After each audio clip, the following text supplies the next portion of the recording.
Yes, halo, karibuni. Nawakaribisha katika show yetu siku ya leo. Nimekuwa nikichungulia mpira hiyo pande ingine. And I think we have to start now assuming France are not humans. Ile mambo nimeona na huko? Hapana. Hii France manze. France looks as if they are not humans. Ile mambo iko hiyo sector ni noma. So let's agree that hii France ni vizuri. Unajua hata Waswahili walisema asiyekubali kushindwa sio mshindani. I think now I have come to the realization that France is too big for anyone. I don't think there is anyone who can stop France right now. Hata hiyo Argentina sioni. Hii France tu wawapee tu kikombe hata kabla hawajacheza. They are too much. Hawa watu wako na mpira mkubwa sana. It's good to accept the reality. Hii France iko na mchezo mkubwa sana. Hata sikujua bana mchezo. Unajua nilikuwa nasikia watu wakisema kikosi ni noma.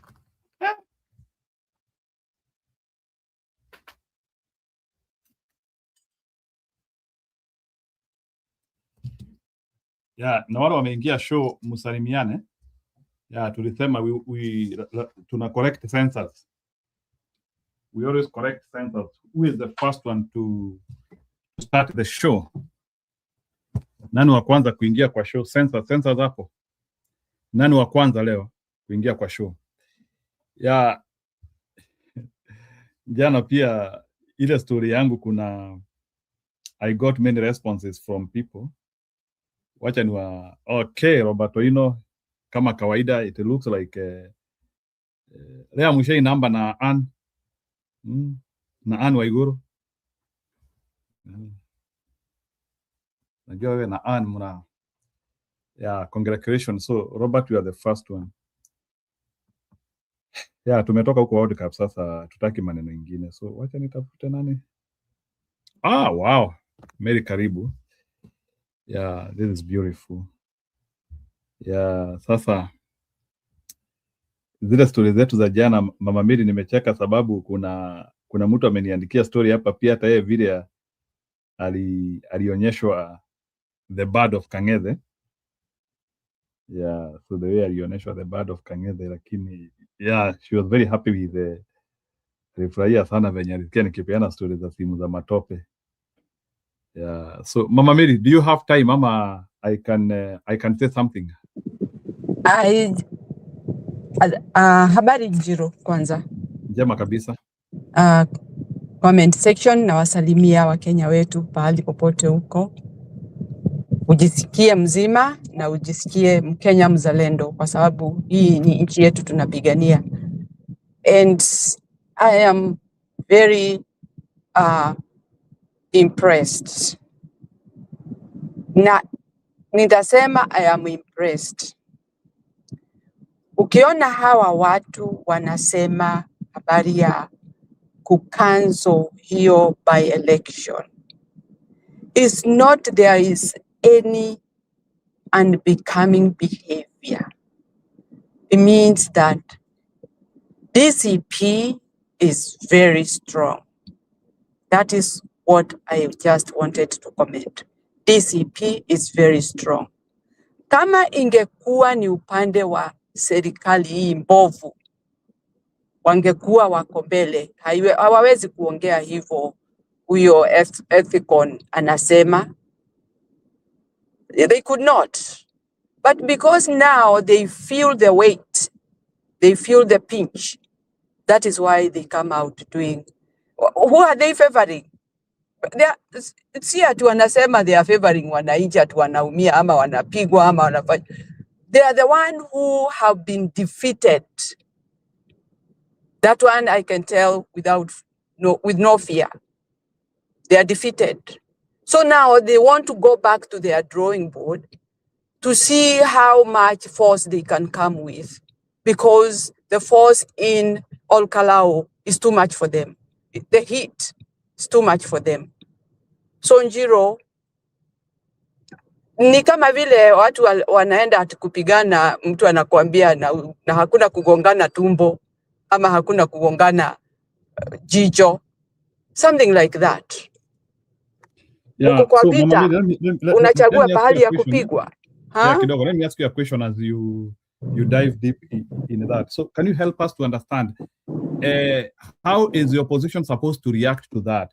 So hiyo uchaguzi iendelee ama, because mimi naona IBC nataka kutumika na serikali because maybe there's a possibility maybe serikali wameevaluate na wakaona maybe they cannot win in that place, maybe wamesikia pia maybe pengine hata ile mikakati inafanywa kwa ground, maybe pengine watu wameamua pia kudefend hiyo kura, so the government feels they cannot be able to protect that, they cannot be able to infiltrate and influence that vote the way they wanted, na then wanataka hiyo uchaguzi iahirishwe maybe so that they can be able to evaluate the ground vizuri, ama pengine ili waweze kuweka corruption yao vizuri hapo, kama kuna kura walikuwa wananunua endelee kuzinunua zaidi, kununua ID zaidi.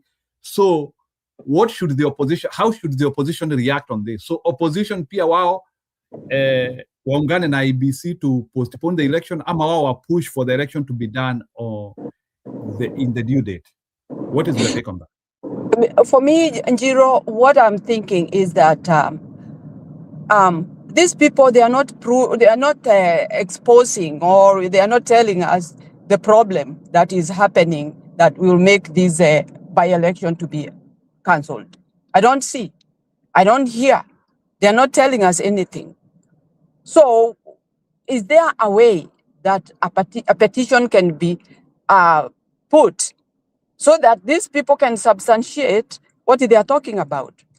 Kwa sababu Njiro, hawa watu wamecheza mchezo wao vile wanacheza, na umeona vile wamecheza the other by-elections, wanajifanya wamewin, but they want to make sure that we follow their rules, but not the proper rules. We follow their rules. Na hiyo ni mbaya sana. So is there any petition that can be put as quickly as possible? Nimeona kwanza walikuwa wameshika Njiru, the lawyer, Ndegwa Njiru, somebody, wamemshika, wanamlalisha kwa cell. I don't know whether he spent the night there or he was there for hours. For heaven's sake, if you hear the whatever accusation was, it's terrible. Gari imeharibikia kwa barabara, angefanyaje? Angeibeba aje ndio imsaidie? There are so many things that are really coming up to show that this government has taken Kenya as their own property. Na ndio hiyo unaona sasa tunafanyiwa hiyo mambo ya kuambiwa ati hiyo inaweza kuwa cancelled anytime. It doesn't work that way. We want to know the reason. Wacha kuongea na parables that it is hostile, it's they are whatever criminals or whatever. We want to see the evidence of why you are doing that. ESCON, there are so many illegalities that have been happening in these by-elections, but he has never come forth to talk because they knew their way that they are going to win, however, whatever happens. But now, because they have felt the heat, that is why he can stand up. Jeremy, I'll just ask, because we, opposition, we don't want violence. We want a peaceful by-election. Na mkishindwa mshindwe, muache kuleta matatizo ingine ambayo mmetuonyesha kutoka mwanzo. So I'm asking, is there any petition that can be placed in court as quickly as possible? Because this is emergency. This is an urgent thing to be done. That is all what I can say, Njiro, because we want to follow the law. We want to follow the rules. But because they want to break the rules, are we going...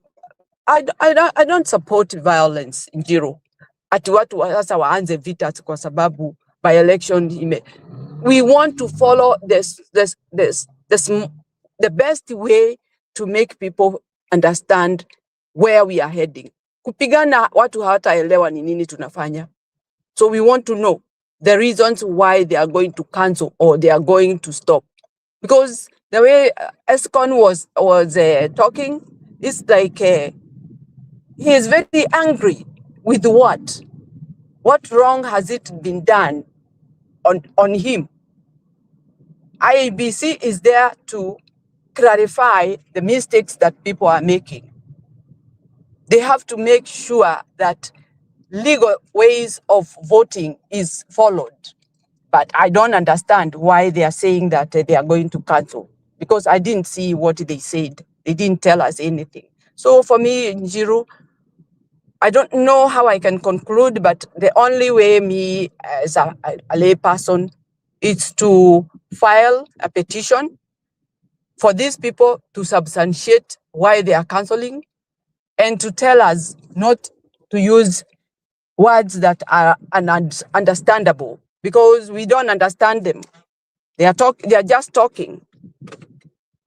So for me, Jiro, that's what I can say, and that is what I can do. Me, I always want to go by law.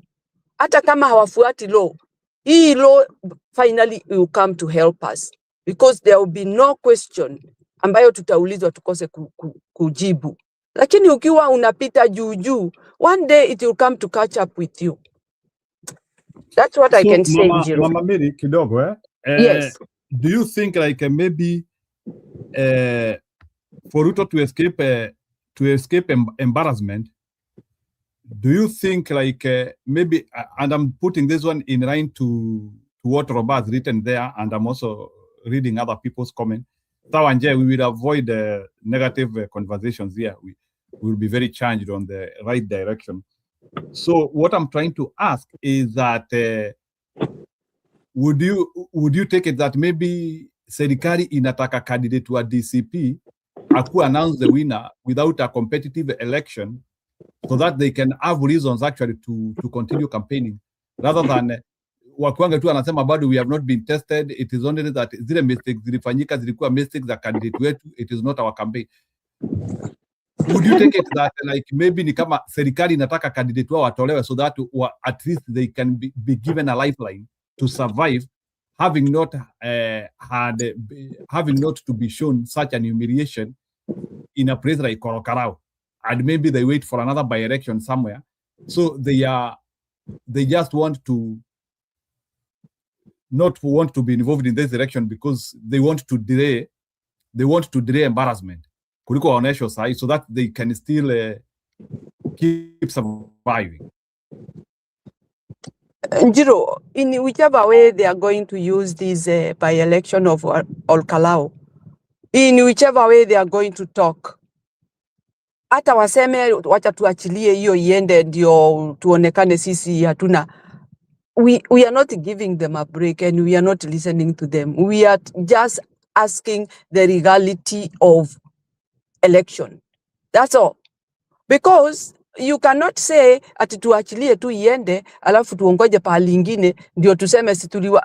Ni kama wanataka kusema ati tuliwaachia ile sasa na nyinyi mtuachie hii. We are not going to argue that way. Hii ni kitu inatakiwa kuheshimiwa. Na wananchi wa Kenya waheshimiwe. Waache kufanyiwa vituko ati kwa sababu wao ni wanajua vile wanacheza mchezo wao. We as Kenyans, we are not playing games. We want a serious matter that really shows we are decent and we are being respected. Sio kuonyeshwa ati basi tutawaachilia muendelee na hiyo. That is not the way. We want to win in a legal way. We want to defeat the candidate of UDA. And we want to see that he stand there and concede. Wasiseme hiyo mambo ya kupoteza. We want him to concede. Aseme nimeshindwa. Na mtu wa DCP achukue hiyo usukani. We don't want to feel like somebody is doing us a favor. We don't want any favor. Hii mambo yote wamemwaga hiyo pesa yote walikuwa wanatafuta nini? They cannot even deny that they did not do campaign in Olkalau. They have done all those dirty tricks, but because the tricks have failed, now you come and start relaxing and telling us that you can cancel. What are you canceling? After spending all that money, misusing funds for Kenyans, urudi useme ati you are canceling. What are you canceling? It has to move forward. It has to move forward. Na watu waache kuingiza mambo ingine yao, mafikira yao machafu. Kwa sababu huyo Escon, sijui anaitwa Escon, sijui whatever. Huyo lazima asimame kama mtu. Aache ujinga, because that is stupidity. Umekubaliwa kuwa kwa hiyo kiti ndio ufanye kazi halali ipasavyo. Unarudi kuambia watu hapo, who are you? Are you a school headmaster? We are not students.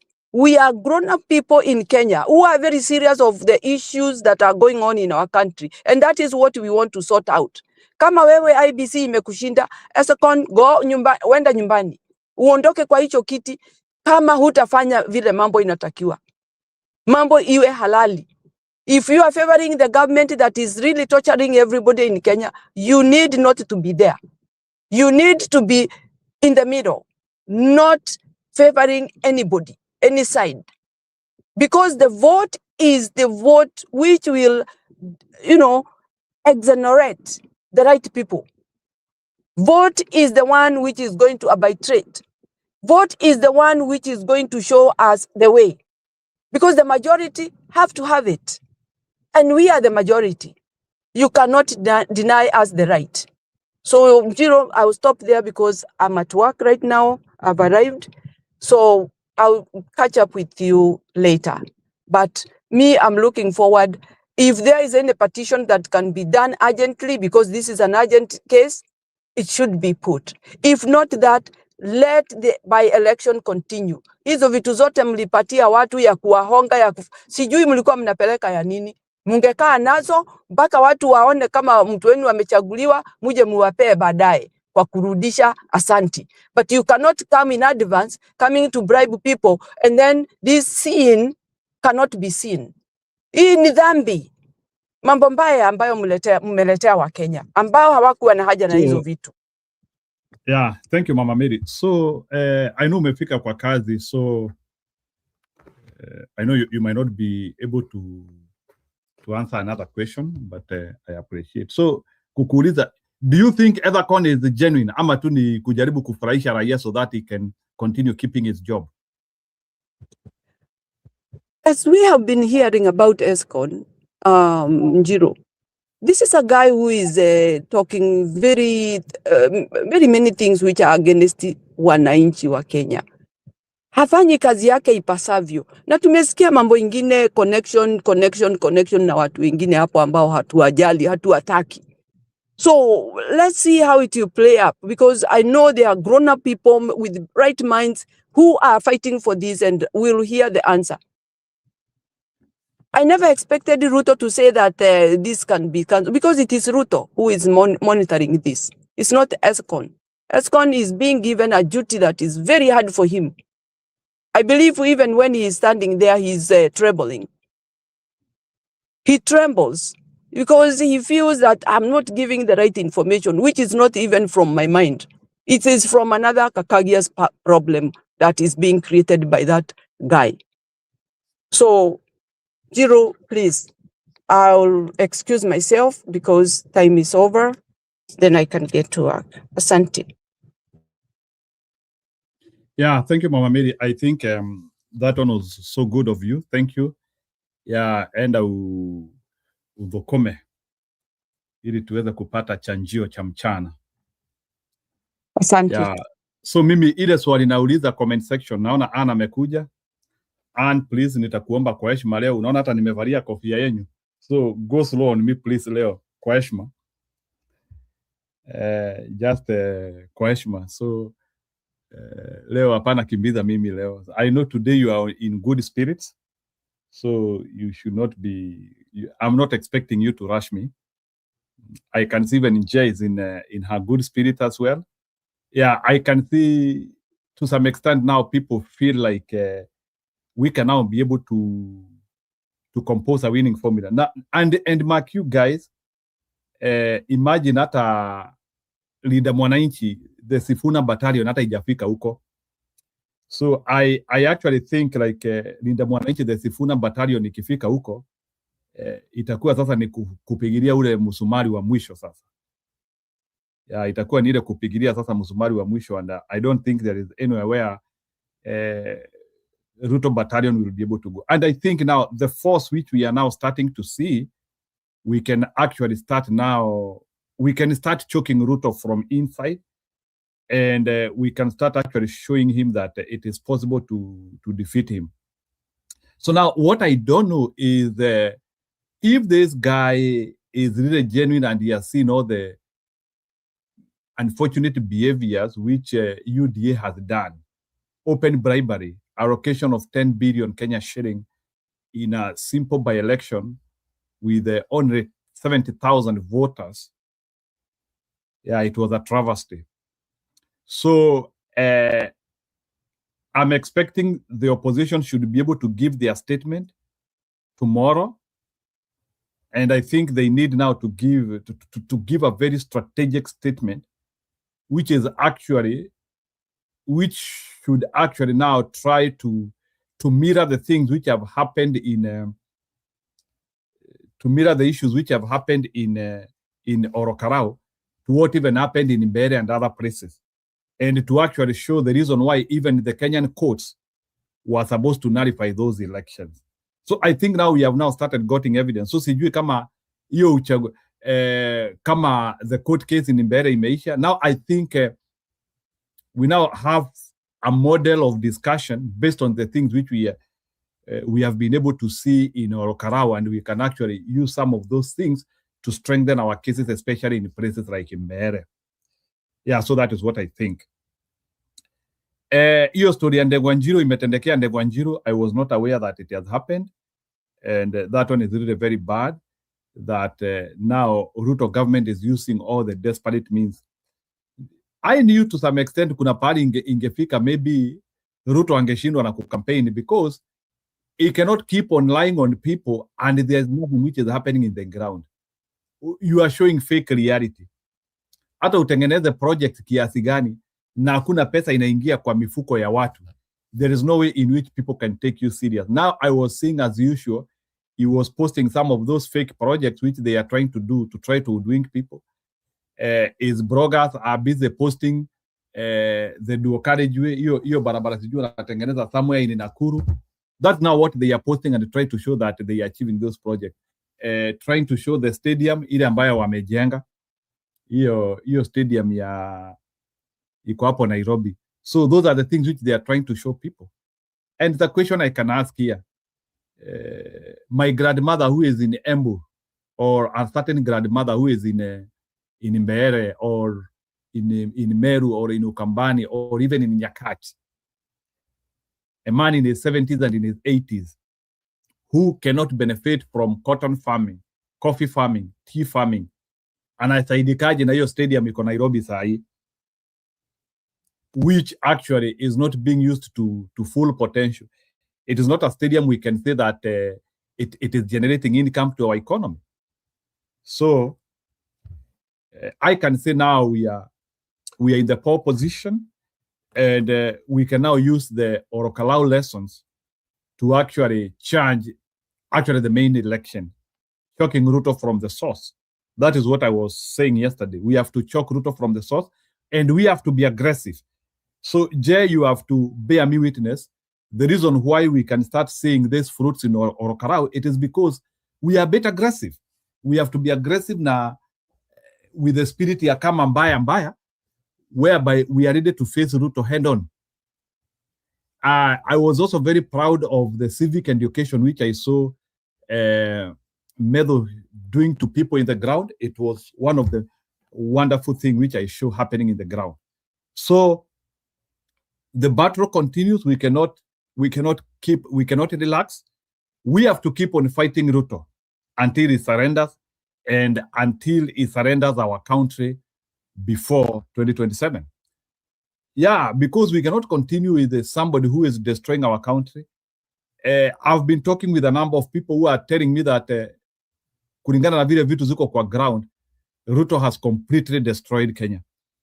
There was even another person who was saying that hata yule rais anakuja saa hii, there is a high tendency that those people cannot be able to save Kenya at the moment. based on what is happening, destruction which has happened on Kenya might require like 20 years. So Ruto amekaa hapo miaka 5 na kuna uwezekano tunahitaji jasho ya miaka mbao to solve that. There is too much stealing which has been done, and that's why we are saying once we capture power, Ruto needs to be put to books, Ruto needs to be prosecuted, and he should be made to pay everything he has stolen. Because for sure he has stolen our future. There is likelihood that even the next president, even 20 years are quite small to stabilize Kenya. So that is where we are. So we are in a very precarious situation. We're in a situation where we will need a very strategic leader. So wacha nitafute Ethercon nione kama nitampata, so that we can I know these are some of the speeches mumeona. So kwa wale watazamaji wafuati mipira, Ufaransa ishang'atua Morocco. Ufaransa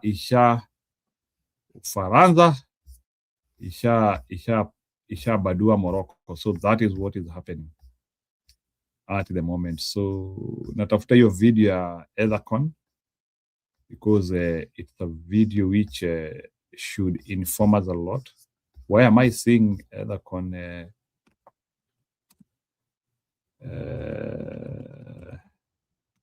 Why am I seeing Ethercon only in the videos za kitambo? This is not fine. So let's see. 40 so let me go to live. I'm trying to change.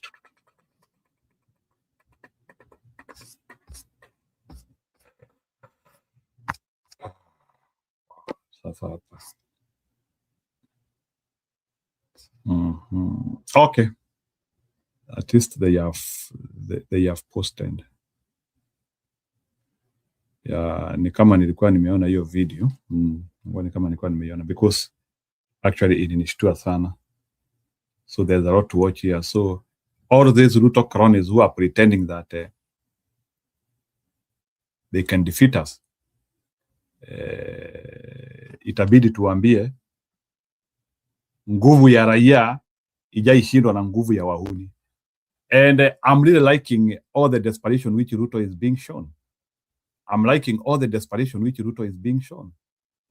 Analeta goons, anakuwa nuked. Analeta intimidation, anakuwa nuked. Analeta IBC yake, anakuwa nuked. So ni kama huyu jamaa we are confining on an attack zone where he cannot be able to react. And for me, I think that one is development. And what we need to do is we don't need to celebrate. What we need to do is we need to continue doing the purge and communicating with our people and telling our people it is possible. So what I don't know is even with all these wins now which we have started getting as opposition, is strategy ya serikali ni gani? So we have also lazima tuanzie kuenda mbele ya serikali pia. Yes, the government is showing some attempt of panic because of the heinous acts which they have done in Orakarao. Either they have seen that they don't want that humiliation, or they just want to give DCP a free win, which they will go and defend themselves and say, atatukua kwa hiyo uchaguzi, we bolted out. So we have to analyze keenly, what does the government want to benefit on this? Because every move the government makes, they usually want to do something. Yeah, every move serikali inataka kufanya, it is not for the sake of it. Kuna kitu wanataka kufanya. So before I continue much, and also as I play some of the videos I have, Kipril, Chamnge. Chamnge ni nini wewe? Kalala. Mingala. Yeah. Sasa can you react? Unajua najuanga hakuna kitu inakufurahishanga, and hata hapa saa hizi when some of us are reacting with some good emotions, with some urinations. Oh, this is Wewe bado, wewe najua bado, wewe najua bado hujaridhika. Go ahead. Hey. What's up? Kipriru umechomoka tu mara moja. Uko na shida. Sio mimi nimekutoa studio. So wacha wewe ndio umejitoa, sio mimi. Aya, weka nini yako mzuri, because I don't want to give Eric your time. Weka kamera yako vizuri. Anyway, Eric, you can be talking because naona Kipriru anajipanga. So react. I think when I see this IBC, it takes me back to Chebukati game in 2022. What he did in Mombasa and Kakamega. I think what the IBC is doing, I would say it's like abortion to the first. Maybe I think they are playing the game with the government. I think it's abortion to the first member of parliament for DCP, in my opinion. And I don't think if they can't, if they're not going to, if they are going to cancel this election, I think they cannot handle the 2022 general election, 2027 general election. Could it be a strategy, kidogo Eric, as well as you say that, could it be a strategy of Ruto wanting to stay in power more in the claim of wanting to say that the IBC is not ready to do the election? Could that not be the trick? I don't think so. What I think is this by-election in Okara, it's the government doesn't want the first how do I put it? Like the birth of the first DCP. I think they feel they are going to lose, and if they are going to win, it's like the win of Samia, where there will be consequences, and after that, the aftermath will be very ugly. And it's that win that, after all the money spent, this by-election will cost more than a presidential constituency. Than all the kind of money that have been used. It's more than the presidential, the governor. In the entire constituency. I'm not saying in the county, in the entire constituency. That's how expensive it is.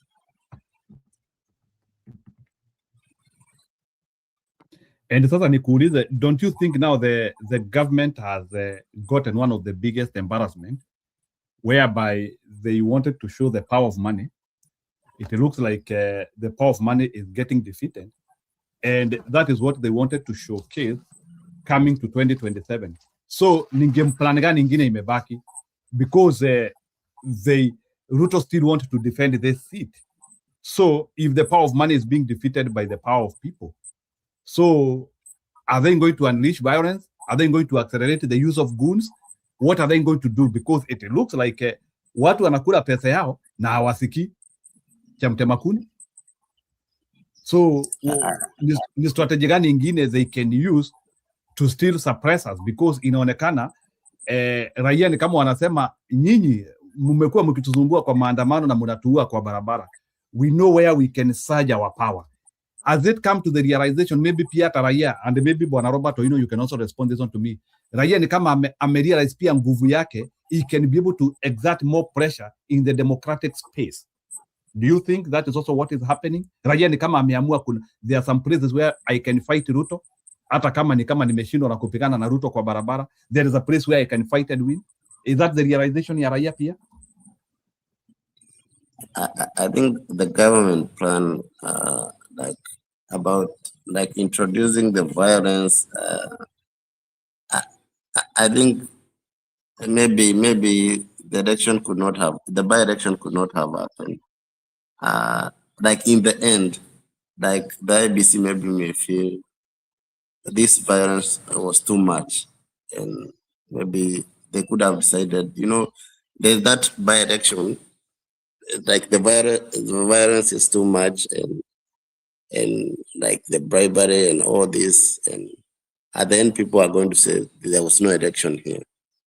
So it's not like what happened in Bede, where like everything went a bit smooth, apart from the government had a plan. But now this one, I think they don't have a plan, and the violence is not working in Orkarao. If they do it that way, they are going to come out more ugly.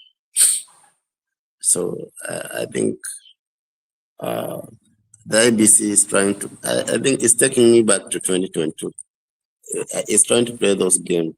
Chabukati did his thing, and people are quiet, and maybe they think it's just a normal thing.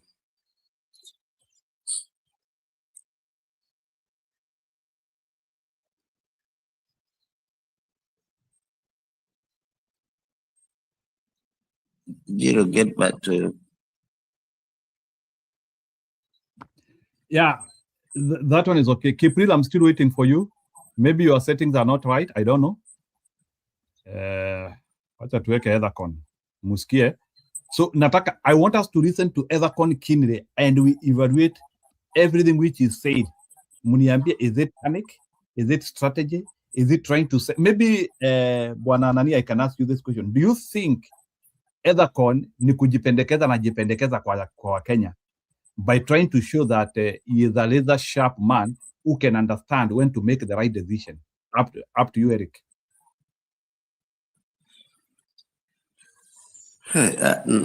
I think he has been no.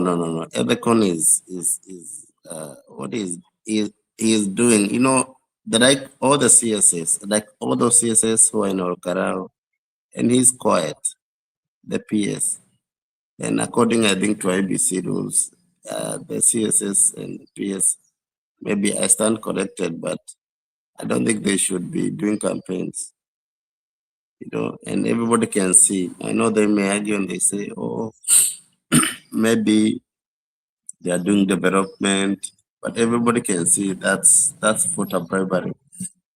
One constituency cannot be receiving that kind of like development, like some of the things that are all those kind of like the mattresses, like all those things. And I think the government is determined to get this, is trying to get this win through hook and crook.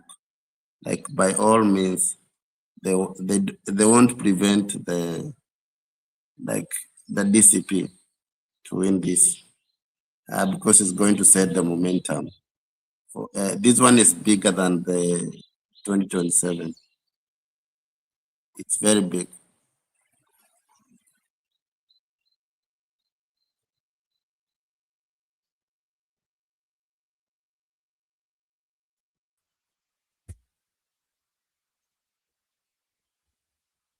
Hi, Eric. Wacha niingize Mr. Sijui kama Kipril, unajua jamaa alikuwa anaitwa Basilius Criticus. Who is that? Siongei mingi. Unajua naweza ongea sana uanze ujui there was an Italian legislature in Kenya who used to have that serious name, so either alikuwa anaitwa Basilius Criticus, so some people used to mispronounce that name. Sasa as UDA seen the bird of Ng'ethe. Sijui kama umeisikia Wakikuyu wakisema hivyo. As UDA started seeing the bird of Ng'ethe in like bird of Ng'ethe is like have they started wameanzia kuona kizunguzungu in Orokarao ama ni gymnastics tu ya wanting to give us the short-lived ululations. What is you? Na naona tu walipigiwa kelele tu na makoti. I think there are so many cases right now. Watu wameenda kotini. People have gone to court. There's too much pressure. First of all, Nani alienda kwa koti? You think citizens are just going to keep quiet? These things are not going to be put on the news, will they? Okay. People send petitions into court. You see, there's news that you see on the Mtandao, there's news that you see on TV, but you rarely hear. There are so many cases in court right now because of Ruto. IEBC itself has the authority to arrest. If we were in the US or the United Kingdom or Australia or any first world country, Moses Kuri and the PSS would be arrested. Those are election violations. Those against the law. You know, IEBC also acts like a court. You know that.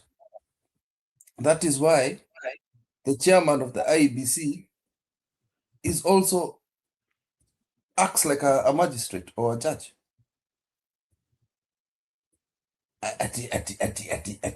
We need to work with law. You are the one who should go and tell them to go arrest these people who are doing election violations.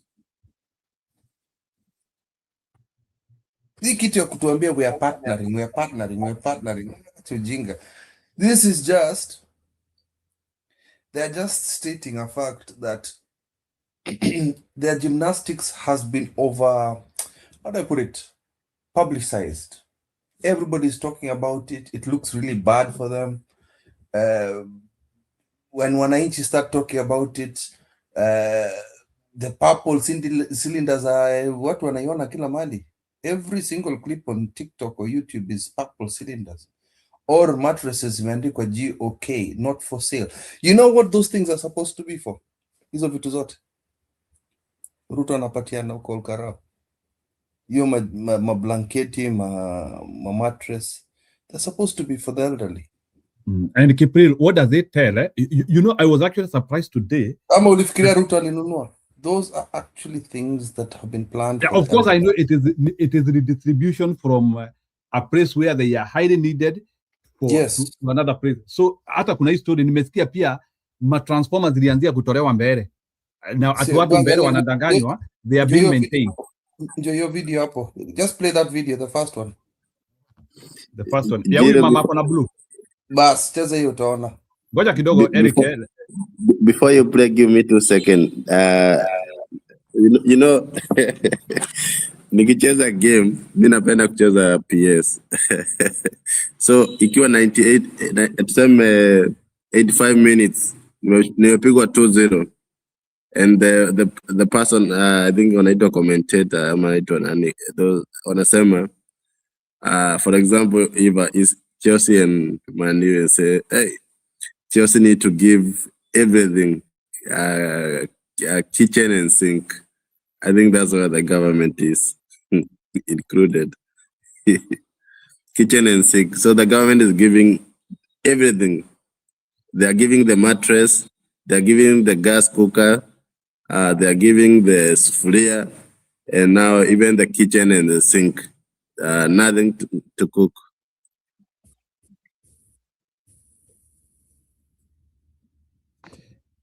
Yeah, Anne Wambudi anasema ati hata matanki imereburiwa mbele iko huko. Ndio hiyo it's on the iko hapo. Yeah. So wacha tucheze. Maybe Kipril, before I play this video in 1 second. There is a very serious comment imewekwa hapa ati Sifuna alisema instead it creates a false equivalent in from Karige, ambaye ananiambia nafuta comment zake. Very bad of you Karige kuniwekelea a very serious issue. Mimi hata nguvu ya kudelete natoa wapi? Instead, it creates a false equivalence and threatens to punish everyone. Very escapist, Sifuna. So Sifuna anasema IBC the IBC is like wanting to show everybody is doing this stupidity, according to Sifuna. So place that comment in your medulla oblongata. I would want us to expand on it. But there is something I wanted you to answer in 2 seconds.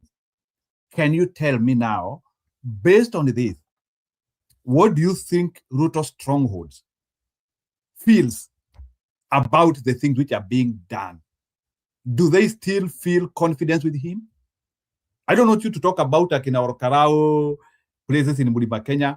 I want you tell me like places where people want to vote for Ruto. Chezea video yangu tuongee bana. Cheza video yangu. Kazi wa Orokalao. Ni mimi tena ndi Mwambere na nimetoka Mbeere North.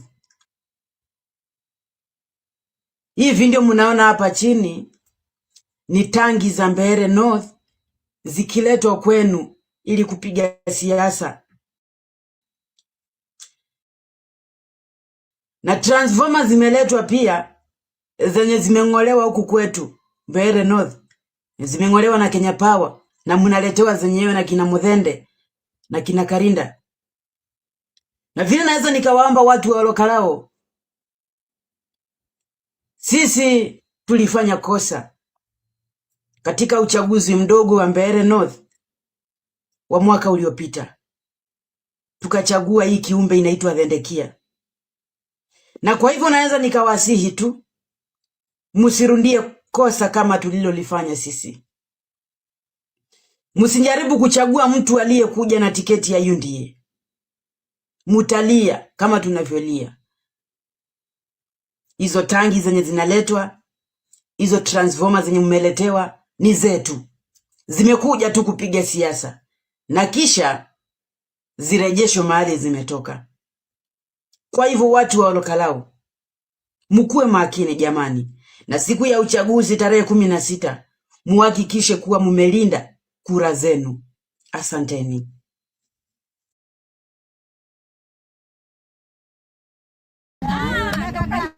No one time. Ona mukuite kakazi. Achana pia siko kwa Ruto. Debo akakofia. Ona masuka.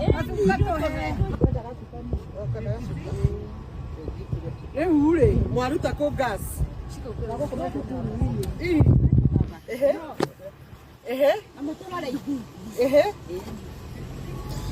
Muri awaruta.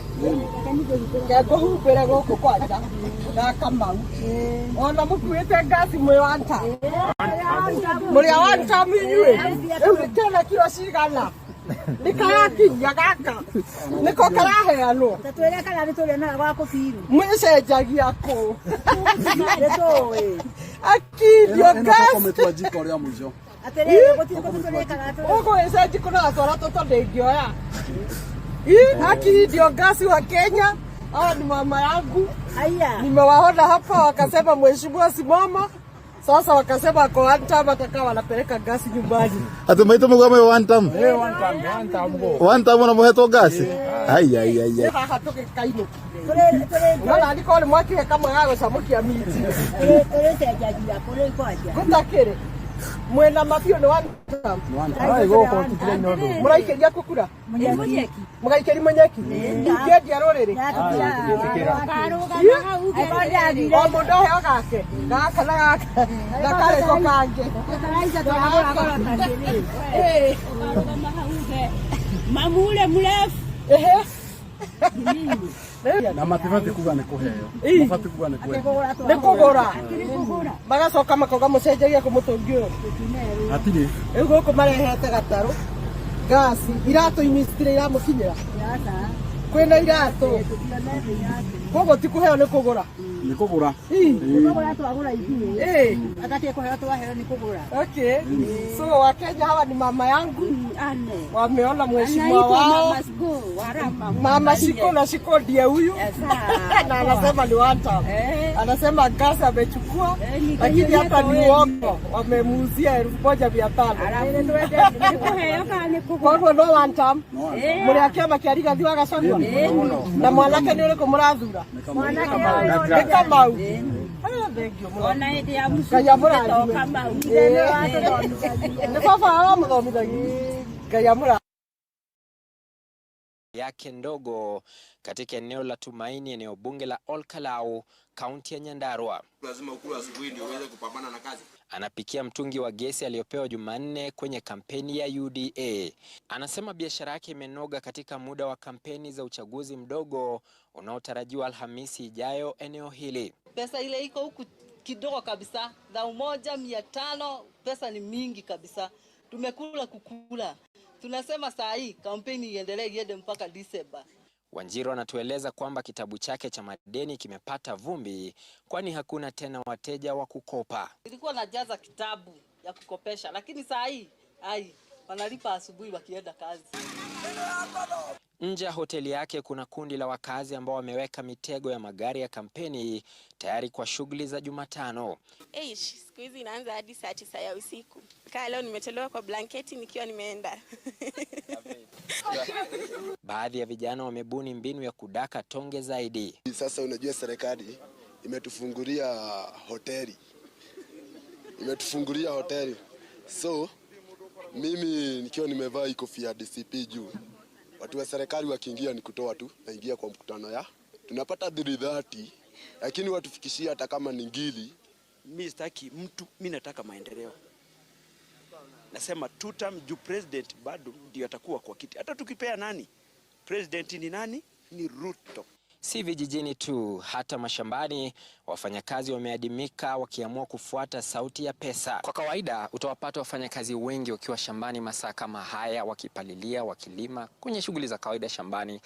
Lakini kwa sababu ya siasa na kampeni, kuna mmoja tu shambani siku ya leo, yule pale nyuma. Hata huyo mmoja ni vyenye haelewi ni nini kinaendelea. Lakini mwenye anaelewa hata hawezi kanyaga. Washira anatuarifu kwamba kampeni hiyo imeathiri hata shughuli nyumbani. Bibi na bwana hakuna. Kwa sababu bibi analauka usiku au hata harari. Kwa sababu kuna hiyo mikutano ya usiku. Haya yanajiri siku moja tu baada ya mbunge wa Nakuru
Nunca me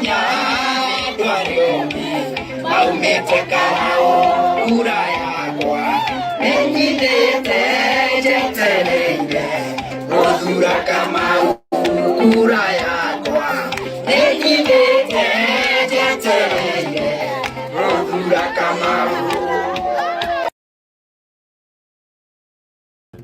Transformers from the constituency of Kinangop, which has also constituents who are supporters, or rather who are citizens who are paying taxes in this republic. We know that the government has tried everything. We have seen everything.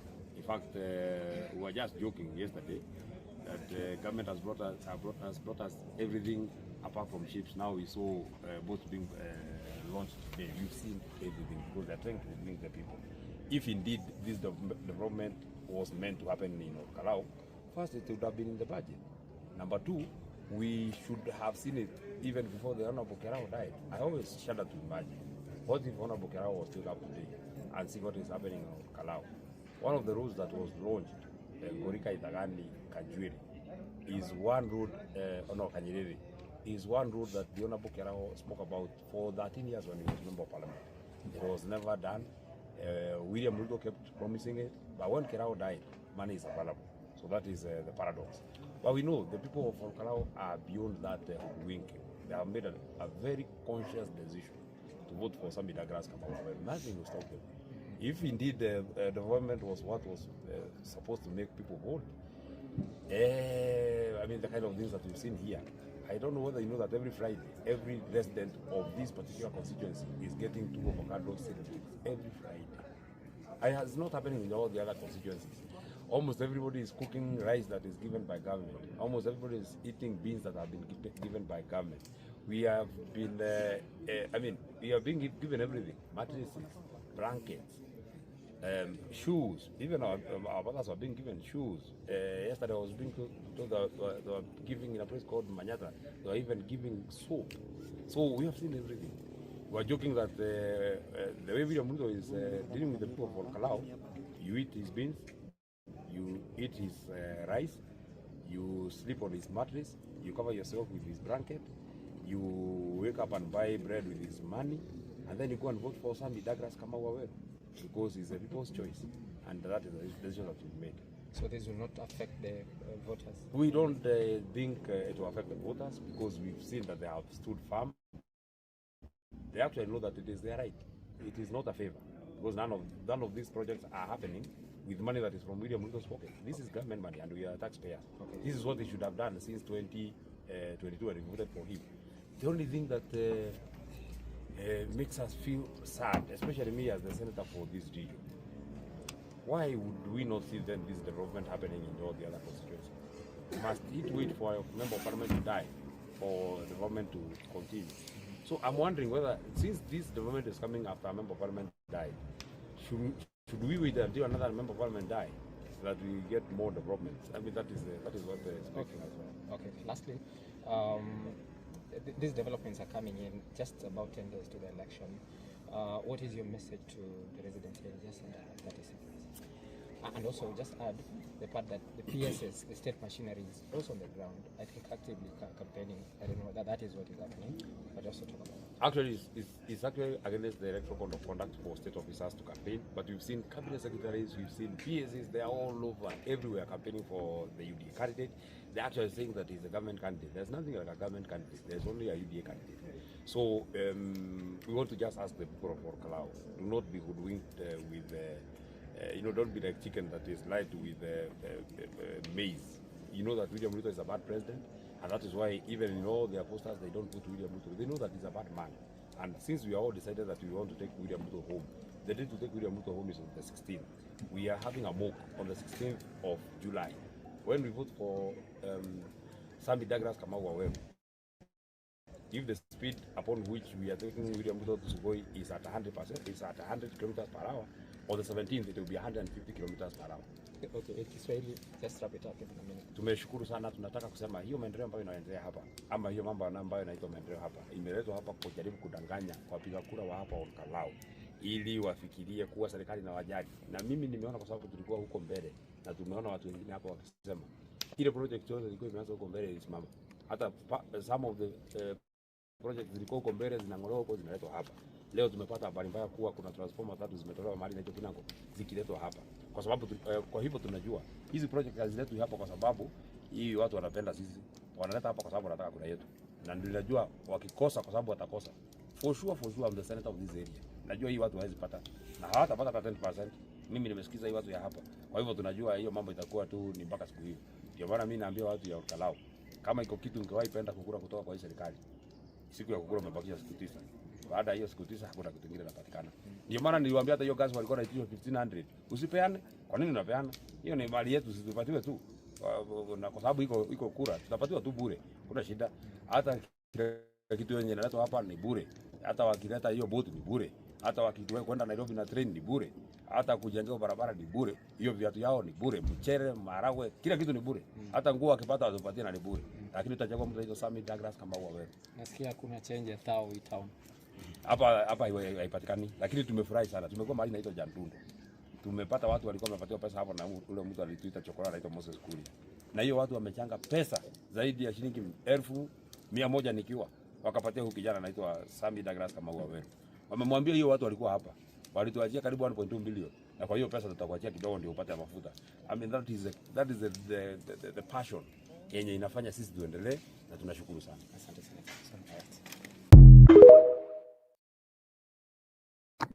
Sawa, endelea. You have enough time now. Kwani je Mount Kenya bana mnaletewa speedboat na mnadamu tu. Sasa damu. Sasa ingekuwa inaanza mngeletea nini? Meli kubwa. Kuna jamaa alikuwa ananifurahisha ati kule wa Mkikuyu ni expensive sana. Expensive bana. Ai. Is it true? Ati kule ya Mkikuyu ni very expensive ama ni mchezo? Si mchezo bana. Damu inaletewa. Is it true these guys have spent 10 billion in Orokaro? Ama ni mchezo tu ya kutuchezea? Hata umeshinda wa Embu bana. Baka vitu ya Embu inachukuliwa bana. Wa Embu bana. No, inakaa bana. Hawa majamaa appetite yao ya kukula haiishi bana. Hawa wanaweza kula serikali yote hawa. Unaona mtu mpaka madeni zake zimeisha. The lady alisema deni zimeisha bana.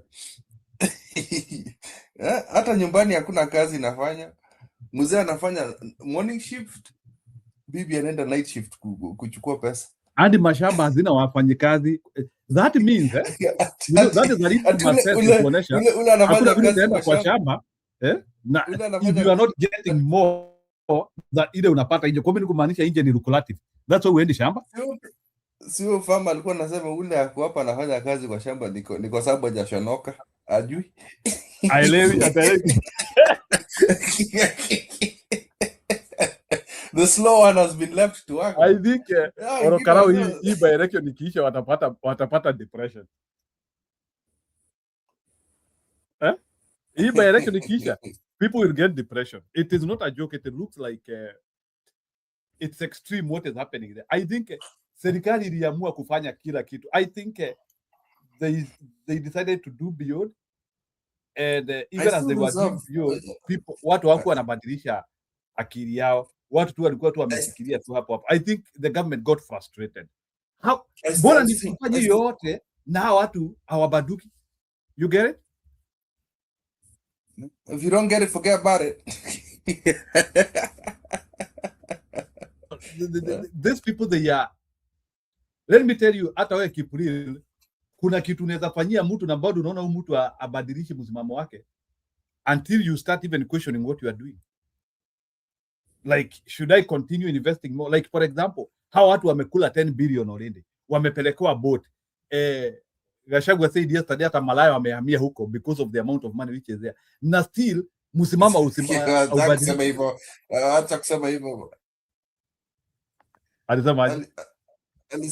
Alisema wasichana Nairobi walienda huko. Sasa wanaita wasichana Nairobi Malaya. No, you know, as a person who is paraphrasing, I can finish the statement. Unaita wasichana wa Nairobi Malaya. Sijasema wasichana Any past any. Maybe unless you tell me that what has been Hapo criminalized. nimekushika hapo. But I still reserve the right that that Ruto is going to steal this thing. He's too desperate. Because you see, the purpose of Ruto doing this is to make sure he makes us fear or make us give up on 2027. That man does not care. Have you seen how blatant he is? There are no rules in Kenya, my friend. Yeah. Hata Uhuru akibreak laws ilikuanga chini ya maji. This guy does not care. PS actually orders unakataa kwa nini? Nimekuambia uende. Go. I'm sure the PSs were, I'm sure some of those PSs mnasikia walienda huko, they're reluctantly going. Okay, this is the problem, I'll tell you, Njero. If you know I'm using, if I'm not like you guys. Na no umevaa kofia ya DCP, congratulations. If why Ruto is afraid, if all Karao goes, hiyo inapatia confidence watu wengi sana. That one is going to cause a lot of PSs from Lima to abort mission. Kwisha. Some of them want to run for government positions. Na Kiprile, hizi signal Ethacon ashaanzia kuoneshana. Where is Ethacon pointing to? Ethacon is, see, didn't I explain in the beginning of my statement? There are court cases, the Supreme Court is getting pissed off with them. Hizi vitu hazifai kukuja kwangu. Why are they coming to us? The courts are filled with a lot of these petitions. So they have gone to tell Ethacon, go do your thing. So this guy is trying to play neutral. Oh, sijui nifanye nini? Kama ni nini? Wacha tufunge tu. We're going to postpone the election. By the way, that will be illegal if he does it. What has DCP done? I think what has DCP has done a lot of. No, what have they done negative? No, what have they done negative? No, yeah, DCP is undocumentable because. So why postpone? Why postpone the election then? And one thing which I do not like about Ethacon is that Ethacon was not able to say the people who are committing crime. I don't know why. Exactly. You say because these people. Okay, there are a few violations that there's only one violation that DCP did. Only one. And it was the DCP electorates. Just one, two, ni moja tu na ni electorates ya DCP. DCP waling'oa nini poster UDA. No, that one is usually brought by anger.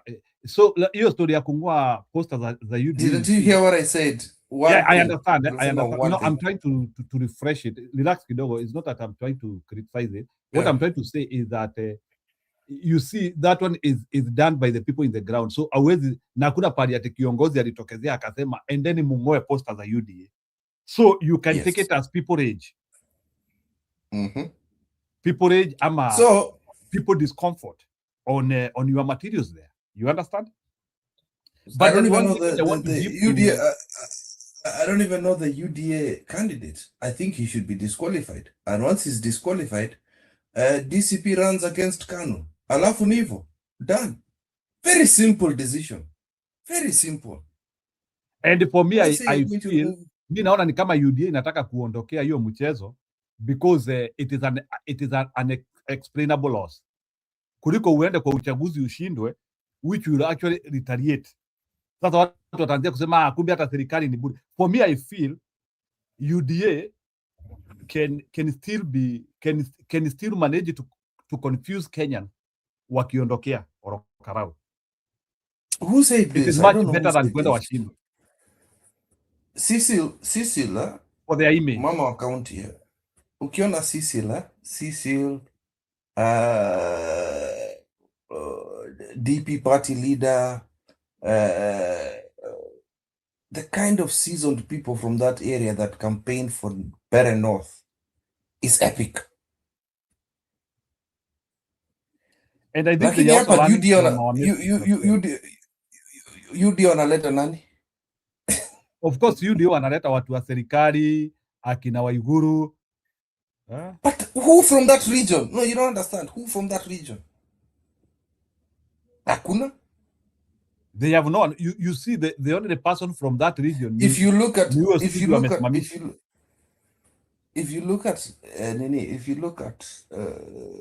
the DCP campaign, you've got the senator, you've got Samido, you've got some other musicians coming there, you've got area MPs from neighboring counties, from neighboring sub-counties coming to campaign for this person. So hata mimi kama mtu wa keep sorry, all the MCA, like almost all of that area.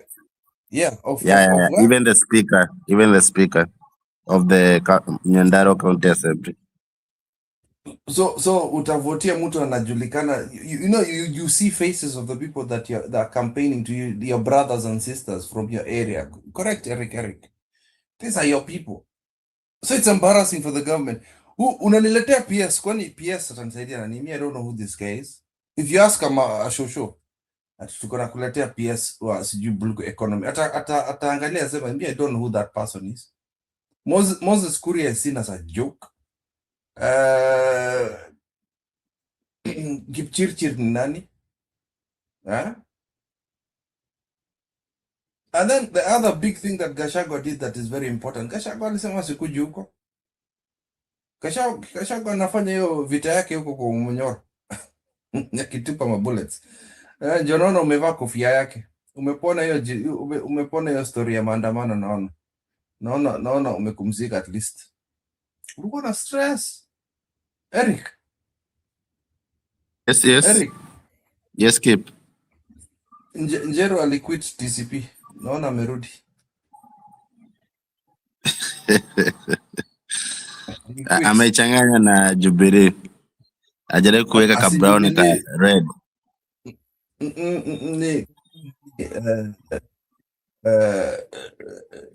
Stop talking about can you handle the topic? Wachana na mimi. I usually have my ups and my downs, so wachana na mimi wewe to focus. Kwani ulikuwa umesikia kofia yangu nimeuza? Ama unafikiria nawekelea UDA? Mimi sina kofia mbili. I'm not like that guy ambaye anasema navaa UDA navaa nini. I was momentarily angry with Gachagua, but I knew I would always return home. So what is wrong with you about that? I was just angry because I was not seeing him fighting enough. I want more masculinity in politics. Go ahead.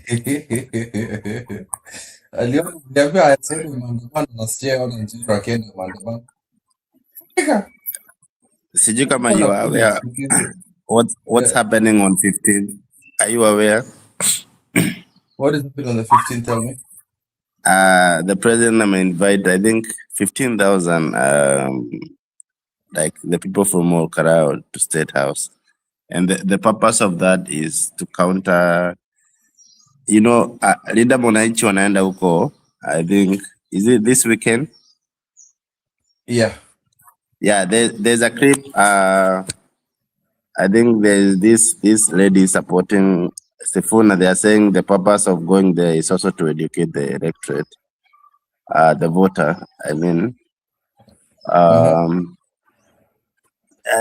And to tell them not to elect this candidate. And then I think Gachagua was saying giving 45 days. What the government was doing was counting. They were trying to count the days, and they say after 45 days, the by-election will be over. But I think Gachagua on 13 will be in Olkarao on 13, and the government on 15 is inviting the people, 15,000 people of Olkarao in State House.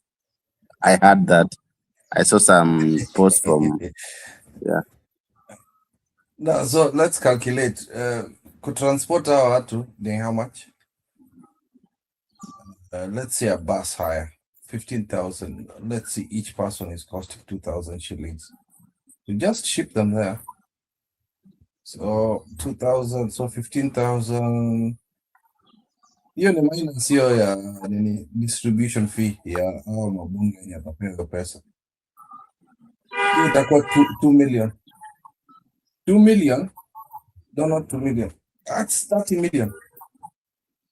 Imagine 30 million has been spent on just sending them there, and then I think watatumia more than 100 million. No, nilikuwa na calculate kwa transport huko ni 2000. Aweka 5000 ya kuweka kwa mfuko. 75, yeah, you're right. 75 plus 30.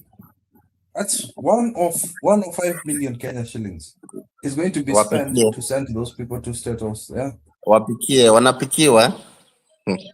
Watapikiwa. Na wale wanajua Kikuyu. Wale wanajua Kikuyu kuna mtu anaitwa Gatonye. Jire unakumbuka zile nini za Gatonye, sijui kama mwaisikia akiexplainia venye huko State House kulikuwa kumepikwa, sijui kuna hii kitunguu kuna hii supu nikuko that unaweza cheka wanguke akiexplainia. Kwanza hiyo clip ikichezwa na huyu wa Keruba akiexplainia venye State House kulikuwa kumepikwa, kuna hii samaki na hii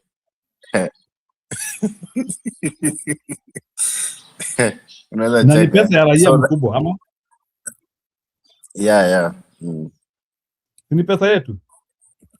Yeah. Wanapika hiyo vitungu yote type yote.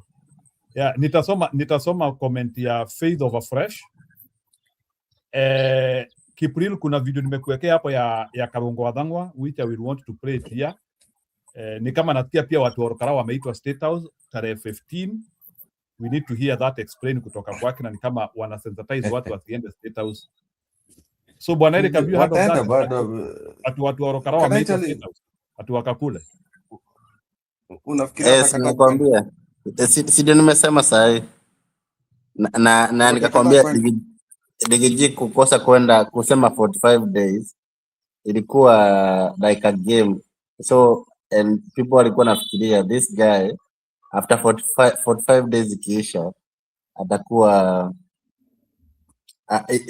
Byelection itakuwa imeisha, but according to like the information nimepata, Digiji atakuwa on 13 through nisikia through nani huyu the people close to Digiji, huyu minor commander akisema on 13 Digiji ataenda Ukarau campaign.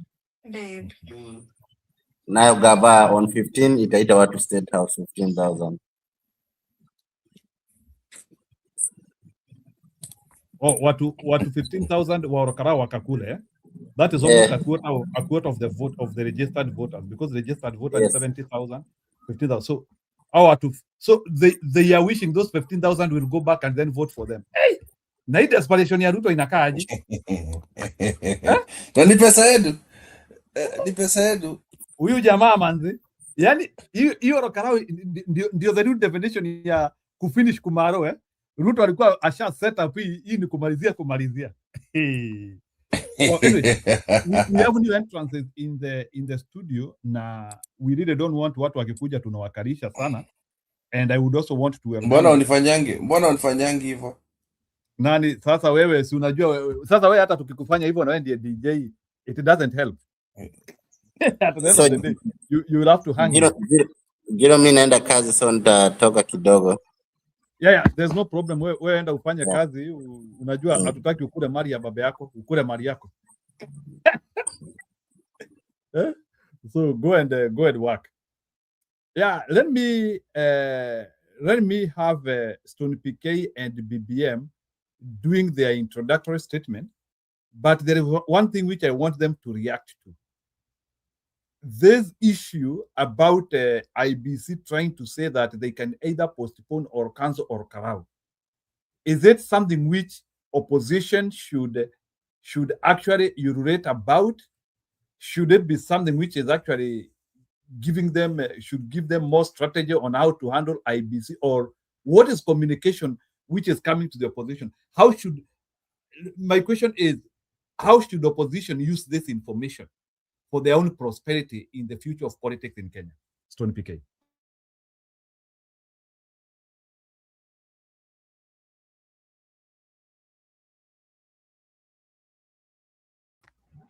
Pole, thank you Njino.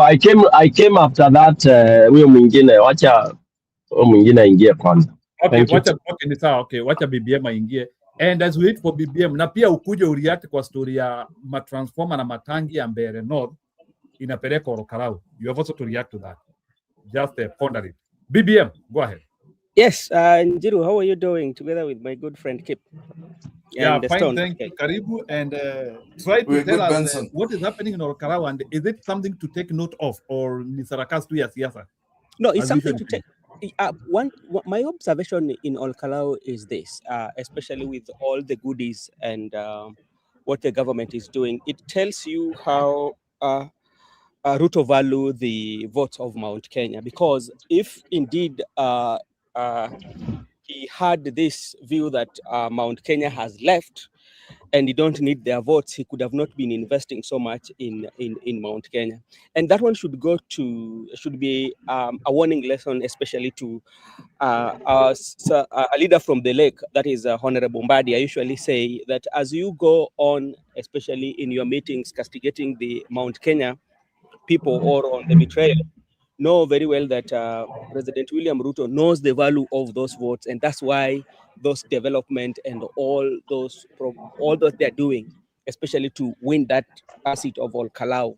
So that is one. Another observation that I would say about the transformers and everything. You know, politics is usually perception. And one thing that President wants to create among the people of Olkalau, including his right-hand man, Moses Kuria, is that these things are going to be perpetual, that they're not going to, they're just not going to be only during election. So if you elect this member of parliament, all these things that you are seeing, that will be the order of the day, which is not true, because if transformer from Mbeere can be transported to Olkalau, whereby when you go to the last statement that we saw from KPLC, they were saying that the transformer, they clarified that those transformers were for maintenance. So you ask yourself, all over the country is only Mbeere that was recently installed. Those are the ones that need maintenance. So, Now, by the way, BBM, as you say that, because I also want Kenyans to also start auditing some of the statements which are said by people. Yeah. If you install a new transformer, there's no in which you can maintain a transformer in less than 3 months. Yeah. Logically, like for example, if I install a transformers take as much as 20 to 30 years before they reach their benevolent time for maintenance, right? Yeah, and when, let's say if the transformer has a problem, does it mean that you have to take it from where it is installed and take it to the store? They usually make sure that they do the maintenance on the poles. They climb there and do those maintenance, because they don't take them to the station for the maintenance. So that is something that the voters should look at.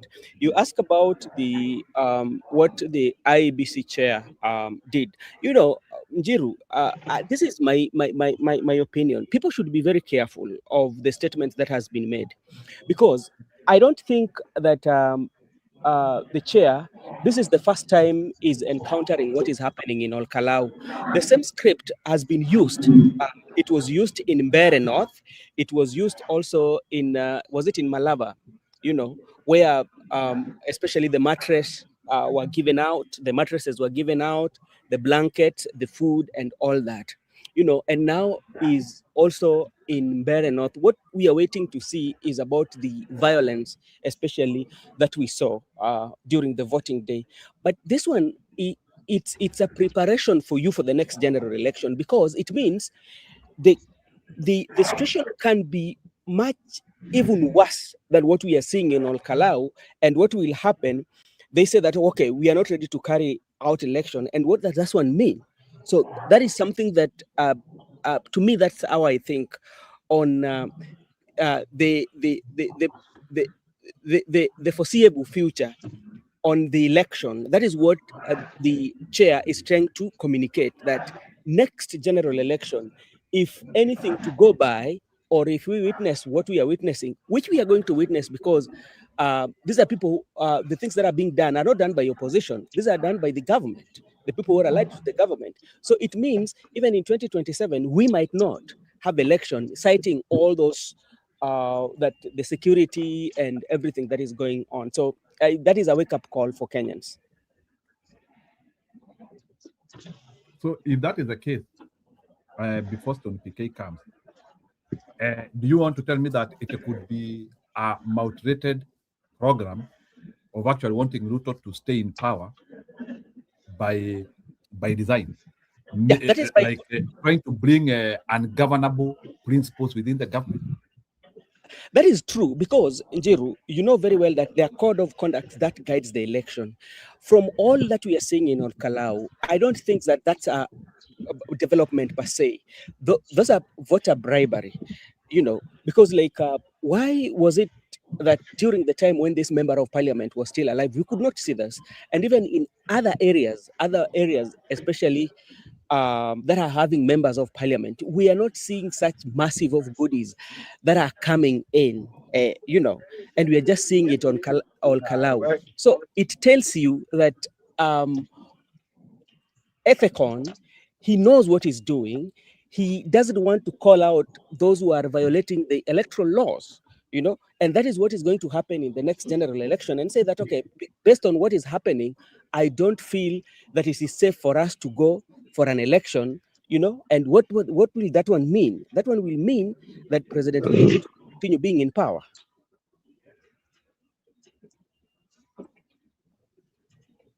I will rope you back. Stone PK, do you want to ride from there or you want to start from Bere North? Sababu vitu yenyu inahamisha.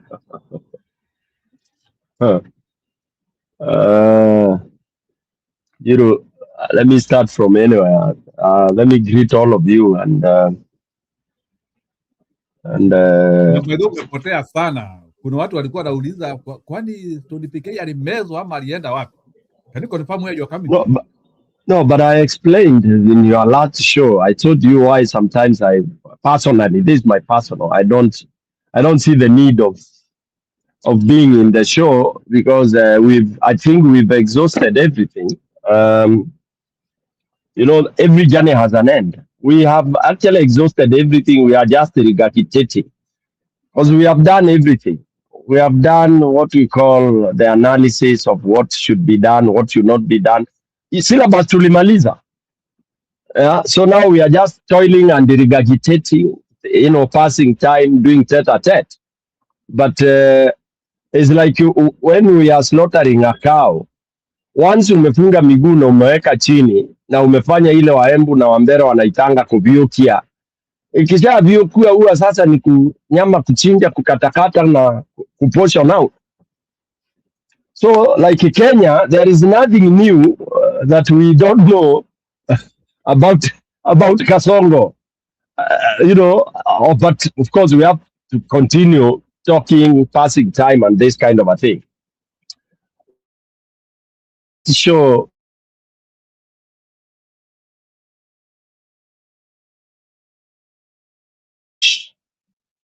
I tried to quash some of the rhetorics that we keep repeating, and one of them, I'll not stop talking, telling people we have to have hope, hope, hope, hope. You cannot have hope for 2,000 years. Hope cannot solve. And it has been proved philosophically, scientifically. People are now looking at something different. And this is the only thing I would give Trump a small feather of a baby chicken, if there is something like that. Naweza mpatia kafedha kadogo tu, because that is something that I find him being very realistic about, on top of all his messes. So you cannot keep selling what was being sold a century ago, many years, and that peremende ambayo inaitwa hope is what has killed us and has put us to where we are. Wacha tu Kasongo aendelee to hope at a change. Bwana Njiru, the second prayer we have in the world of Kenya, tunaambiwa ni hope. Hiyo keki inaitwa hope, huwa tunalishwa sana. from those days. So, and when I say this, you know, some people, not all, some see the sense, others whatever. People ask me, what now? Kama sasa atuongee juu ya hope, what else can we talk about? There are a million things to talk about. Instead of talking hope, talk action. Talk action. Then you analyze what action can we have. Then you realize you are not able. Then kuisha maneno. You accept like the way unaambiwa mtu fulani amekufa. Unaona? You pray and hope ameenda kwa Yesu. I mean kwa Mungu. But you don't know mahali ameenda, and you even are not sure whether there is such a thing. Alafu you continue living. Hiyo unaweka behind. So Kenyans, we have to be very, very definitive. And that's why I support Gachagua retreat. Gachagua, you know, people have misinterpreted Gachagua. Gachagua ali-exhaust kitabu. Like what I'm talking, Jiru. Ali-exhaust, alitoa kila kitu, aliandika page 1 mpaka mwisho na akawapatia mpaka index. Sasa mnataka Gachagua afanye nini? The best he could do, and that's for the first time Gachagua got somebody to advise him very well, was to retreat. Retreat now. Umemobilize army, ume-equip army. Army knows why they are supposed to fight. If you remember what the Nyerere, the 3 great words of Nyerere, when he says nia tunayo, sababu tunayo, na uwezo tunao. Kwa hivyo answer ni nini? Ni vita, tupige Amini na tumtoe. And that's what Nyerere did.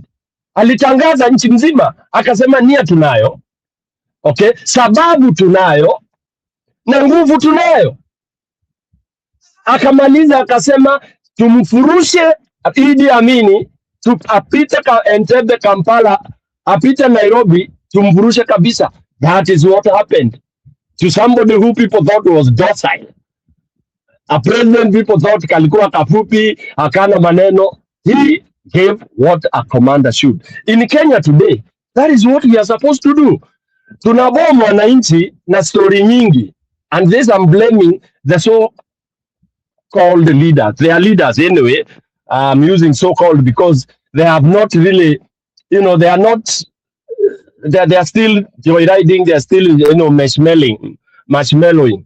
So when you have those indicators that you have talked about, it's very dangerous. It's Ruto defining what it is. And here I congratulate Ruto.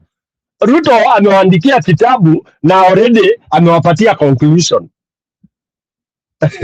No wonder, you know, the guy anasimama anasema sasa hapa hata hakuna mtu ana akili kama mimi na PhD na nini. Ruto ameanzisha story na akaimaliza. I'll begin with what Ethoko has said.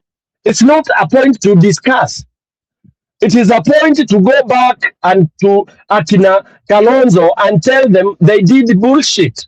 That time they went to IEBC and then they started coming to give praises and saying, you know, these are Kenyans, we have to give them. Come on, come on.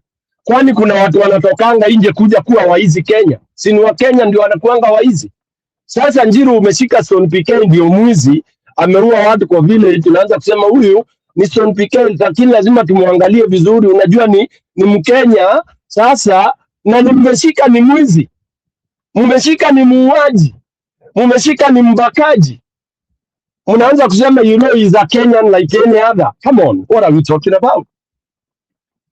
So dwelling on that statement, I blame the people we have entrusted to give us a solution. You go una mambo matatu umepeleka huko, then you go and mellow. What will not make us think that they are in the game together? Njiru, if you are in that delegation, you go, you have a meeting in Ethokon's office, having seen what has been happening, then you sit there and you start saying, we will give you a chance. Are you mad? Are we crazy? Are we stupid? You see what has happened in Mbere, you see what has, then you still say, tumpe chance, atarekebisha. Seriously? You are not seeing the indicators, everything written on the wall? So Ruto is giving you conclusion. Amekwambia. The thing, look at the bigger picture. It is not all Kalau. It is Kenya. Period. In your profession, I know mnafanyanga ile power off. So hiyo kama ni power of 10 ni power of 10 ya Olkalau, multiply ipatie hiyo index ndio cover the entire country. What you are seeing in Olkalau, just magnify it to the square area or mass area ya nani area square meters square kilometers ya whatever ya Kenya. One what 179 no 210 constituencies. So Kalau times 210, that is what take it to the bank, because the example started with Mbere na Malava and all that now has been multiplied times so many things to Batares and tell you upende usipende. Ask yourself, why would you think that now Mwananchi is being bribed to vote? Why are we being lured to think that Mwananchi atapewa unga na hiyo unga ndio itafanya apigie UDA? Are we sick? Are we naive? Is it true? Mwananchi anaenda kupiga kura kwa sababu amepewa unga? Mwananchi hajapata unga miaka hiyo yote ama miezi hiyo yote, even when they had that MP ule wakishua. If they never got what they were supposed to get, then ati sasa Ruto amekuja na wheelbarrow wamejaza unga na mandizi, ndio sasa. I mean, then what kind of Kenyans are we? Then we must be saying we have our wajinga wanaambua walisha, then we are all fools. If the determinants of voting will be by what have been given, by seeing a train coming, where has it been? By seeing inaitwa hizo wameletewa godoro za GOK, ati hizo nimepewa saa hii is what will determine how I will elect a leader. Then we have a serious problem, and we should now say whoever is in leadership to achane nae. If that is the kind of brains we have from our people, who are the voters? Which I doubt. For me, the way I'm seeing it, this is just Ruto is having a party. He's enjoying because he knows the opposition is weak. Okay? He's just having a party, creating perception. Alafu ndiye ataanza kusema siniliwanyorosha siniwa. He is not relying on that. He's just looking for where to spend money because he has immense money. He has a lot of money. So he is enjoying. He's part of that. And that's demonic, by the way. It is satanic what he's doing. All right? You know, una prune, unatoa chicken, ikiwa live, unaitoa manyoya. That's what he's doing. He's sadistic. He's everything you may want to call. Anafurahia hiyo kitu sana. Equated to Hitler when he never smiled in life. Alipoona damu inaenda kama mvua hivi vile mvua inateremkanga. That's when he laughed. That's when he smiled. But because knowing that hiyo damu hii kutoka kwa wanyama ni watu, that made him so happy. Okay? So for me, what is happening in Kalau is ni sherehe anaweka to justify ama to keep him busy and keep the chicken that are so desperate busy, and then he will actually slaughter them.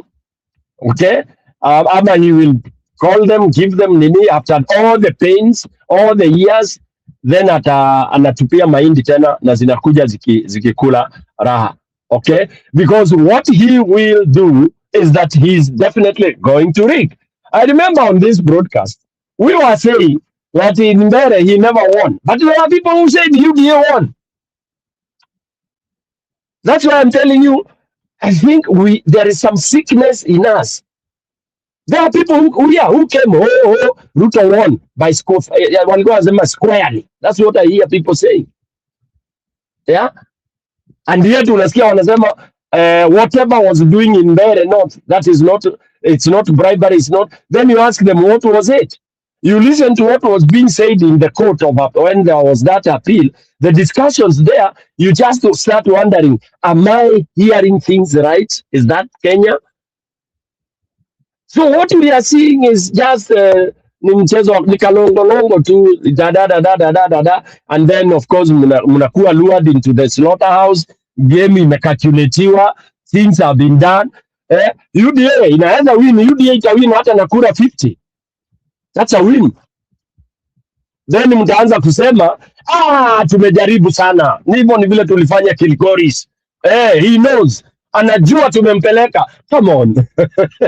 That is one of the very stupid statement I listen when I hear people who come out of competition. Ati unasema enyewe amenishinda lakini anajua vile nimempeleka. Come on. Umenipeleka. The thing si kupelekana, the thing ni nani anainua kikombe. and you know, na hiyo inakuwa hivyo. Haya sasa wacha tungoje ile ingine. Come on. We have not been dealing with the issue. Okay? So the indicator zero is very sad, very bad, that this country sooner than later will not have the election we are looking forward to. You've seen what has happened in Zambia. Maybe you may not have seen the latest. Okay, that is the trend that is going to build all over, because leaders in Africa have discovered the masses can do nothing about their leadership. That's why once you get it, that's it. Wamediscover that hakuna revolution inaweza tokana na Waafrika, especially Waafrika wa Mashariki, South Africa, West Africa, hiyo inakuko kuna kuanga noma. Hiyo inajulikana since time immemorial. All right? Those ones, and they are the ones we undermine. We think they are behind, they are this, but then they come out and say enough is enough. Yeah, of course, yeah, we've seen what even things like in Cote d'Ivoire and all these kind of things. So there they still are able to do some very unique things. So basically, Ruto is sending it and he's telling you this is what is going to happen. All right? So it's upon you to decide what you will do. Okay? It's upon you to decide whether, you know, itakuaje ama ikataenda hivyo. And he's not bothered. That's tricky. Yeah, because we are not addressing where the jigger is. The big jigger, the big problem is IBC. We are going round and round and round the IBC. Your leaders are not addressing where the road is. You need to clear the road. So we can debate until cows come home. Okay? Ethical has all the power, and it's not IBC, that is Ruto. And take it to the bank until you crack that. That's when you'll finish Ruto. So watu waache stories zingine nyingi, wawache sasa wapeleke IBC kama baiskeli ya kuiba. We better even have elections getting postponed because we have dismantled IBC. And we have a caretaker, whatever. We better have that than having ethical there giving us some stupid kind of things, statement. Afadhali tujue tumedismantle IBC, and then we are now fighting very seriously to do what? To remove. So that is what we want to do. Yeah. So that is what we want to address. That's what I would feel so good if we addressed. Kabisa, ile seriously. Tuachane na mambo ingine ile yote. In Olkalau, nikienda haraka, kumetokea issue ya King's Kit. Who has addressed them? Zilikuja huko. Haya, kumetokea issue ya watu kulazimishwa kura ID zimechukuliwa na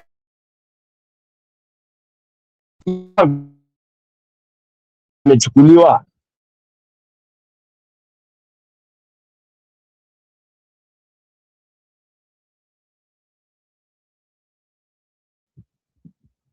Na hawezi sema Njiru, that is what is happening. So for me, if I were in the teams, hizo za kina Kalonzo and all that, we would mobilize all of us to enter to camp huko. I don't know what is the... You cannot say you are serious, unaogopa kulala huko Olkalau. Simulale hata kwa magari. Ama mwende na matent. Unaenda unarudi. Camp there. Go house to house. Chukua teams. They go talking to akina mama pole. Mami, wewe ulinyang'anywa kipande. Yeah, document that. Na unasema tu watu watokelezee. Wanatokelezea wapi? Kama watu wameambiwa, wengine hata wamepewa warning, muonekane huko. Voter suppression. What are we at? My friend, it is so sad. About Mbere, that is another script that has been the same. Kipiripiri was the same. Now it's happening in broad daylight. As I kept on saying, people say wajinga waliisha, lakini wajinga waliishaje ikiwa unaambiwa transformer inachukuliwa Mbere inaenda kuwa maintained in Olkalau? Hiyo si sasa ni kuonyesha si ni wajinga. And since when did we have transformer inatolewa juu pale iliwekwa ikienda kumaintainiwa? It's a very expensive exercise. Ask, I have relatives in KPLC, they'll tell you there's nowhere you can pick. Ikichukuliwa inachukuliwa kama imekuwa ni mbaya, ni dismantled. I mean it's broken, it's written off. That's how it is taken kabisa to go. Yeah. They did that. They take even polls.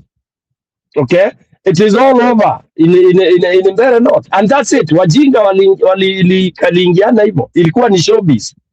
Same thing is happening.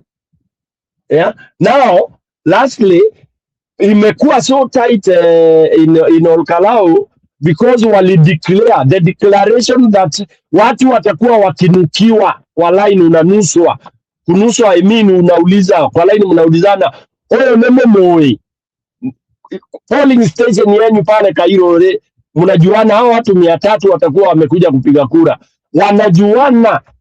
Unaulizwa huyu ni Njiro, huyu ni nani? Unasikia watu 2 3 kama wakujui, unatolewa hapo mbuga. So that is possible, and when that happens now is what they are saying, it is violence that itafanya voting isikue easy, because that is it. That is the removing of the jiga. And that is what kulinda kura is.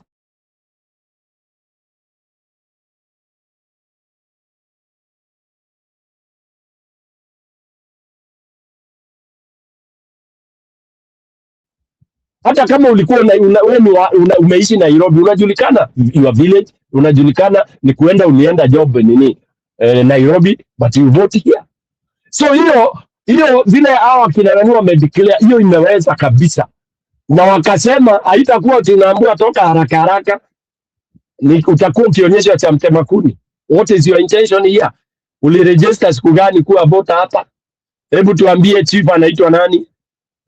Edman, mjumba wenyu nyumba 10 ni mzee nani ama mama nani? And this is raia wameamua. So we should do that at the offices of IBC. And also we should recall all the kids. We should say they should be, because they have been calibrated into something very, very, very dangerous. So we need to work on that. Wacha mimi nipose hapo niseme, it is true, we have just been given an indicator that Kasongo cannot afford to have an election that is going to lose, because it's obvious if elections were held, Kasongo will lose, but he cannot allow that. So what can we do? That's the big question now. What can we do? Mwananchi will be able to vote, but what can Mwananchi do to make sure that Ruto does not do what he wants to do? Mwananchi has no power. Power ya mwananchi ni kuvote, na unamkatel kwa kuvote. Kisha umenimaliza. Ikiwa nikivote vote 10 utaziita 2, mimi umenimaliza. But who has the other power? It is those who propose to be the leaders. They are the ones who are supposed to think njia mbadala boldly. Otherwise tutasulubishwa tu kama sulubu. Thank you very much, Bwana Njiro.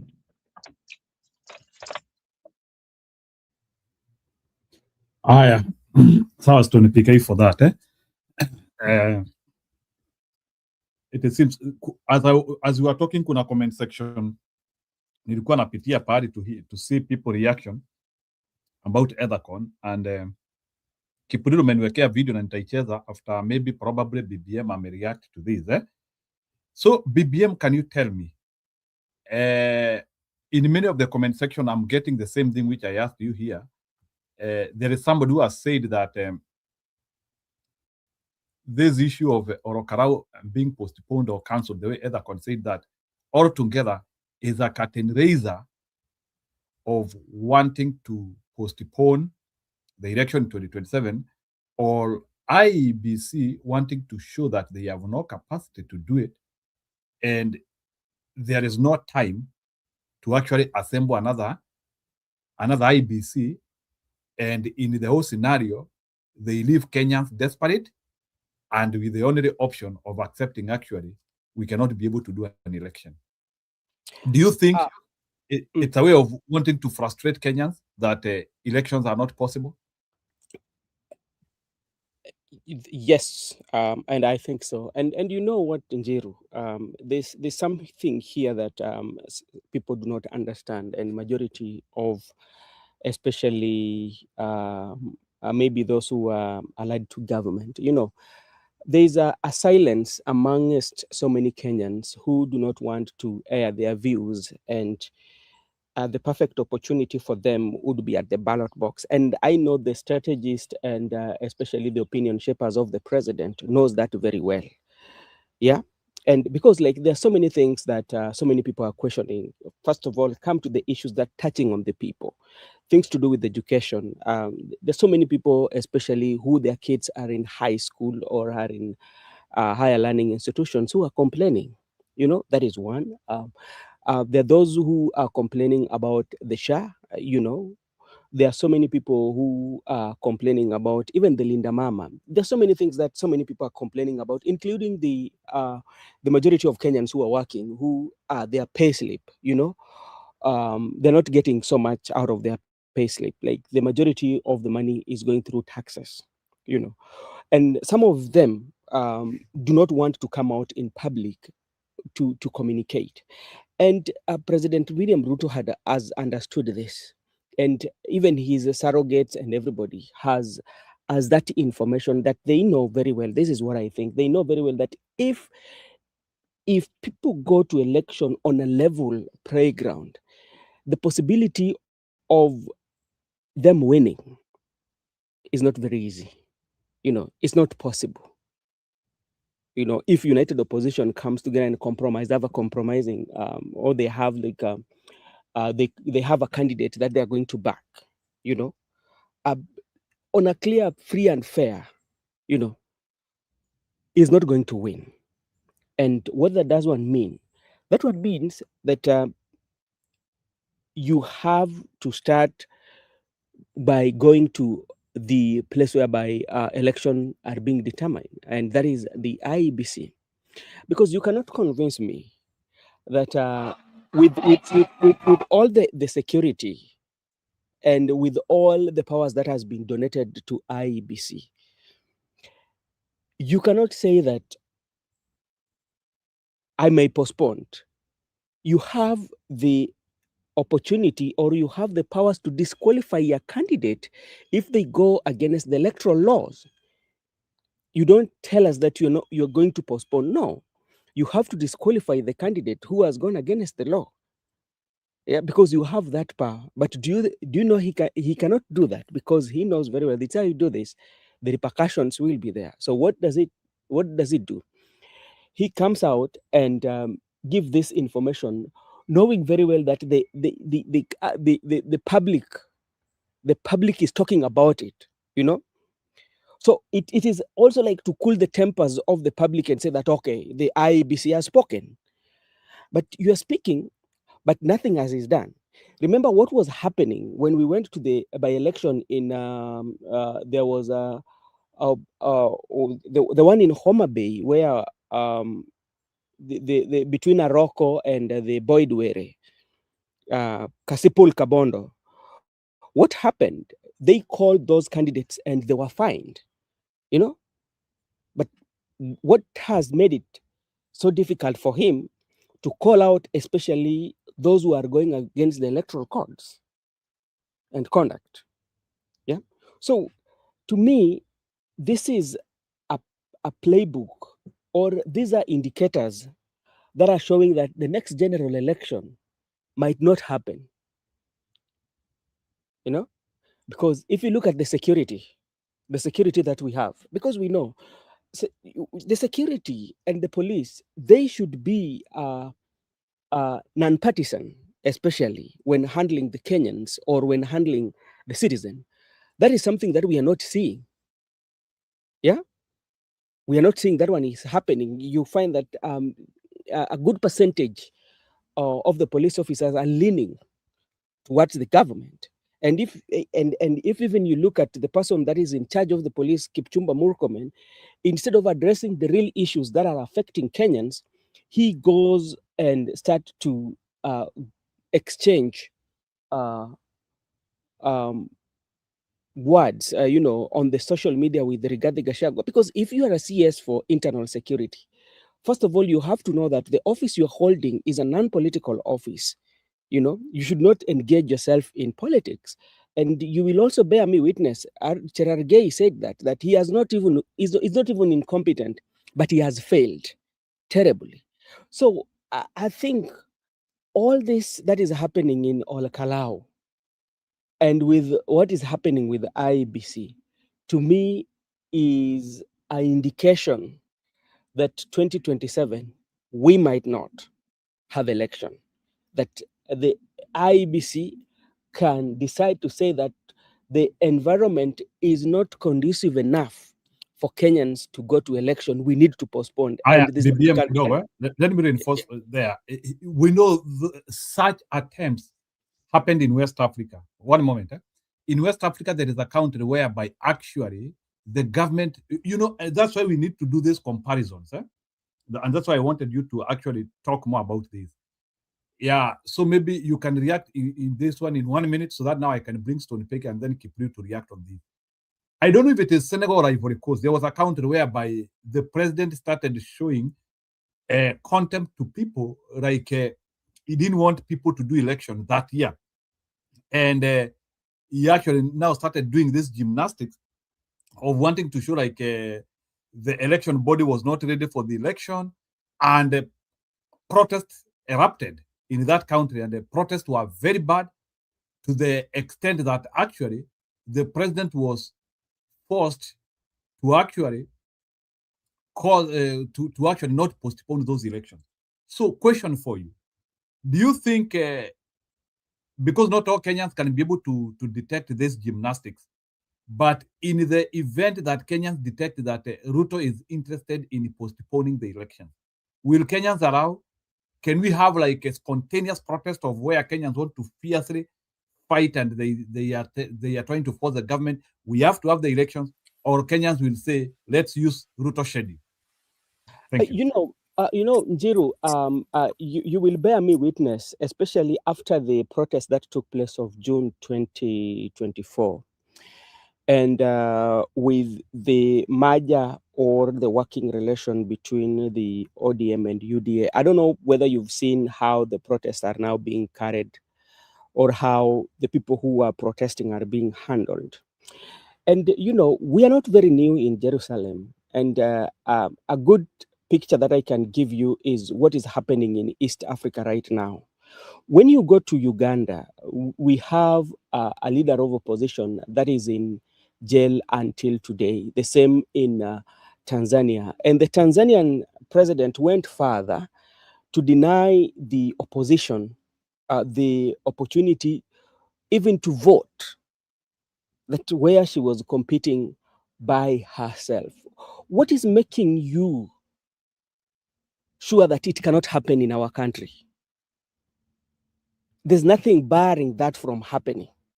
And it can happen in so many ways.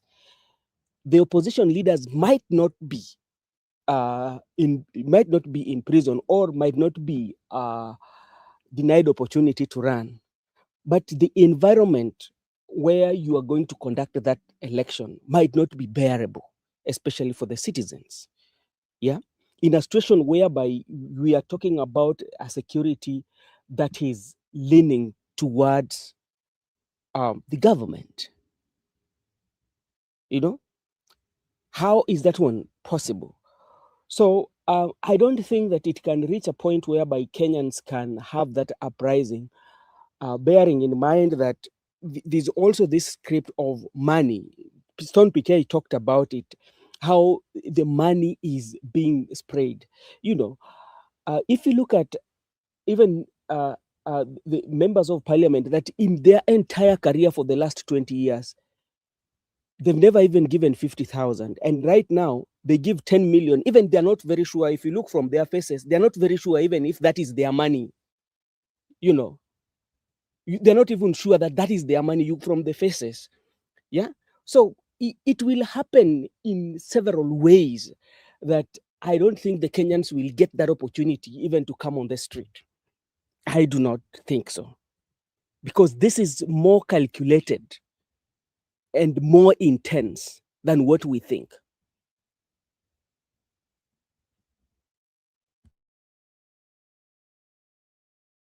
So, Stony PK, you can react to that. Same question which I asked BBM.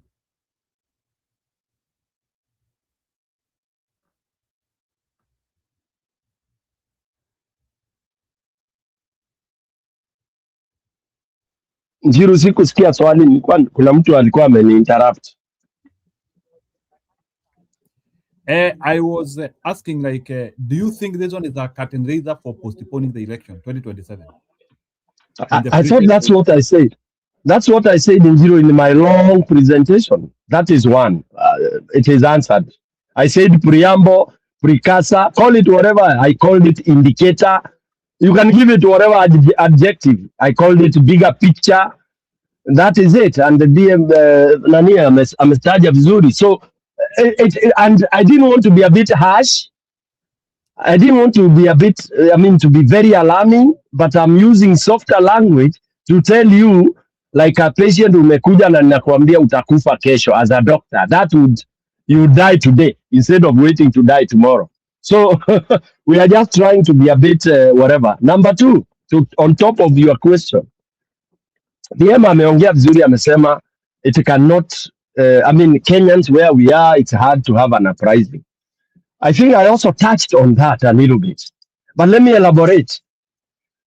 You cannot have an uprising in Jiru where you have, before I go that, who triggers or what triggers such a reaction? You've stated it very well, that Kenyans might not be able to see that danger.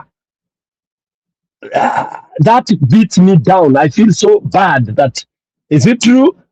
Which Kenyans are these we are saying that might not be able to see that? Fine.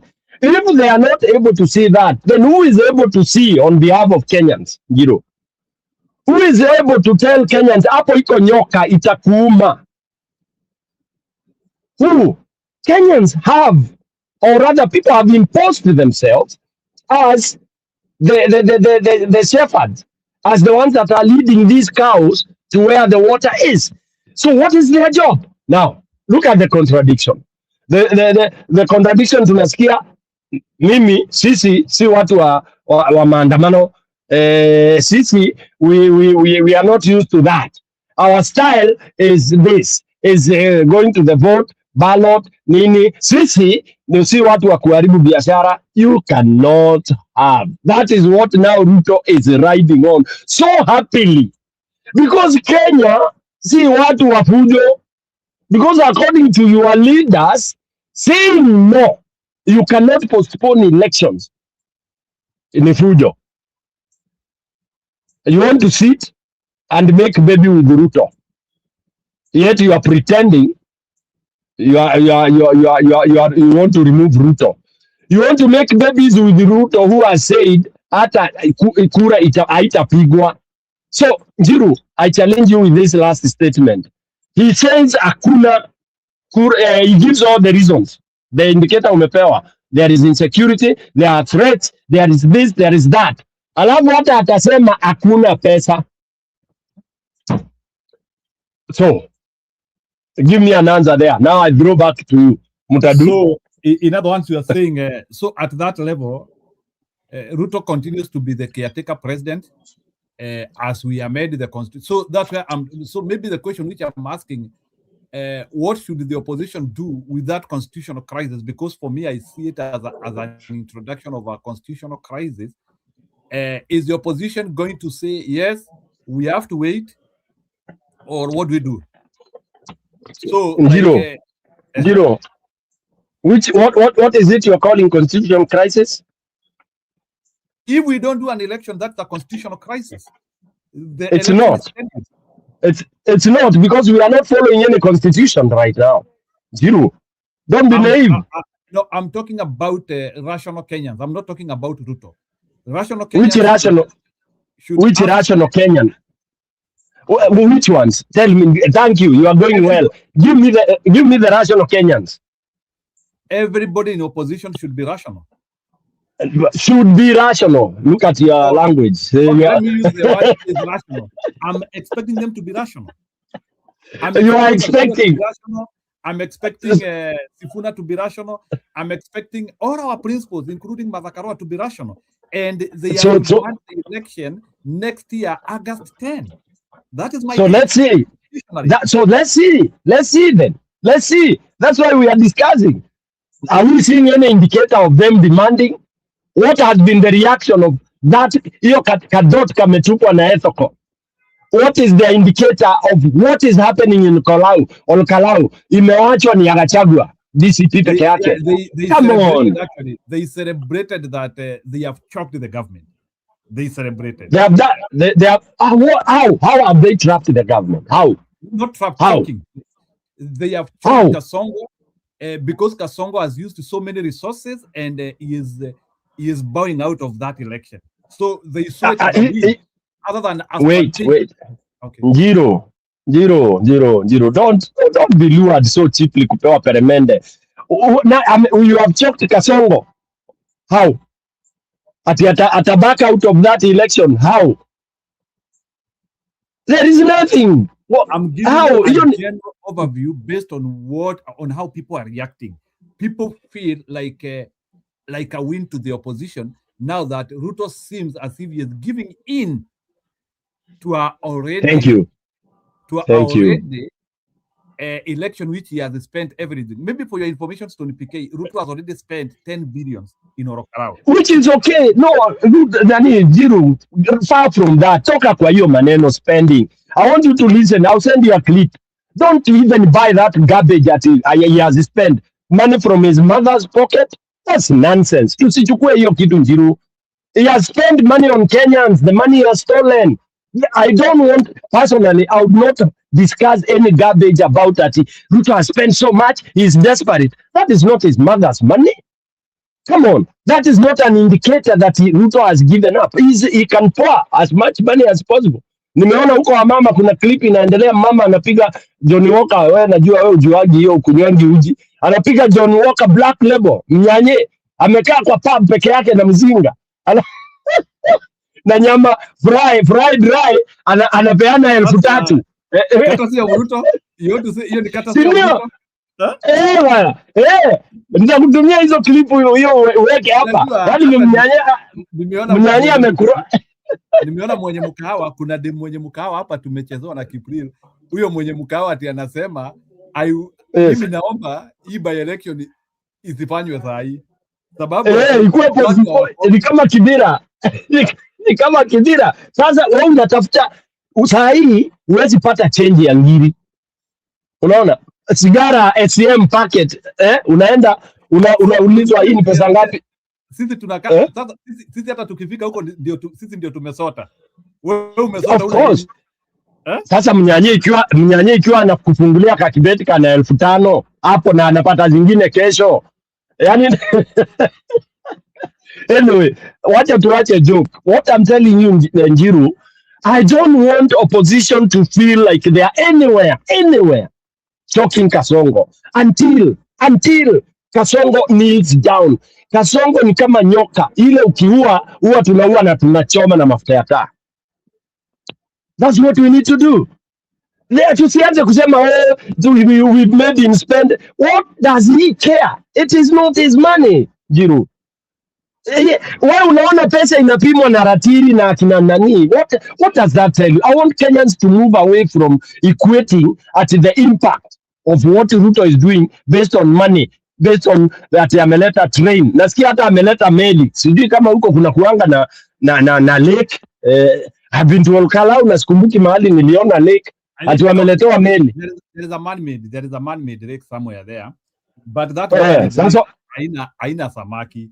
So walipelekewa boat na wakapelekewa fingerling. Na wanaambiwa in 6 months they will be harvesting so big of them. Yeah, the 6 months is the demonic nini ya Ruto. Everything in 6 months. In 6 months, in 6 months. All right. So the people should say, yeah, whatever you are doing is okay. Thank you. They should clap for him.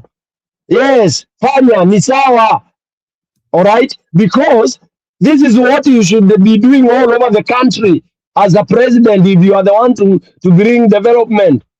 Okay, so there is no bonus that the Olkalau has gotten, and I'm happy some people have started picking that, but the leaders now should come out and support the Mwananchi by leading into very tough decisions. I was so disappointed with my good with this guy called Wamunyoro when he really came broadcast and he said for him, and he wants Kenyans to be him. He wants Kenyans to believe that he is the Jesus, and is the Jesus who doesn't want to be crucified.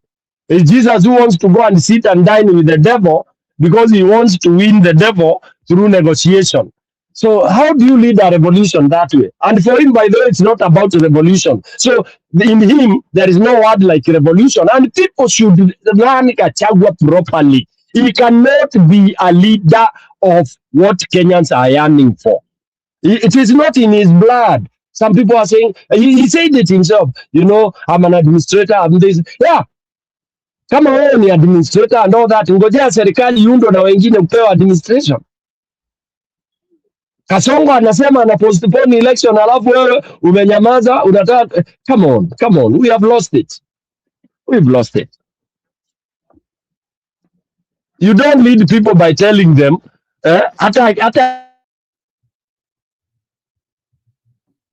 Aya, Stony PK.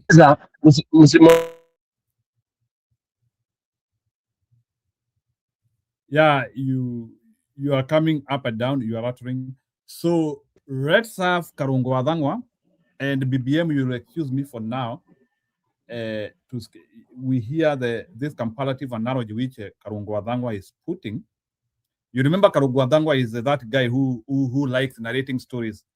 The other day, even 1 year ago, he narrated the story about Ceausescu, the outrode president of Romania. So he really narrated that story very well. Today or yesterday, he narrated about His Excellency Idi Amin Dada and how he welcomed the people only to do the wrong thing to him.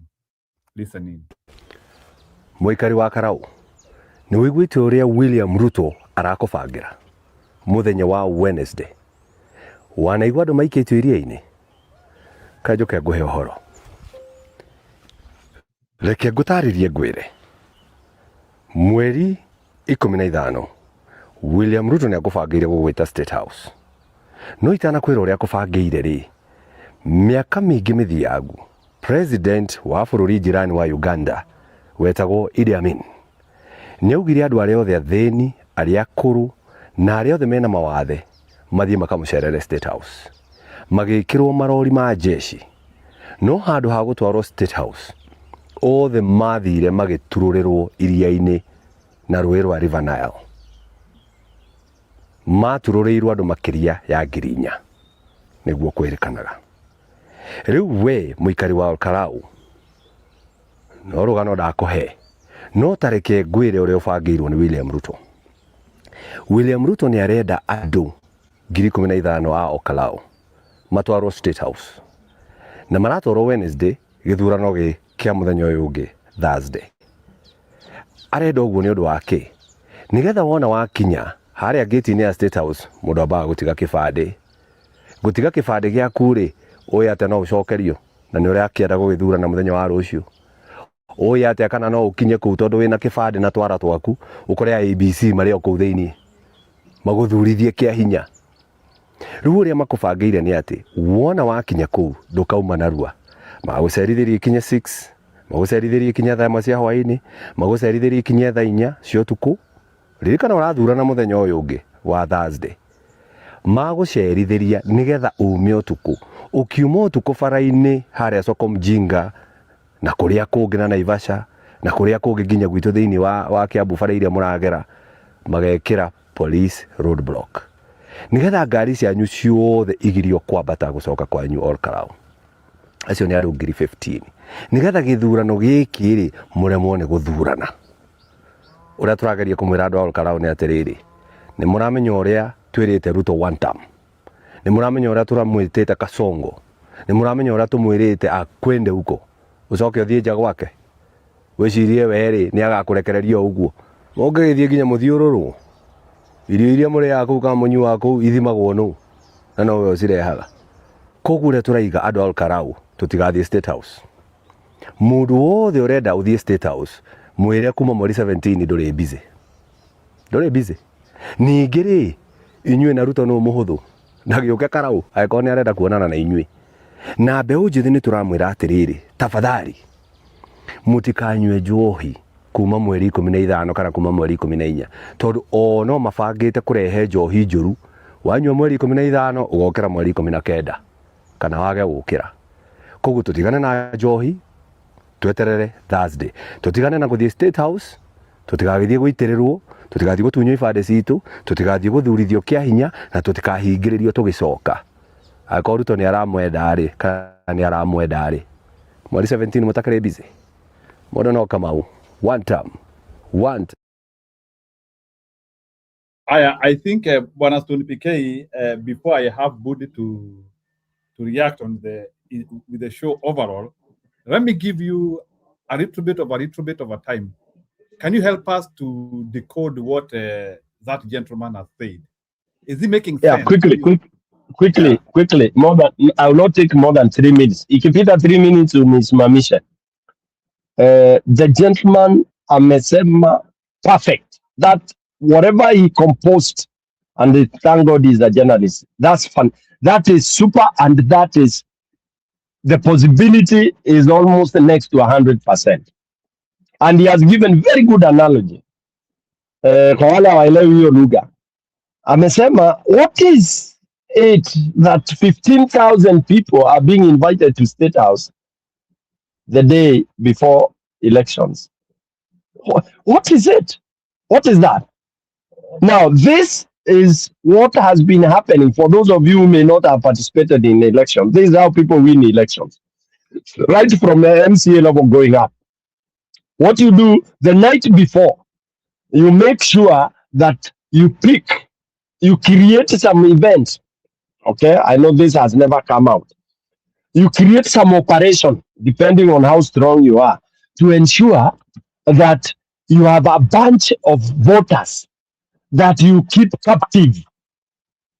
You keep captive to get either of the results. Keep captive for them not to vote, so that they suppress the vote, and then whatever margins will be very low, because you know how many you may want to get. And majority of these people you capture. You try, if you want them not to vote, you make sure they are from the opposite side. So you offer money and all that, and you do it in different styles. Some are offered outing, some are offered the disco someplace, some are offered this party. Now, like I give you the example of when we had councillors and all that. Okay, you would pick your number, those who you know are your people, and you take them away and lock them somewhere. They will only come out of that place, come vote, and you take them back. Okay, so Ruto is using that old trick, Moi's trick. These 15,000 people, once they get into State House, take this to the bank. I want to Rudy on Kalau. They'll go to Al Kalau after elections. In short, wakiingia State House, they will not vote. Or they'll vote by force. So it's either of the two. Either they'll vote by force, okay, without their will, because uko State House unaambiwa mama usipo vote hapa aurudi tutakufanya vile tutakufanya. You vote hiyo ama unapewa karatasi already marked and all that. So that Kazanwa is almost spot on. It is the worst thing and it is so sad that he's doing that. Hata Ruto saa ingine naye pia sijui ana-advise na nani. So it is true. Kadhangu hapo ako tick. Now, the option of you being released to go back again is you go back, then they will use the concept ile ya opposition wamesema wanazuia anybody asiingie Olkalau. So police will mount roadblocks kusema wanajaribu kucreate security to make sure that hakuna watu wanatoka huko wakienda Olkalau. So you will not start arguing with the police wakifunga roadblock and they don't care, they can block you for 1.5 days. They don't care. Then you will not vote. When mtu ya Olkalau wanakuambia hakuna kupita. They don't care. They don't care. Watakosi hiyo. They will cause that mayhem. And those who are doubting me, you can let's talk after that. You will see exactly what we are talking about. Some of us have seen this kidogo. Tumeona hiyo transit, hiyo formula, the play, we know it. So it is true. And Ruto is using very old ideas, which worked very well, by the way. Okay, but thank God we have people like Kadongo Dangwa who has very well put it to the Kikuyu. So here you have no choice but just to say no, I'm not going. Nimemaliza dakika zangu 3. So Ambudi, ukanireact kulingana na vile umesikia IBC leo and what Stone PK has a little bit decoded based on hiyo mkutano ya tarehe 15 State House, uchaguzi kwa ya 16.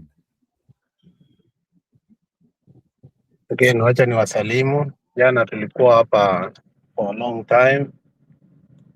And some of the things we said, I think action has been taken yesterday. I mean, we were here a day before yesterday, according to Kenya. But according to us who are here, we are here yesterday, almost same time hapa, tukua mimi na we na Kip na wengine. And one of the things we said was, we have no option. This thing is already rigged. You know, nani alikuja hapa na tukamkatasha hii mchezo yenye tunafanyanga. You know, tukasema, you know, we've been stupid for many years. We are saying Gini Waseka or all this bullshit when we see all the indicators of how, you know, Ruto operates and how he just stamps like a gorilla before and after. And the questions in hand, some of it were spelled out by IBC, that the state is in question in terms of corruption. And you know, it's only that they didn't go to depth to actually single out Ruto as an individual. But I think they came close to it, that the state operators and how actually, you know, if you could see, I think this Ecoman was at the point of almost cancelling or nullifying or giving us an indicator that there's no election in Olkalau. Because we've never had a situation whereby the IBC commissioner, you know, came this present. If you remember what almost came to like Olkalau by election, I think Stone PK can educate us more on this, because if you remember the postponement of the Kasarani seat, whereby the present member who actually was shot, Jama, who used to be a journalist with the BBC, then Kibaki understood Raila had this Ngamia guy, this Somali guy, but I think we wanted to put a Kikuyu there. But when the polls were done, the military pool, on a several occasions, Kibaki understood that we are going to lose there. What did he do? We postponed that by election 3 times. I don't know if you remember that, Stone PK. But kind of perfect. Yes. Yeah. But the kind of language that this man used has never been used in the history. It is only Kivuito who used that language with actually phobia when he said, "What are you cooking back there?" When it was too late, everything had been cooked. And what the IBC actually told us is clear. We wish we have.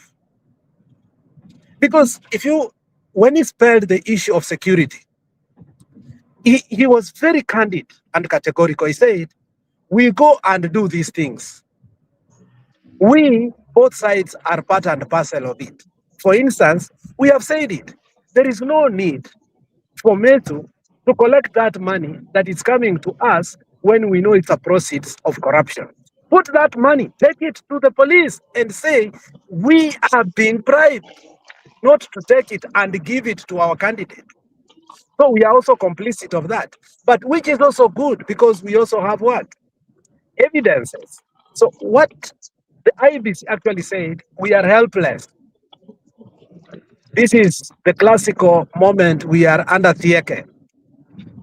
The guy was crying to Kenyans that, look, we as a body have no mandate. So the only logical thing, he introduced the cancellation or the postponement of the election. I mean, abruptly, he said, we will be forced to do it. Which tells us that, look, the guy has already told us, we don't need, again, anything else. Now, these other issues of state house, those are nonsensical for me. Why? Because the IBC itself had said this by-election is not like the other ones. Maybe the other ones we did not come close, but this one, no. So I will leave it there. Wananichanganya kila siku, niko PA, niko wapi, niko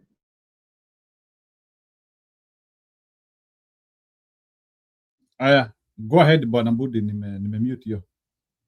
No, I said up to there, me nimemaliza. I'm glad the IBC has told us the state of this by-election, that they are not able in any way because the massive, they used. So, Bwana Mbudi, how is that impacting the general election now? We now have side B. How is that? So can we use that one to actually infer what we expect for the general election? IBC has given us a classical scenario that the pattern we are going. Now, if you look at what even other politicians have now come openly to tell us, it is almost clandestine to find the state eating its own state. I was more than shocked by Dismas Baraza coming to say that, look, let me be candid. There are roles the state cannot do unless they use goons.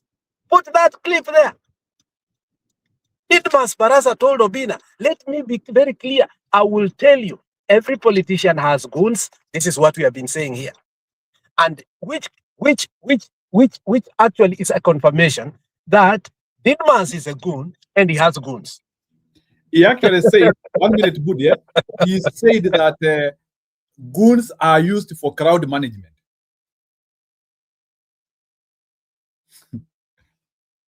I was surprised too. No, but he ended up, what was more criminalizing is this, that police have goons. Did you hear that? It's not politicians. Now, he confirmed that. I want you to put that clip vis-a-vis what now we analyze line by line, what actually the commissioner also said, the both commissioners said during that presser. It's like the rate of corruption and insecurity cannot amount for us to call this a by-election. It's not a by-election as far as what we have seen. Yesterday, I called it an electoral felony. And anything that is a felony, it's not a gross misdemeanor. It's a felony, which means the candidates in question must be disqualified. They cannot be in the ballot. So what does that mean? Both cancellation And it's a both. It's a duo, cancellation and postponement, until the environment guarantee that we have a candidate and security is there. What does that tell us about 2027? Ruto wants to use this to make sure that the 2027. So let's not be happy because now we have given Ruto what he wants. He has always wanted to postpone the 2027 election. Now, do you see how that comes in? Do you see how he gets what he wanted? Let's not celebrate. Yeah, you wanted to make sure that conditions are not favorable for the election, and we are actually closer to that. And now he is now having his own body confirming that the conditions are not favorable to conduct any election, and there is a litmus test for a very nearby election, which we cannot do. And then now we start now asking ourselves. If you hear now the spat between Gachagua and Murkomen, it confirms that Murkomen actually want to introduce, and that's what I wanted to ask you yesterday when we were insisting. Then I asked you, do you want Gachagua to introduce martial law? Because Ruto wants to introduce martial law. Because they want to create a state whereby they want to tell us that we have become so ungovernable. Now we must create a state of emergency. Ruto wants to stay in power by all means necessary, even using both institutional and constitutional instrument. And that is what I insisted yesterday. As much as we want to solve this, we must also be very clear what Ruto wants we might give him without our knowledge. And he wants to stay in power by avoiding an election. Obviously, he's not ready for an election. Everybody knows Ruto has no votes. If you have votes, why do you call people a day to an election? And Stone has translated it very clear that the purpose of that is to force people, because you are not going to state out without what? An ID. Yesterday, we played a clip where they were telling us, "Mumayono na nini? Mumayono mkipiga kura na nini na ID." So that means they were collecting IDs. So you can almost see what their formula is. But how, in terms of the people who will actually be in line to vote, will replicate what they are going to announce has become a problem because of the nature of who we are now with the smartphones. Now, what are they doing? They want to suppress that so that, as Stone PK said, these people will not find themselves in Olkarau, and therefore those numbers that we have been singing about of Kumira, we will say that, 20% voted. So if the turnout is 20%, then actually we lose. Why? Because then we will not be able to actually say we have a clear majority.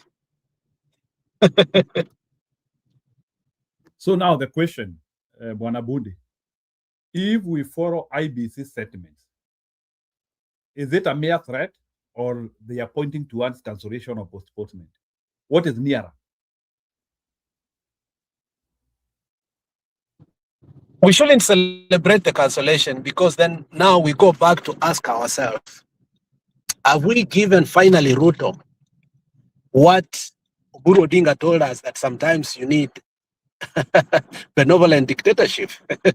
Part of benevolent dictatorship is postpone the election.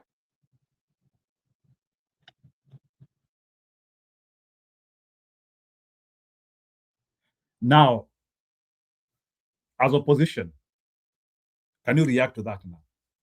Strategically, what has happened from IBC? What should you do? Actually, and I have a poll there where I'm asking people quite a number of questions there.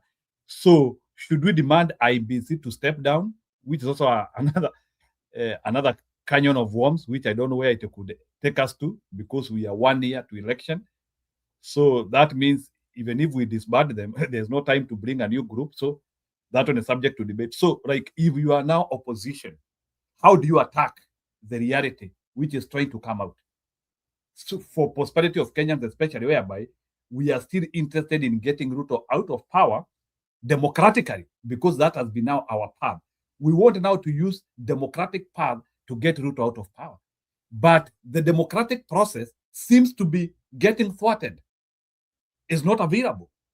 What do we do? Banabudi, you get that? Like we are following democratic process, but there is an orchestrated process by IBC and Ruto of not achieving that democratic process. And the opposition is busy saying, tunataka kutoa Ruto pale kwa debe. So how do we reconcile these two, which do not seem to connect? Democratic process and another man who doesn't want it.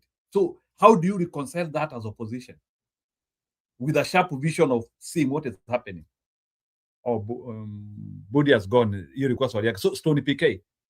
Let me return you to the discussion. Can you help me to understand how do you reconcile the two? We want to follow the democratic process to get Ruto out of power. That is what the opposition is telling us. Tunataka and putting it into perspective, tunataka kuaibisha Ruto kwa debe. But that process ya kumwaibisha kwa debe doesn't look feasible. As opposition, can you reconcile? Can you reconcile now that reality?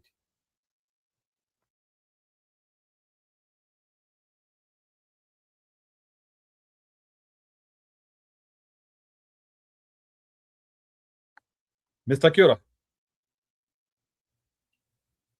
Yeah, I seem to have lost all the guests. Okay, it's okay. So I want us to react to that.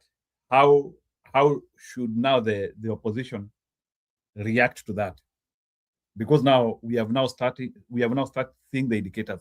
Then it was like here, you know, this IBC is not ready. The IBC can do that. Now they have now started showing us signals. So sorry, how do we attack that? So BBM, yes, under this question, we want to use democratic process to humiliate Ruto, but Ruto and IBC are not showing the process, the democratic process, to allow opposition to humiliate them. So, as opposition, how do you reconcile the two? You know, remember when I was contributing earlier, I told you on how our neighbors have really conducted themselves, especially when it comes to election. They've reached a point whereby, especially, they have disregarded that democracy. Even the opposition themselves, you know, look, for instance, what is happening in Tanzania, where Tundu Lissu is in jail right now, fighting for especially his freedom because he's charged with the treason.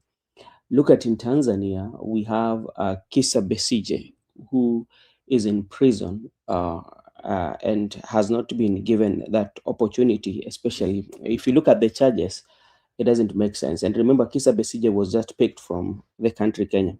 So what happens is that even if opposition, united opposition or the opposition, those who are opposed to him can reconcile. Because, you know, when you look at it, he has the instrument of power and he can use them the way he wants. Secondly, Correction, Ben. Correction. Kizza Besigye is Ugandan. The other guy in Tanzania. Yeah. Okay, Just yeah, for the sake of our audience, yeah, it's okay. Okay, it's yeah, okay. sorry about that. I did not say that. When you look at Kizza Besigye, yeah.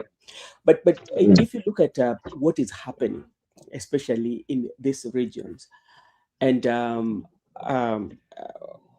you can say that what is barring us, especially as a country, from going into that trajectory. So, which means is possible.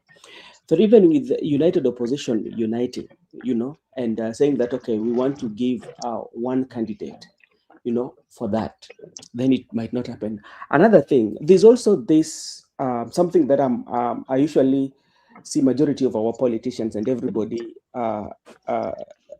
thinks that the monopoly of knowledge or monopoly of somebody who knows, you know, there's quite a number of group of people who have put president as somebody who knows it all, you know. If you try, you know, how they portray him, like there's nobody who can think above him. But to me, what I think, that united opposition can give it a shot is by especially coming together, yeah, and deciding who they want to be the president, you know. And it doesn't matter who becomes the president, because if you look at the history, even in the time when Moi was defeated in 2002, during that time, Moi had everything, you know. He had money, and he had the security on his side. But still, Kenyans were able to come out in large number and vote and change the regime. I think it is still possible. It's still possible to it can happen, but it needs a deeper thought, especially on the united opposition and even Kenyans who feel that they're not in the right place. So what I might say that the point number one is for the opposition to reconcile that they have to make sure that they kill their interest, political or presidential ambitions, and decide on who is going to run. And after deciding on that, then they should support that person fully. So that's the number one thing. They have to unite, whether if they want to win. That could be the number one. So I have an issue there because you are uniting, but the process is still not workable. Or they unite, they have their candidate, and then that candidate demands for the election. Now, or yeah, what is the that is importance of the why, that's why, Njiru, for me, let us know this. There is no opposition in Kenya right now as we are facing Ruto. It is the people of Kenya versus Ruto. If we put it that way, then again, it will be a success the way the young people are able to successfully come together and take Ruto out, were it not for Baba, who asked the question, who takes over constitutionally. Then he found out it was Gachagua, and their beef actually made Raila just allow the alternative rather than the people's will. So if we start looking at the opposition, then I think we are again dividing people. What Ol Karau has shown us is we have united against Ruto, and he can't take it. He has said now he is against all of us. It is a high time we took the opportunity, as fresh and raw as it is, to brand now that it is the people of Kenya versus Ruto. I think that is one thing that will sell out very good. When we were dealing the scrapping of the Section 2A, it was not about opposition or anything. We were glued to one thing, scrap off Section 2A. It was the people of Kenya versus Moi. It was not the opposition versus Moi. It was the people of Kenya versus Moi. And that actually, after achieving that, then we started having what? These factions that later could not deliver. But for now, if we carry ourselves that it is the people of Kenya versus Ruto, we take Ruto, first of all, we take Ruto out. I agree what Sifuna has said. Our only agenda should to take Ruto out first. And we should not be ashamed by saying that is our agenda and our manifesto. Because the guy has become larger than life. If we go by you talking about the opposition, again, even here in comment section, we are going to disagree on how. Amaje Benson. Now we must have a bigger goal that unites all of us. And I think that is the only thing that unites all Kenyans. That look, I mean, this guy is bad for the economy, for the security, and for posterity. We have no future in our hospitals, in our healthcare, in our education, and also in our wealth. I think that sells very well. Okay, so in terms of that, yes, we have that unity of purpose, as you described it, whereby we should rattle, everybody should rattle Ruto in one front. Then, in a democratic process, how do we flute this? Like Bundi. we want to Yes. authorize it eventually for debt, or how do we want to do it? Or through a civil rebellion? That's why I want to know, what is the end product of the extreme unity which we want to have of saying this guy is bad for us? So what is the end product at the end of the day? And how do we achieve Let me that? come in here. Let me come in here, Njiro. You can hear me, you guys? Yeah, you're audible. Yes, go ahead. Yeah, So Benson Alex. chickened out. Benson chickened out because they are part of the people who are the problem in this. But don't pick a go out. Go on. Thank you, Alex. I wanted to come in with 2 points, 2 points, and I want to hit hard. Thank you for really elaborating. We've been circumventing, tunazunguka, shida tuko, tunaona where shida is. Kwanza Nyanza is our problem, number one. These rules who have gone to Ruto, the ones claiming, sijui nini, that's a problem. Okay? Now, Alex, you put it very well. And I'm so happy because for me, this is where I began. And that's why people who follow Gachagua have been fighting with me, saying that I fight. There is a guy, I can't remember his name, alitoka mapema. What is his name? Huyu jamaa ambaye alikuwa anasema I'm against Gachagua, this show is against Gachagua and all that. Jiro anaitwaje? Anyway, you know his name. Okay, and we had a very serious argument here. I tried to say, why don't you, he says that we talk so much about Gachagua and all that. Because Gachagua is one of the people that are in what they are saying is the leadership of the people, and the people are the ones that have decided Gatsongo is no more. That fact, there are individuals that have not accepted, and that's why, Bundi, I like what you have explained here. That's why they have a problem of naming a candidate, Bundi. A candidate could have been named hata last year. Ati unapewa ma excuse za ushenzi ambazo hazina ajabu. Because, one, they don't want to acknowledge that it's the people versus Gachagua. The people versus Gachagua, not DCP. No, not Gachagua versus versus Ruto. It's not a party. But you see now, unfortunately, I'll begin with Gachagua, who people don't like me talking about. I have a beef with Gachagua because wherever he stands and he talks, him is selling a party. Come on. And Bundi, you have quoted when you are removing Katiba to section 2A. We did not come here saying Bundi anakuja na party yake ya kutoka Kisii, Stone PK na party yake ya kutoka Mbere. Come on. Kenyans, we should really read scripts that worked. As of today, saa hii ni Mkenya anasema hataki William Samoei Ruto. So for you, and that's why here again I acknowledge Sifuna. Sifuna ametelezea ndani, akasema mimi niko na mwananchi, watu wanaanza kumpiga. Oh, sema ile party huko, sema ile. Do you see the problem? Sifuna knows. And as much as people say, oh, he's young, sijui nini, people become very stupid. Hii maneno ya young. Sifuna is old enough. Anaweza zalisha bana. Anaweza fanya chochote kile what you call old can do. He's a lawyer. He's educated. He's kabisa. He's senator. Where do you start undermining at? He cannot be. He can be. Sorry, I would want to be harsh and say huo ni upumbavu unaletwa na hawa watu ambao wameshindwa kukubaliana.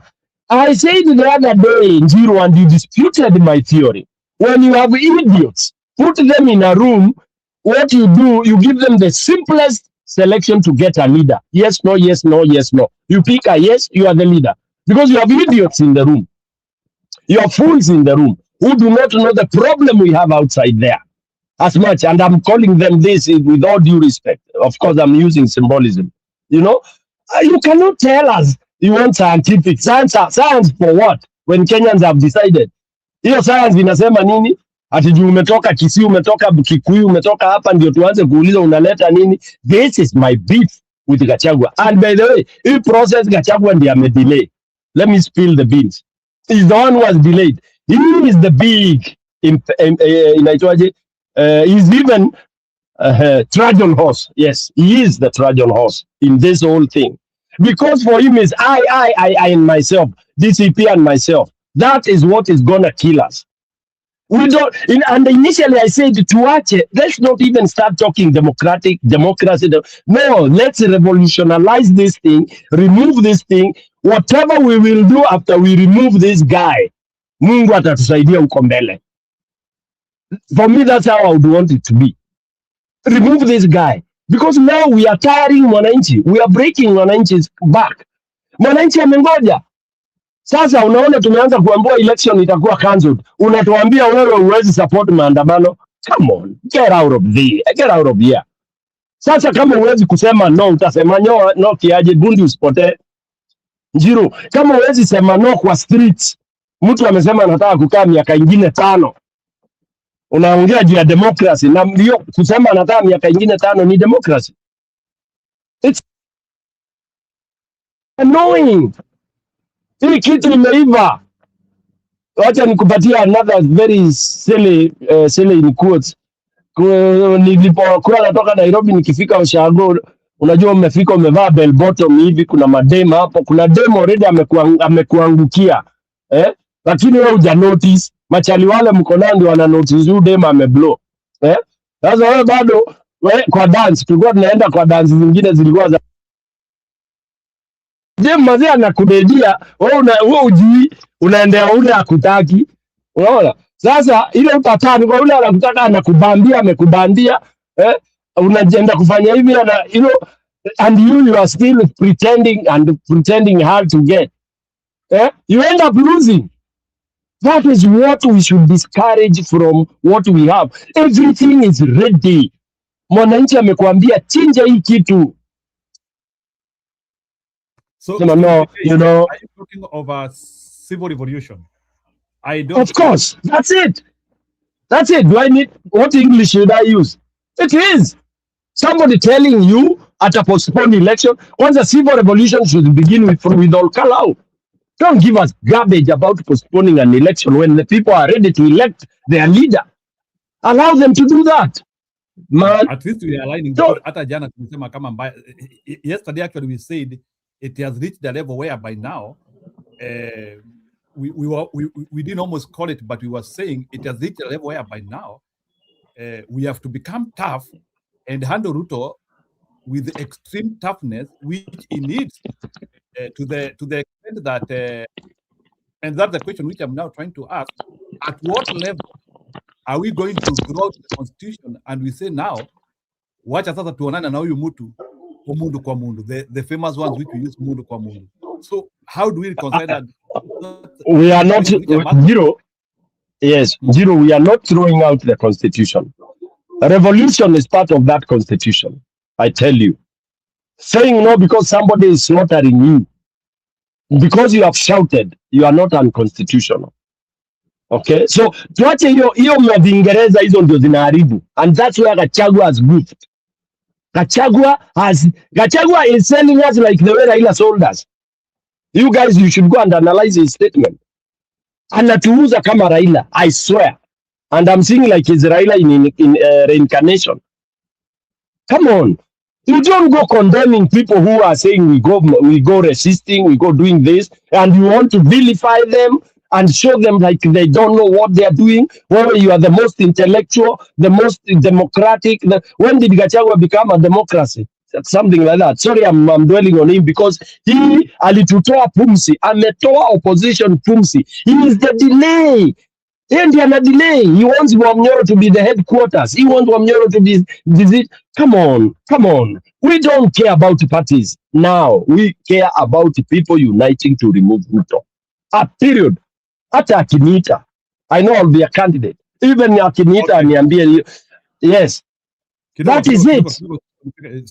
Kidogo too, so because I also want to loop Budi on this theory here. You know, Gachagua is much glued on the democratic election process, which can't work in Kenya. Will work. Yes. Kidogo.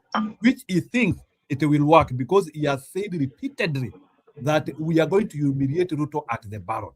That is what he has said. So the question which maybe I would want you to to tell me, do you think Gachagua will, because that's what he should do, do you think Gachagua will force an election because he want to humiliate Ruto at the ballot? How will he force an election? How will he force an election when Etho or whatever says what he has said? Yeah, Ethacon says, Ethacon kisheria ile Gachagua anawadoo aseme, as the chairman of IBC, there's insecurity. He has enlisted kila kitu. How will Gachagua force and go against that? How? Okay, relax kidogo. I want to loop Budi on this because, you know, Budi, our party leader, your party leader has said he wants to humiliate Ruto in the ballot. Is it possible to reach in that ballot? And how does Gachagua want us to reach in the ballot, according to him? At this point, we are not having a by-election. I think anybody who lies ourselves, even though we are lied to our own parties, I mean, now this is where reason kicks on.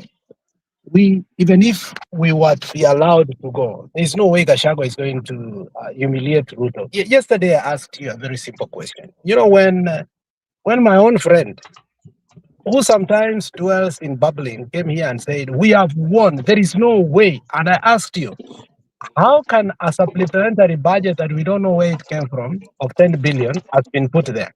The state machineries have been put there. Gachagua himself has told us that all hotels, mpaka watu wanawacha watoto wao na wanatoka wanaenda kuishi kwa ndugu zao, watu wameenda kuishi huko. He himself has told us the classic scenario on what actually is in the ground. Okay? Everything Ruto is doing there. Now, a day two, you see what he's doing. If this election was to happen, and it's going to happen, it is because the declaration is clear. Gachagua cannot humiliate Ruto. Okay? But because the IBC knows the precedent and he has seen that already it's going now to root for unrest, because obviously it understands its actions or its carelessness in handling that by-election will give itself a headache in just before even 2020, 1 year to whatever they are going to face from now to 2027 will be a clear total blackout from the people. So for them to survive that election, they will tell Ruto, no, we are not doing this. Or they will allow it to be declared, whichever way Ruto will want it to go. But the issue of us being confident that Gachagua is going to humiliate Ruto in Olkarau, everything has been put into the declaration. And I used two words yesterday and the day before yesterday. They have both constitutional and institutional powers. Institutional powers, they have IBC. Constitutional powers, they have what it takes for them to uphold what they declare. You saw that even in Mbeere, against all odds. You saw that in Malava, against all odds. What was done by this Roku guy is also amounted to be a felony. But what happened? Nobody went to court, nothing happened. Okay? So for us to sit here and start bubbling that Gachagua has said he is going to humiliate Ruto. The same man told us in Mbeere that go home, I will protect the board. Chiru, should we be again discussing the rhetorics of Gachagua? Not that we are discussing the rhetoric of Gachagua, is that... yeah, but Gachagua, that's the question you asked.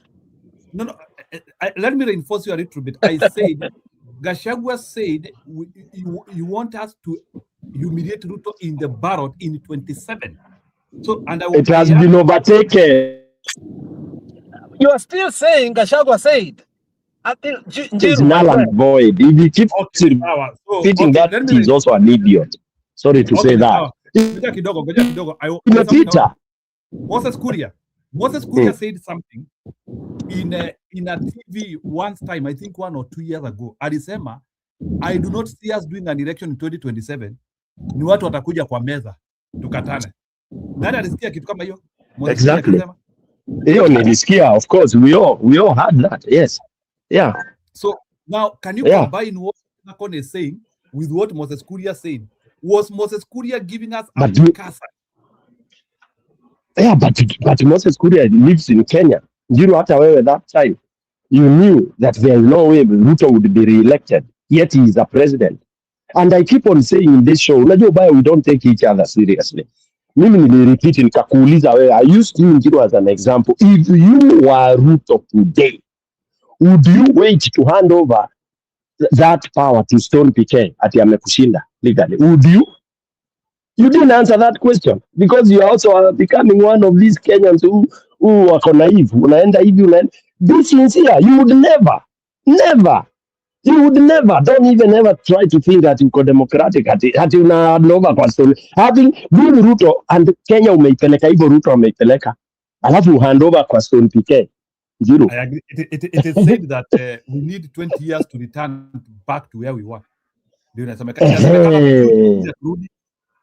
Hata the next president akikuja, he will be in a rock bottom already.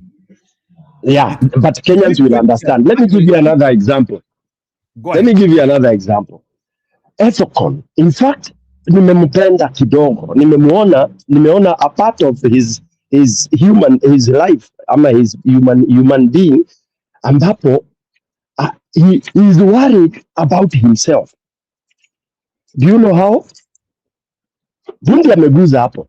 The guy ameona hii ni jambo. Unajua akipewa hiyo job, unajua Kenya kama hakuna job, hata mimi ukinipatia nitachukua job haraka.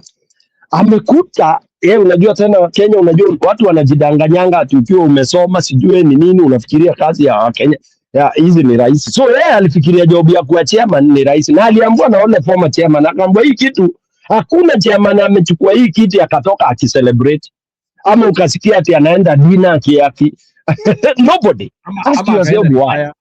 There is no ama akaenda retire. Who has retired? Yeah. Go ahead. Anybody you talk to unakuta ako so stressed, ako wengine so ndio Ethicon realize, oh shit man, this thing I thought I would straighten up things. Unajua kila mtu before you are appointed you think you have your own way of doing it, you be transparent. I don't want to judge him. Maybe he thought he would do that. But realize ni noma, ni ngori. Hawezi hata labda amewekwa kwa room kama jamaa kimekufa juzi hiki kipara. Labda amewekwa akaambiwa wewe my friend, don't even issue any statement without asking us. Imagine ushaambiwa hivyo. Don't dare write anything about this. Amewekwa his cage. Then I realize, my good God, where is the best escape? So for him, he doesn't know the best escape is to run away like a Kobe. So he wants, because he comes from the Kalenjin kind of mini where they believe in Moranism, he doesn't want to look a coward. But this guy would be very happy to tender his resignation as yesterday. I can sure take that to any bank. This guy would want to jump out of IBC chairmanship jana. Aishie aende akafanya hizo lawyer zake ama whatever he has been doing peacefully. But now, because he can't do that, nayo hiyo pia ameambiwa they are not. Sasa anatafuta escape valve, safety valve. Safety valve ni aje? Align na gava sasa. Ati gava, the body language of that man is very scared. Let's be very honest. He's scared. He's scared. For the first time, we have a man who didn't know what he took. And now, but again, his consciousness, actually, and I said it, the only IBC commission who has come close to call and say there is no election. Because by you pronouncing, I think even the state must have called him and asked him, you could have pronounced, you can't pronounce both. Cancellation and postponement. You could have said then postponement. But cancellation, you cannot. But what he basically told us was there's no election, the inside job, because he actually said the massive corruption that we have seen. Secondly, he ended up saying this. If you look at the state operation, whether it is due through the process, but it's not supposed to be at this particular time. He called out. We've never had that. I mean, it's close to Kibwito. You know, even Kibwito, what he said, alikuwa anatuambia this is shambolic.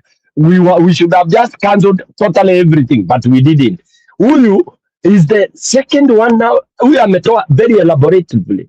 So he says, I know, yeah, you are right. He should. They are saying he should not have used the two. But imagine for him, a postponement, a cancellation means the same, bro. You guys, when I postpone an election, nimekazo hiyo election hiyo siku. No, So we for will that, have now to John, start thinking when we will hold it again. I can decide we will never hold it. So he has elaborately given it to Kenyans, and this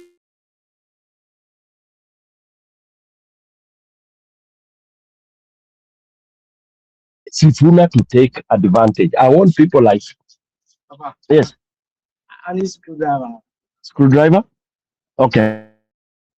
so for Stone, on this case, when I looked at how he was actually projecting this was, while he was using both words, the cancellation, he meant that the UDA candidate has shown that he should not be on the ballot. We must cancel him because of the extensive bribery. The postponement is because UDA does not have now a candidate, so we must postpone it because Kamau, our Chokora, cannot compete against himself. So basically, he was incriminating the government openly. Look at his thought process. You will realize what he was saying. Because no sooner he talked about that state, which means the state is helping the UDA candidate, which means the UDA candidate needs to be cancelled. And if it needs to be cancelled, there is no competition. If there is no competition, then we must postpone it. So the cancellation is because of the UDA corruption and the insecurity they have caused there. The postponement is because now there is no candidate competing. And you can almost see what he is going to face, the wrath he will face. But that is the truth, because if you allow that script to play, what problems will you have brought yourself for 1 year before even 2027? That is the jagged that he's facing right now. Question on that, I want to extend you guys a little bit. Now, if that is the case, has now Ethacon understood the methodologies and the procedures which he can apply for a large-scale election, which consists 290 constituencies? Is he aware of the challenge of conducting an election in 290 constituencies? I think there's no one so far who has had that challenge. Immediately they took office than this guy. A lot of us talk about election without actually going back to read the book Hassan Isan wrote to us about the complication. Isan is one man who said, the president we never had, and I wish we had Raila as the president. The man actually who never pronounced Raila as the president.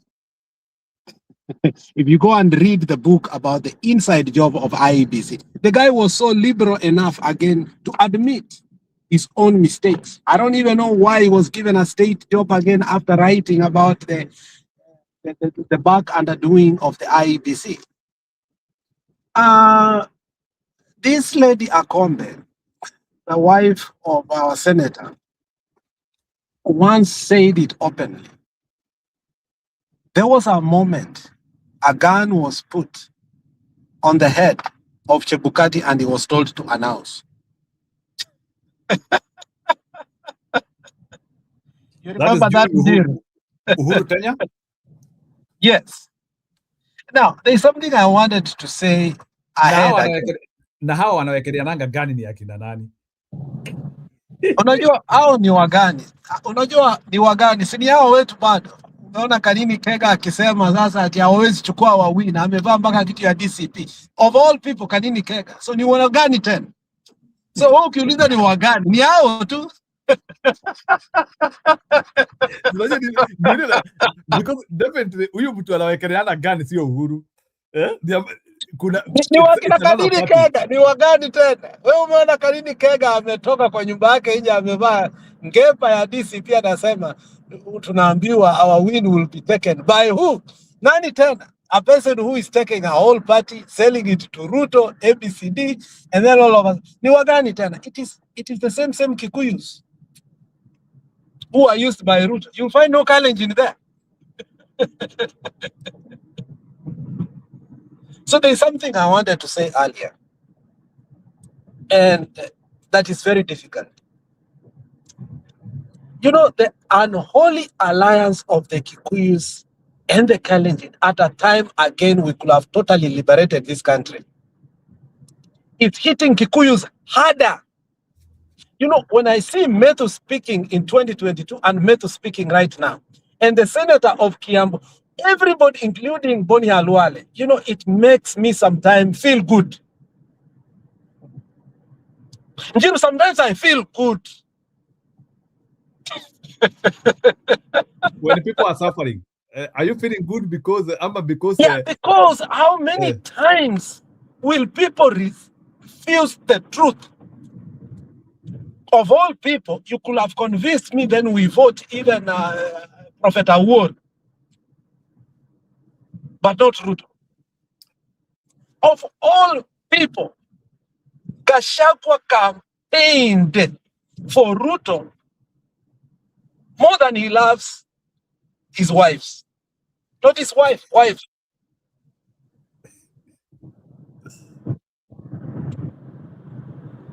That unholy alliance, if the Luo nation is not going to learn from it,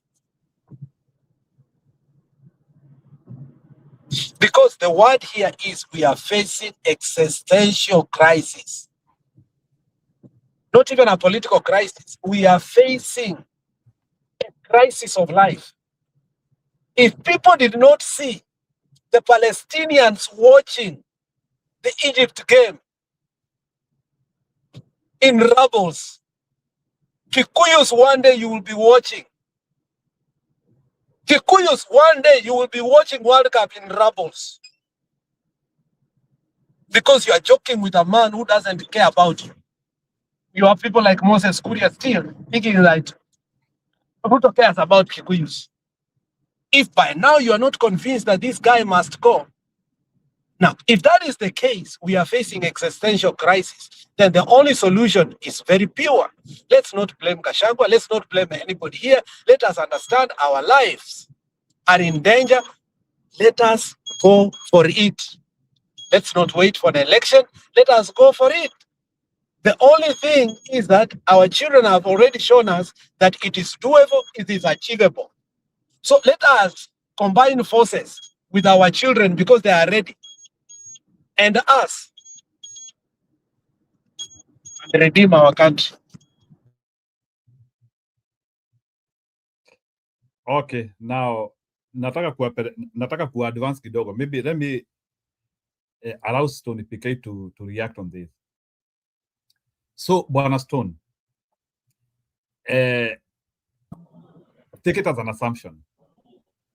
Yeah. In the event that unajua Wakenya ni wale watu wa kuamini kitu wakiona iko kwa macho. Somehow Yes. Kenyans Mungu hajatupea vision ya kuona, like we cannot, many of us cannot be able. Sasa hata ukienda uambie wa Kenya kulingana na venye kunakaa ni kama Kenya ni kama Ruto anataka kupostpone elections. Some people will start telling you hiyo ni conspiracy zako ujielewi. So let's assume that it has now come close to evident that Ruto wants to postpone the election. How will Kenyans react to that? You know, the only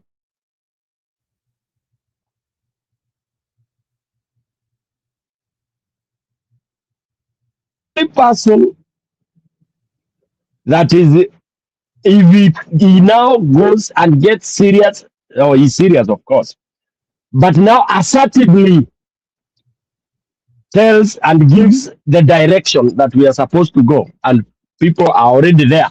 Unajua ni kama ile madhiri, unajua madhiri haizimwagi kwa stage.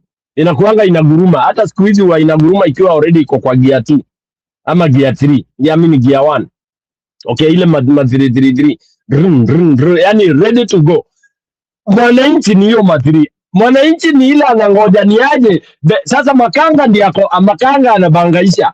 Dere ako pale anakunywa chai. Ama ako pale kwa kona anasoma gazeti. Ama ako hapo na demu wake. Anangoja ambiwe gari iko seti iondoke. Mwananchi anangoja kuambiwa twende. Usiseme ati mwananchi ati ukimwambia hata no. This time around is different, bro. Watu mwananchi anangoja only that you have to wait for the signal from one of these so-called, leo nimetumia hiyo term, I don't like calling them so-called because they are leaders, but they are not giving the indication. Today now, the person that can give that signal and you will see wonders is Sifuna and Matiang'i. Take that to any bank you want. If these people today held a conference, not even, waseme hapa tumeona ujinga na upumbavu inakuja na ni hii. Why have I chosen those two people? Because they don't mean their words. Matiang'i doesn't mean his words.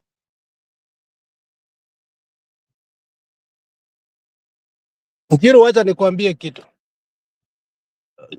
If you want to silence our voice, ambia these shenanigans called acacias, our jinga, this called acacias. Either they come up here or they stop abusing us. We will not be not to say what we want at this particular time. We have to say. So if you are people opinion, like Acacia will feel entitled to insult us, and yet unakanga hapa ambapo wanakataa kufunga show, you have to choose whether they are your wives, your girlfriends, or who. You have to. Mmefanya hivi mpaka mkafukuza msichana mdogo alikuwa anakujanga hapa anafungua show because of entitlement. Mnakaa tu huko comment section tu kutukana watu 24/7.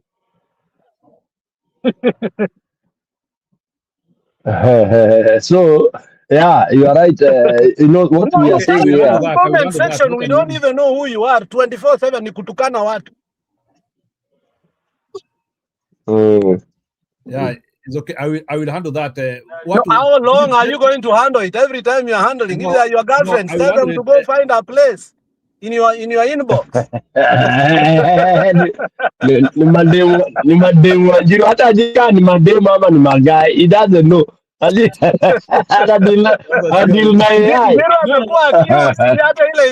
So we don't care. Njiru, unajua Njiru wants to welcome. But let me finish my train of thought. Yes. I want what we are discussing. We recap with this one. We know Moses Kuria is a fool, but unajua nasikia kati ile saa iendi the watch which does not go is not working. Yeah, the watch which unajua inikihebu tunazamanga ile directorly. So the watch which does not go is right once in a year or in a day. I don't know. 2027, and the kind of election people are imagining is going to be there. It's not going to be like 2022. It's not going to be like 2017. It's not going to be like 2013. There will be so much consensus for the need of people to say. There will be two factors driving that consensus. One is that danger that really, if we cross the precipice there, if you go to the precipice there and the way without a consensus, things might be so bad. Yeah? I think Rikiji said it the wrong way, but I think he said it for the wrong reason, because of election seeding and all that. No, there's going the opportunity, the possibility of us jumping over the cliff if we don't manage 2027 is more dangerous than 2207 and all these other things, and that will be the impetus, that will be the incentive that is going to make people sit around the table and say, to save this country, we are going to do where utapata hii, where utapata hii, where utapata hii ingine. His words sparked intense debate about Kenya's political future. Let's dive into what is said and what there was. Kibaki had been pre-agreed. Have you ever seen that margin again? No. Ilikuwa ngapi? 71 to 20 something. Yep. Is that an election? That is almost like almost rivaling Museveni with his 98%. So for 2027, Kuria foresees a similar scenario. So kuna watu, there's some people who are doing exams, who are doing practice for a football match that will not happen. There will not be that kind of content. There's not going to be an election in 2027 for presidential. Say that again. Yes, there's not going to be a contest.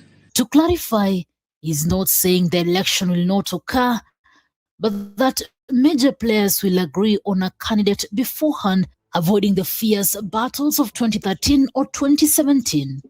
Unfortunately, that is not the game some people are practicing for. Some people are practicing for football, and it's going to be a tennis match. Let's break down that analogy. Football is chaotic, competitive, and team-driven, much like Kenya's recent elections. A tennis match, as Kuria put it, is more controlled, often one-on-one, suggesting a prearranged outcome.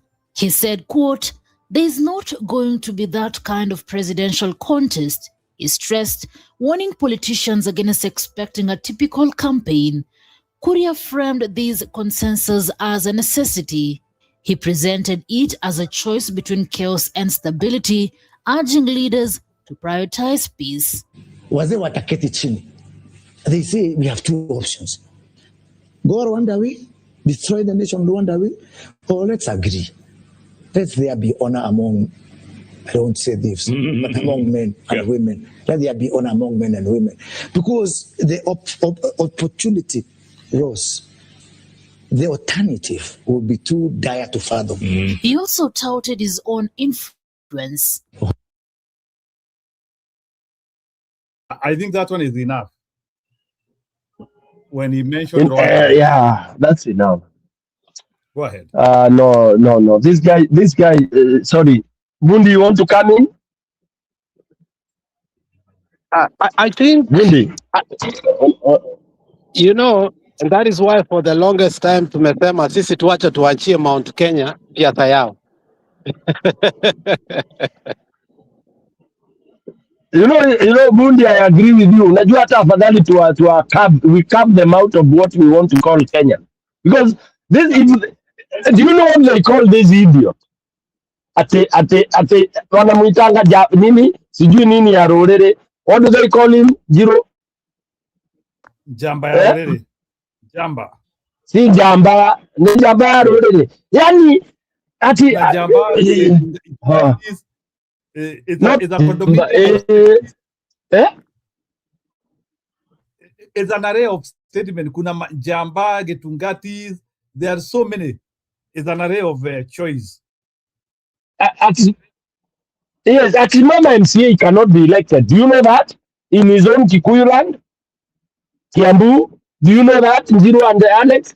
This guy cannot win any elective position. So he wants to take a position. When he talks at wanaume watakaa chini, he wants to be in that thing where now he talks of threats and all that, and then he gets very huge positions through those kind of nonsensical formulas he's giving. Garbage. Anyway, I've detested this guy for life ever since, because I analyze people's psyche. I can tell you intellectuals, I can tell you whatever. That's why I'm a teacher, I can tell you intelligence, you quotient yake iko this level. I don't know what Kikuyus see in Kuria, and I don't know who followers are ya Kuria. Kuria mimi sijuangi followers wake, honestly. Ati mpaka yeye anasimamanga yeye ndiye anaweza tusi the other leaders. Yani is like, if you ask him today, he is the kingpin of Kikuyu land. And I come to where Alex has said, we don't want to land in that shit. Okay? We don't want to land where we are being told that we cannot breathe without Kikuyus. No. They have blessed us for so long, and now, thank God, the confession has been coming out. They accepted, Druga Chagwa, that all the mess we have today And this is the most beautiful thing that has happened, is what I call truth and reconciliation. That we have to correct the mess. And this is where I give accolades to Gachagua. But I wanted to stop there. That he has accepted all the mess. We are where we are. All the dhambi zote shit yote tuko nayo katika nchi is because of the Kikuyus. I know people don't like that statement, but let's be blank. Why? Why Kikuyus? Not all, of course, yes. But they are the ones that installed the devil. Okay? But fortunately, they have now gone, they have all become Catholics, because it's only in Catholic where we have a confession prayer. There's no, I don't know whether PCA has it. A confession prayer where you really point at yourself as the sinner and accept. You accept for the sins you have done, which you know, even the ones you don't know, and the ones you might have imagined. Sijasikia hiyo confession kwa Waislamu, sijawaisikia kwa watu wengine. Gachagua and the Kikuyus have come back to that. So we stop bashing them. We say, hallelujah, you have come home. Now, it is important that now we take and accept and agree Kenya belongs to many, many, many others. And we need each and every one of us to do this. And that's why I know people are commenting very negatively there. I said, then can we have people who are brave to pronounce? And that's why I appointed Sifuna and Matiangi, not by anything, but let them pronounce the direction we're gonna take. Thank you. Njiro, you need to understand this. When we sit and listen to the logic of Luos and why they have supported Ruto,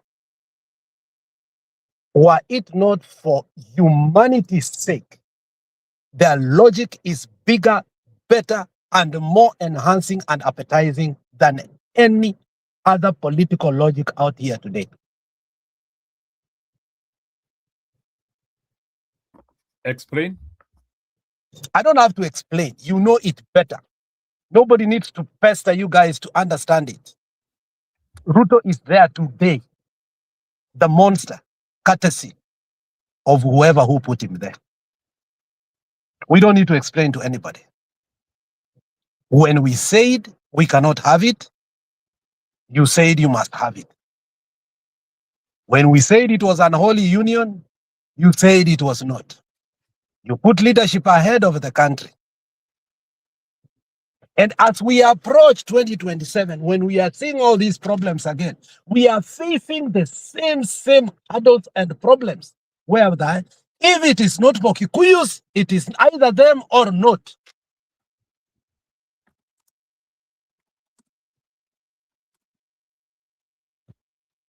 And you know what? The good thing about democracy, there are alternatives. Unfortunately, in as much as you may try to convince us Ruto is bad, we can get to a point we can say he is bad, but you're not willing to take him out. So what is better for us to do? And because it's a political process, this is where I agree with Moses Kuria that the political concession will have to happen. If we are going to face these hurdles, and as we go to the front, I swear to you, we will get to a point where we will ask, where are we going to face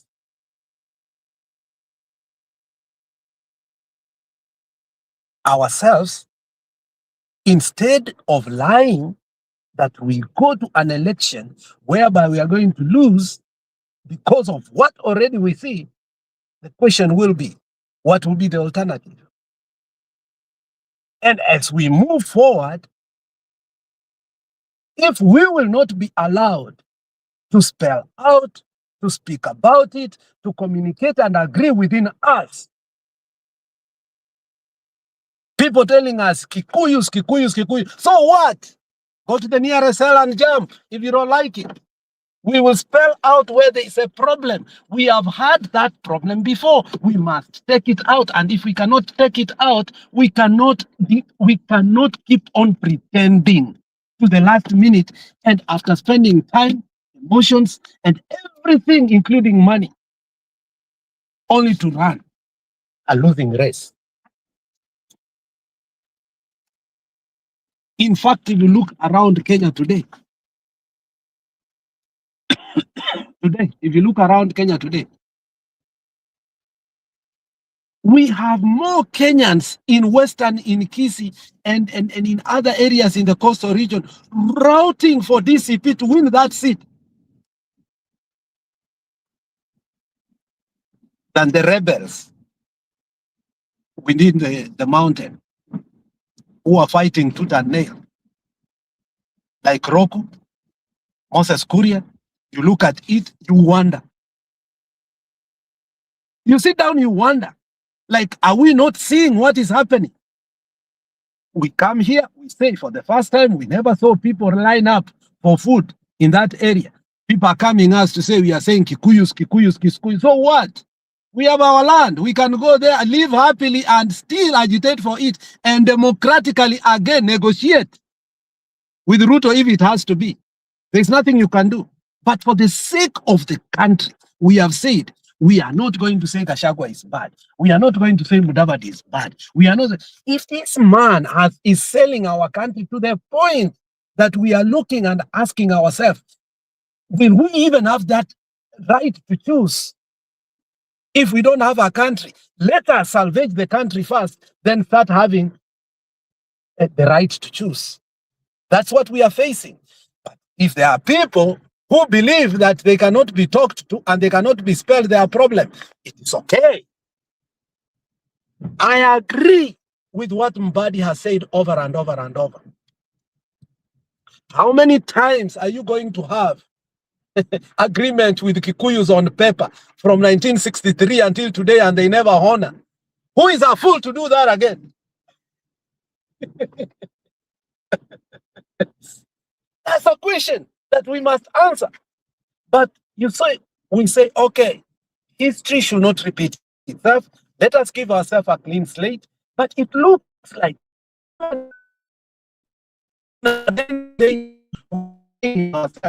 so we lie to ourselves and think like, oh, finally we have gotten the mistake we have been made. And when we have culprits here every day, they cannot even come here up here and here to debate with you. When you stay here 3, 4, 5 hours. But uko chini, they are like Moses Kuria. You can know when a country is going wrong and we are lying to ourselves. You can know when we are rooting for something that will never happen. You were in this country a couple of years ago. We said this guy is winning.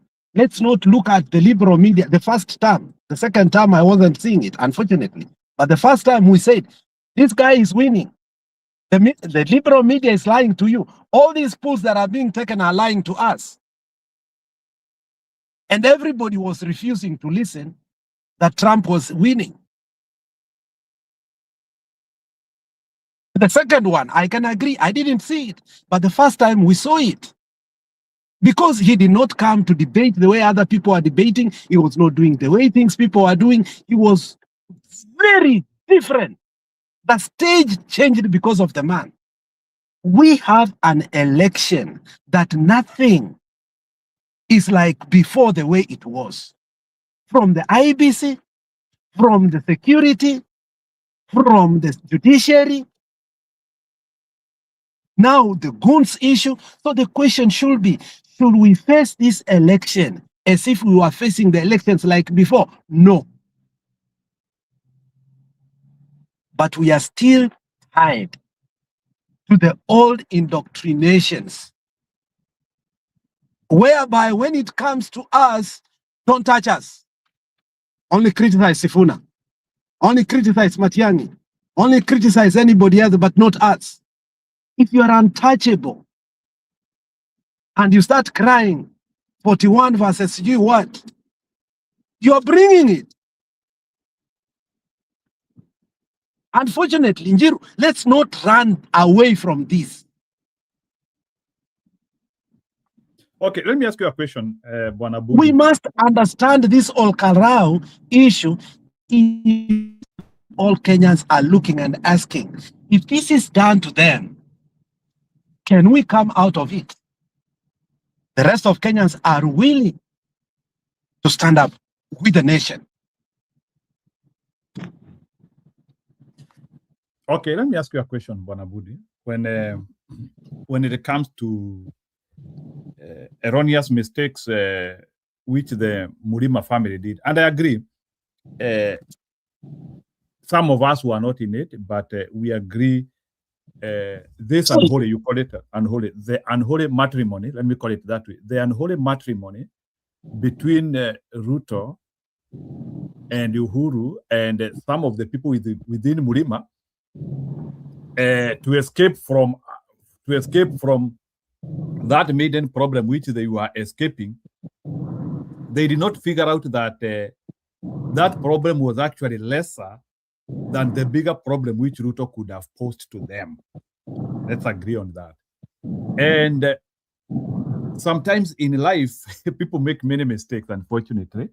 It's only that sometimes you can make mistakes and maybe they are very fatal. Now, you have brought the issue of 43 as one, which I think Watu wa Mlima, Gachagua included, being like the main guy there, he has really worked hard very much to make sure that at least Mountain Kenya is not segregated in one corner, and Ruto leads a charge against all of them. He has now been able to bring all the other people together. That's why even the famous cousins came, and that's the reason why even at some time we were hearing we are all Kikuyus. So like there were those juggernaut statements which used to spring out, which were actually showing resistance to 143 versus 1, which has been one of the main attack concept for Mount Kenya, especially because of that perenniality in leadership. Because there has never been an elaborate concept of having leadership being transferred naturally in Kenya, but rather leadership in Kenya is cartelhood. That's the reason why now, like some people are feeling ni hawa Wakikuyu wanafanyanga tusikue na uongozi. So, and then we need to attack them. So the question which I want to help you understand this, do you think the Kikuyu elitism and the larger Kikuyu population understands these former problems? And do you think they now understand, as the main people with this experience, they now need to lead that charge of recovering Kenya and actually making now Kenya to be more civil and making Kenya actually to get a more natural leader rather than these moderated leaders who we have been getting. So do you think now Wakikuyu sasa washasoma hiyo, or they are still playing games, according to you? I wouldn't speak for them, and I wouldn't want to speak for them. But what I'm saying is, I think now I support what Mbadi says, that we cannot have an agreement with them because they will never honor any agreement. Because now we are seeing it, even when we forgive the most grievous mistake of bringing Ruto to power, first of all, grooming him as a DP, secondly, again, giving him power and voting for him, because every day, Gachagua reminds us that they are the ones who voted and put him in power. Even with that, Kenyans were willing and ready. Because even with that lies that Gachagua comes with, that they were voted rightly, the election was not stolen, which you and me, if we were to have an honest conversation, we have said, which day will Gachagua come and honestly say the election was stolen? Mr. Muturi has come close to say that when he went to the house of DP Ruto, what happened? He found Chebukati, and that was where things were cooking. The problem, we will never be honest when it comes when the House of Mumbi will never be honest in their dealing with other people, especially when it comes to in defense of their people. I think they've been indoctrinated to the core that any mention or criticism to them feels short. In fact, one of you has told us before several times in the previous shows that when we say Kenya, the mountain believes Kenya is them and them is Kenya. I don't know how true is that. But we must take that notion out if we want actually to make a change. But as days goes by, I believe now Moses Kuria is being honest that by the time we get 2027, the consensus is going to become so difficult. And now I think Son Pike is bringing a very legit, issue whereby he's saying, I think maybe, and this is a question I asked before, we have raised Gachagua, and yes, he has become your appointment in the mountain. Is he going to be able to come to the table with the rest of the country and unite the country against, or is going to be the person who will actually sell us out? I have heard a lot of people who have said that eventually will sell out. But for me, I never wanted, and I will never want to engage in that. What he has done so far in terms of getting people like Moses Kuria, people like Ichungwa, the moment Wakina Ndindi Nyoro, Wakina, this former, Minister for Agriculture. There was a time the mountain was very divided. And we were asking, what has happened to the mountain? Somehow, under a unitary command and voice, I think everybody has started, including this Moses Kuria, to say the mountain actually now respects Gachagua, or it's under one. Even if it's to get out of Gachagua, at least it will go against another person, whereby Ruto will not just stamp that he's what. Now, the problem now we are having are old issues, which we must handle without now lying. The question of trust and honor of agreements is one thing that I still have a big problem. And the way I see things now, and I've seen this in many quarters, especially in the lakeside blocks, they have said they have done everything and everything they could ever do that democracy and sacrifice does to see if we can bring this country to sanity through the Kikuyus, but they will never, ever honor. They will never, ever, ever do what? Honor. So it's you to answer that question. And if you will answer it by bashing us, telling us to stay away from your Kikuyu politics, well and good. You don't feed us. We can still vote for Ruto. It's a democracy. If you don't want to work with us, if the tools of constitutional engagement tells us that if you cannot agree with, you can even join the devil, what can you do? You can only agree to have a sustainable solution as a country. It's a high time we must have this high talk and tough talk and honest talk without lying. People like Stone Pike are spelled out over and over, and we have disagreed with them.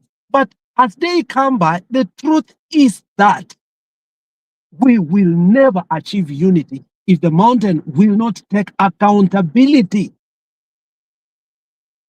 of its past mistakes and then find a solution to it by itself without seeking advice from us. We are not the one to give them. We knew voting Ruto will bring all this. We spelled out all these things. We were sold an Asla nation. We said that's a decoy. And again, when we want to dismantle it, you want to come with the narrative that you want, and you want to be entitled with that narrative. Is that fair, Njiru? You create a monster and you want to have a narrative whereby now you want to have a monopoly of ideas about it. And that is what other people like Mbadi have said. We have tried in every consensus to give our brothers everything that it took so that we can change this country, so that all of us can feel that we belong. But it is not. And now this is what we are saying, Njiru, whether you agree or not. Ol Karau is a test tube for the country. You are making mistakes. You are not agreeing to it. You are still insulting us because you are saying, we are saying Kikuyus, Kikuyus. We are not saying Kikuyus because right now all eyes are glued to it. So what do you want us to talk? Njiru, what do you want us to talk? To talk about Keumbu? Let us talk about Keumbu then. No. I did not attack anyone for speaking of Kikuyu, and it's okay. I think we are free to discuss about Murima. But all what I'm trying to say is that the issue of Murima sometimes becomes emotive because it usually comes out with a bit of tribalism, and I don't know why.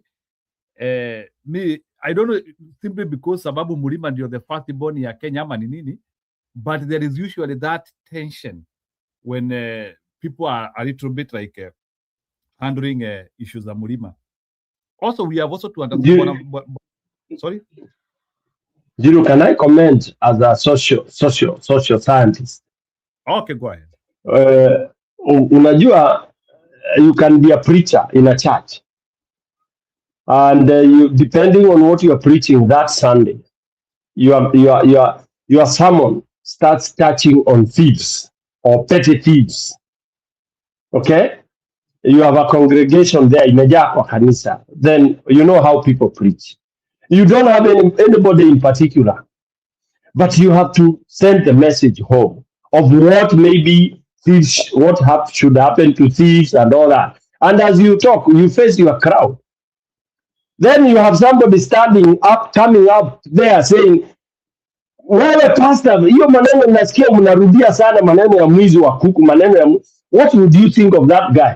Out of the 400 people seated listening to you, then somebody comes and gets very particular about what you are talking about. Now, I know that's a very simple analogy, but why you have used a term called emotive. Stone kidogo ama yes. You hear saa zingine watu wakisema ava ina mvunji wa munde va netani yako. Exactly. Yani Alex, for the sake of you, ati jamaa anatoka chache anasema leo pastor wetu Bundi, yani nikaa ni mimi, kuna mtu alikuwa mimi naona alikuwa ni mimi, alikuwa anatema. Kutema is kukata ini embu and mbere is when somebody is ameambiwa alikuwa naiba mabibi za watu ama I'm always found in people's bombers, and that guy talking like that, what would you think of him? And it is that simple. Mulima is the issue in Kenya since independence, and and I will repeat this in front of anybody, even in front of God, until we shall confess and say to some, because Mulima is a confused set of human beings that cherish money, cherish all these things instead of life. Mulima has no social sciences. They have no societal values. They dished them after Mau Mau. Mulima is where you are, how would you have ever conjugated Uhuru and Ruto uniting after all that kind of a thing, after the slaughter and everything? Then you are even being told, don't talk about Bahati, people being burnt in church. Those ones are dead. These are Mulima people who are saying that. Ati wachana na hao walikufa. Who says that in Kenya? We value and honor people that have died in whatever. Mulima was slaughtered like during Mau Mau. They say achana na hao walikufa, hiyo ilikuwa ni siku yao. Look at that. When all other people are saying, no, people fought for us, people did. They are not adored and cherished in Mulima. And I'm saying this with a lot of confidence. They don't cherish Dedan Kimathi. They don't. They do it as a passing crowd. Lastly, the people who are called, our tunaitanga men ambushi, Yamedo, Mbuza Macho, Nani, Bundi, is these very rich, filthy rich people whose blink za macho ziko white na wanyoaji. They are the ones who do 50 minutes dinner and they raise 12 billion. Where are they when Ruto is screwing up everybody else? Mulima is shit, man. Where are they? Where are they? I stop there. They do in 40, 30 minutes when I raise 12 billion, 10 billion. Wako wapi? They are the ones who say the Ruto and Uhuru should unite. For what? Ruto and Uhuru should have gone to Hague. Who cares? If they were found guilty, they should have gone. They go hanging, whatever it is. Come on. We have to really compromise and decide. On top of that, let me say, when we were doing the debate in 2013, the issue of land came. And we said, after independence, we had an issue with the land. Because Raila brought that issue during the debate with Kenyatta, Uhuru Kenyatta. We were bashed and we were told, the moment Uhuru said his buyer-seller agreement, we were told that we should never discuss anything about land. Today we want to bash Ruto that is taking land. Because now it is not their person. Let me tell you, if we will not go by the past mistakes that we made that actually have brought this country into anarchy, semi-anarchy, it will be very difficult actually to deconstruct Ruto, whether you want to do it, whether you agree it or not. He's following the script, and Ruto knows, Alex. Ruto knows this is what has happened. Yes. The issue of goons is equal to Mungiki. Mungiki and the people, businessmen of Nairobi business community. Those people had no even what they were carrying machetes. Nobody called them out. Alafu tunatuharibia biashara zetu. Let's call a spade a spade. But Njiru, when it comes to that, we will be so kindful. But then we will look at the goons or another person. It's either our brothers in the mountain agree us to discuss their politics, or we leave it to them. And if we leave it to them, let us agree like this. And we can't discuss politics of unity. And you are becoming the biggest impediment to the unity. Because it's either you or nothing.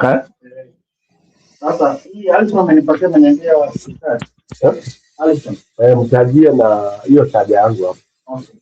Sasa hiyo utatumia nini yetu Unataka niweke wapi hapo? Ndio somewhere mahali na zawa. Na sijui hapa.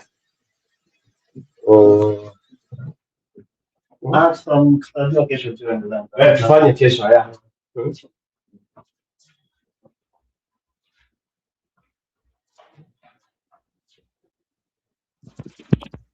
Okay, Stony Pika, are you there? I was hearing you speaking from the ground.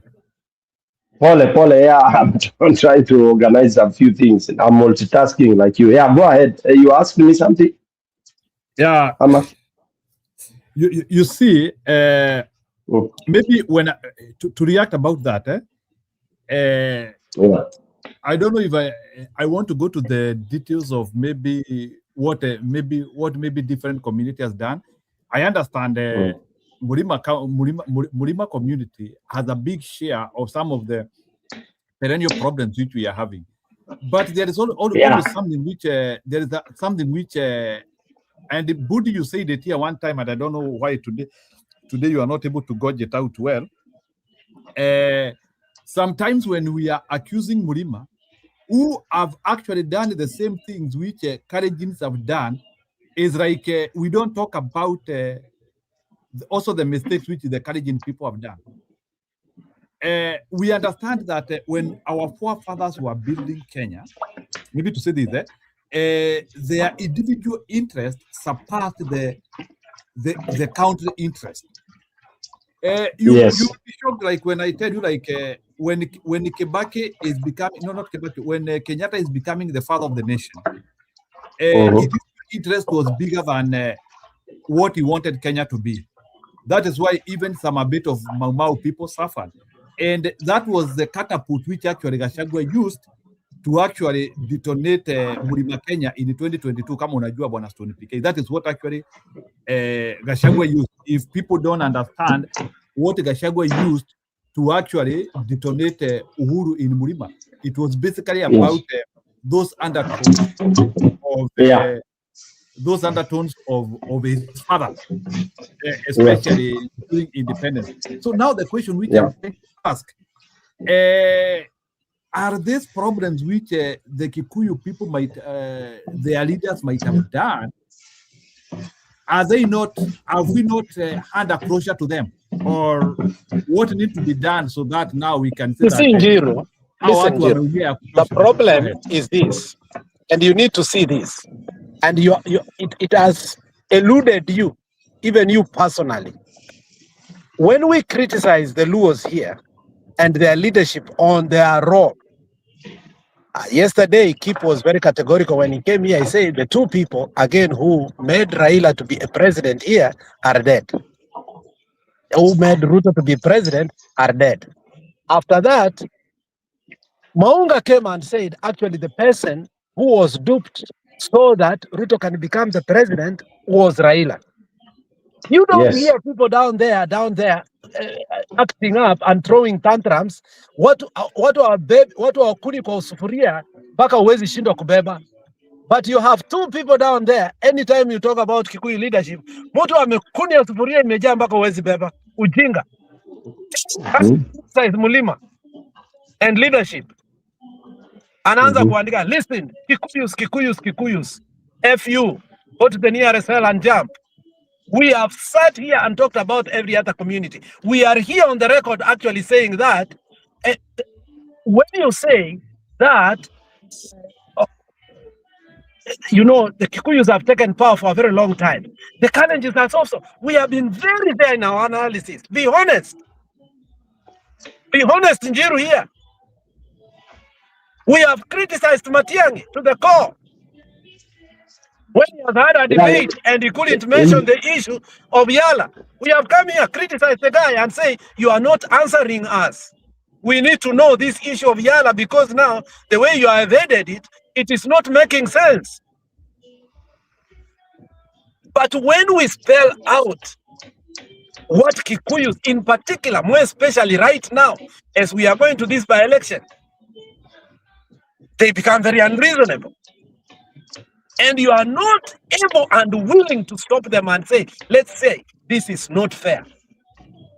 This platform has actually been very clear in terms of where we want to go and has criticized everybody across the board.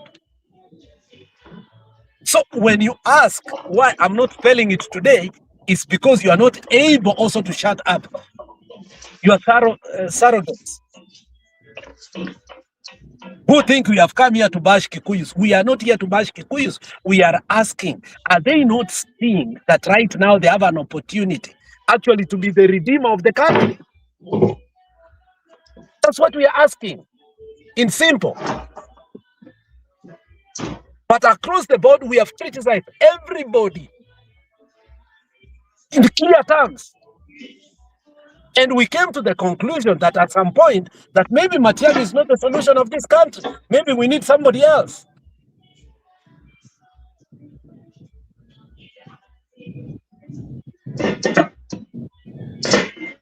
The issue of accountability is the problem. Some people can be accountable, others don't want to be accountable.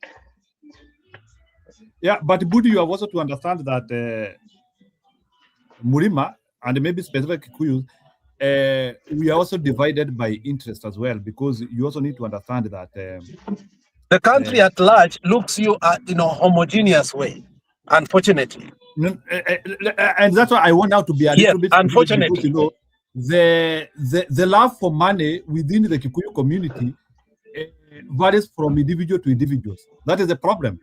There are a number of people within our communities, and maybe Stony PK anaweza kuambia hii story. We have people within our communities ambao wanapenda pesa extreme. But you will also meet with very serious, subtle individuals within the same communities who are actually very reasonable. True. In fact, let's be very honest again. The people who have bankrolled the opposition for a very long time actually have been Kikuyus again. Let's be honest on a larger part. Exactly. Yeah. Let's be honest. It's true. So we are not saying that you have not played a part.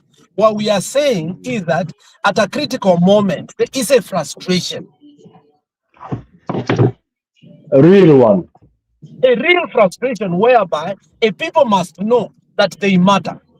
You see, when we go to the story of Esther, Mordecai tells him, this is the moment, this is the time. If you will not do anything, just know everybody, including you, will die.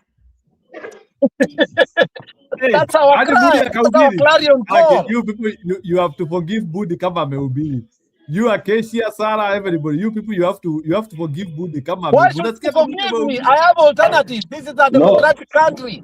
Let them wanyonge walale. This is a democratic country. Mtu anisamea nimefanya nini? I'm saying what I ought to say. Okay, this our Budi. I understand. You know, sometimes the discussions become very hot, and I understand. You know, even our people in the comment section on the other end, they also become very hot and agitated when they are writing. All what I usually ask from each one of us is that at least we are a little bit be moderated, because I usually don't like over controlling what people are saying, but I always hope that people can be able to use their brain and they do the right thing. That's what I always call for. Yeah, maybe to change the tone a little bit and maybe to have a diversion. Let's talk about this thing today to Maliza. Why should we have a diversion? That's what we have always done. No. I'm not having a diversion. I'm not having a diversion of that. But I want to bring Ashley. So, Mrs. Jukama, Ashley wants to punch a little bit on that, because as in I never like pushing people to talk of maybe things which they don't want. Ashley, wewe unataka kuchangia hiyo ama umekuja kuongea story ya Ethercoin? Njiru, wait. Njiru, when you invite a panelist, don't guide. Mwambie karibu, say what you want. Because they know why they are coming in. Why are you guiding them? Then after they talk, utawauliza if you want to guide them to a certain thing you want them to comment. Sorry to have guided you on that. Okay, let Ashley come. Go ahead, Ashley. Whatever she wants to say. Njiru knows why Ashley has come. You know, we know all these people. So Njiru is trying to protect himself. Yes. Hello, guys. Ashley is my political sisi tunakosanana na Ashley, lakini still I love what Ashley says. She always says her mind. She cannot be debated everywhere. Political nemesis. Yes, but the good thing about her, she does not hide. She comes up and talk. I wish I knew where she was. What I wanted to say about Ashley, you have a secret admirer in Stone PK. You're not in a bad way. Anyway, what I wanted to say about the tribe thing, I think the tribe thing is a weapon that the leaders use for us to fight. And when we come here and fight, we are actually fulfilling what their agenda is for us to fight about tribe, because to them it doesn't matter. You see, like when one of them has a problem or one of them dies, you see how they come together and help each other. Hapa chini ndio tunahitiananga because of the tribes. So I wish we would learn that and not hate each other about tribe. Na kuna kitu ingine, I used to not, long time when I used to come and then I debate and I get mad. You come and say your idea, you try to, kuna kitu Sifuna alisema, let us try and sell our idea to somebody. Yani una try kumconvince. Kuna wale watakusikiza, they come to your side, but there are some people who cannot change what they have. They were born like that, they were brought up like that, and you can't change them.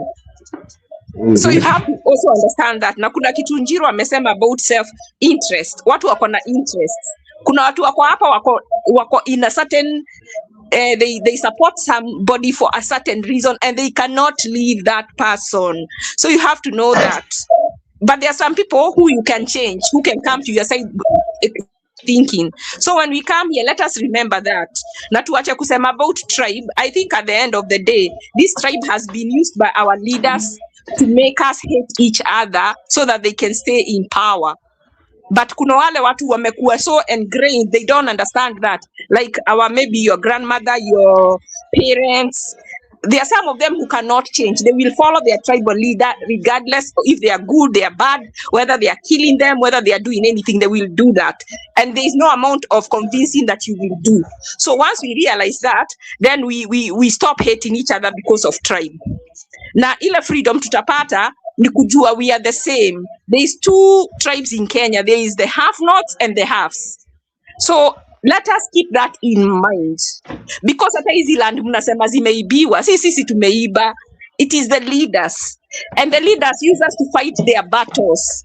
Sasa mtu anaiba, kama saa hii niliona Matiang'i amefunguliwa hii kesi ya Ruaraka, wanaanza kusema they want to do this so that he doesn't run. Kama amefanya, wacha iende kotini. If he's proved to have done something wrong, we don't want him, because when he gets more power to steal more than he will, but then watu wanaweza kutumia hizo as a tribal thing. Na unajua, so let us remember that each tribe, our leaders hutumia ya kutumia to fight for their battles for them. So let us remember that. That's what I wanted to come and say.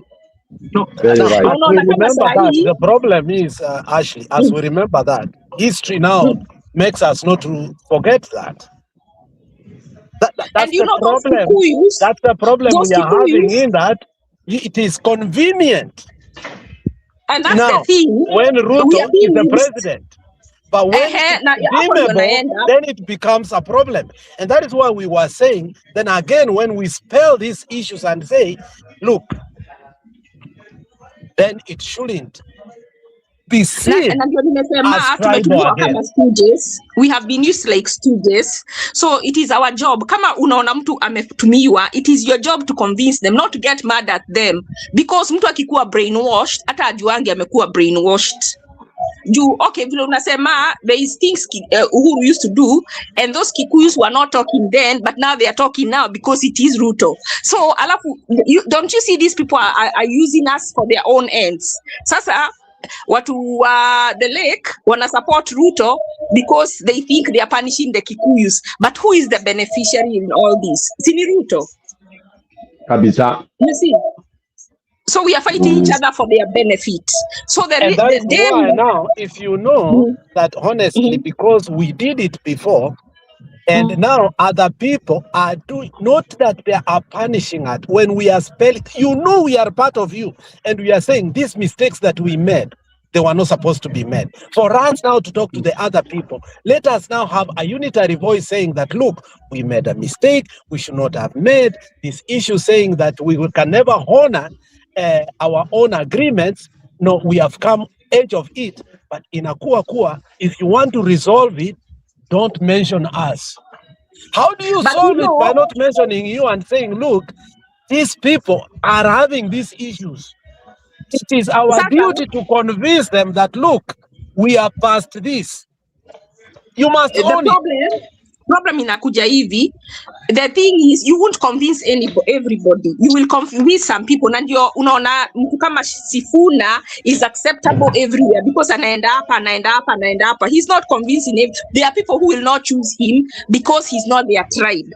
But kuna watu wako open-minded, and there are people who are going to become even more open-minded. So don't think that you will be able to get everybody. Even these principles we have. Ashley, Kenyan, all of them have been open-minded against all grains to allow Gachagua to speak to them directly through even their own vernacular radio station.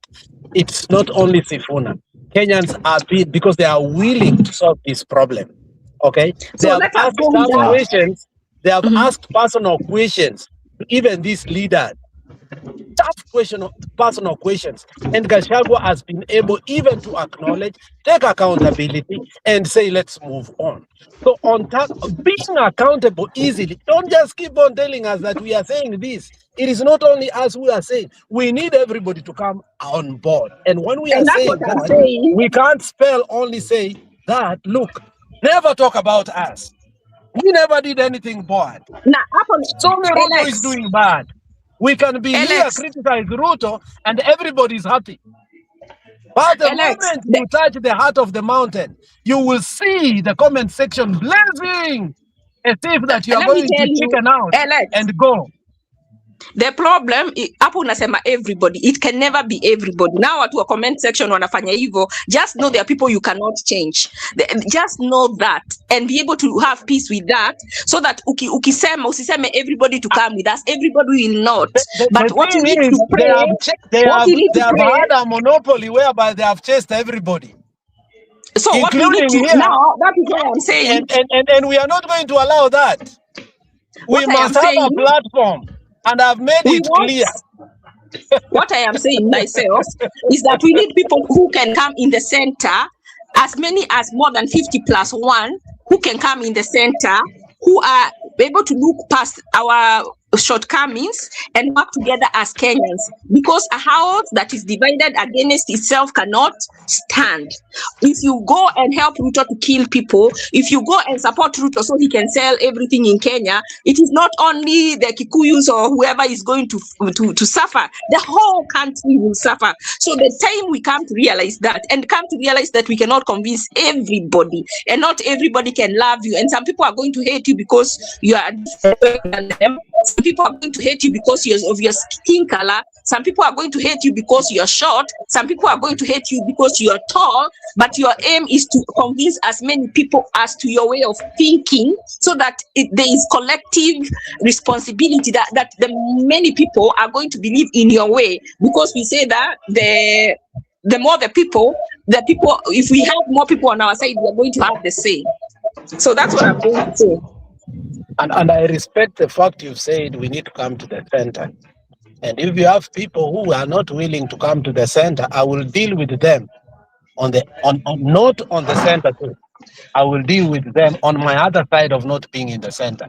Because you are not going to use your extreme nature to deal with us when we are willing to come to the center.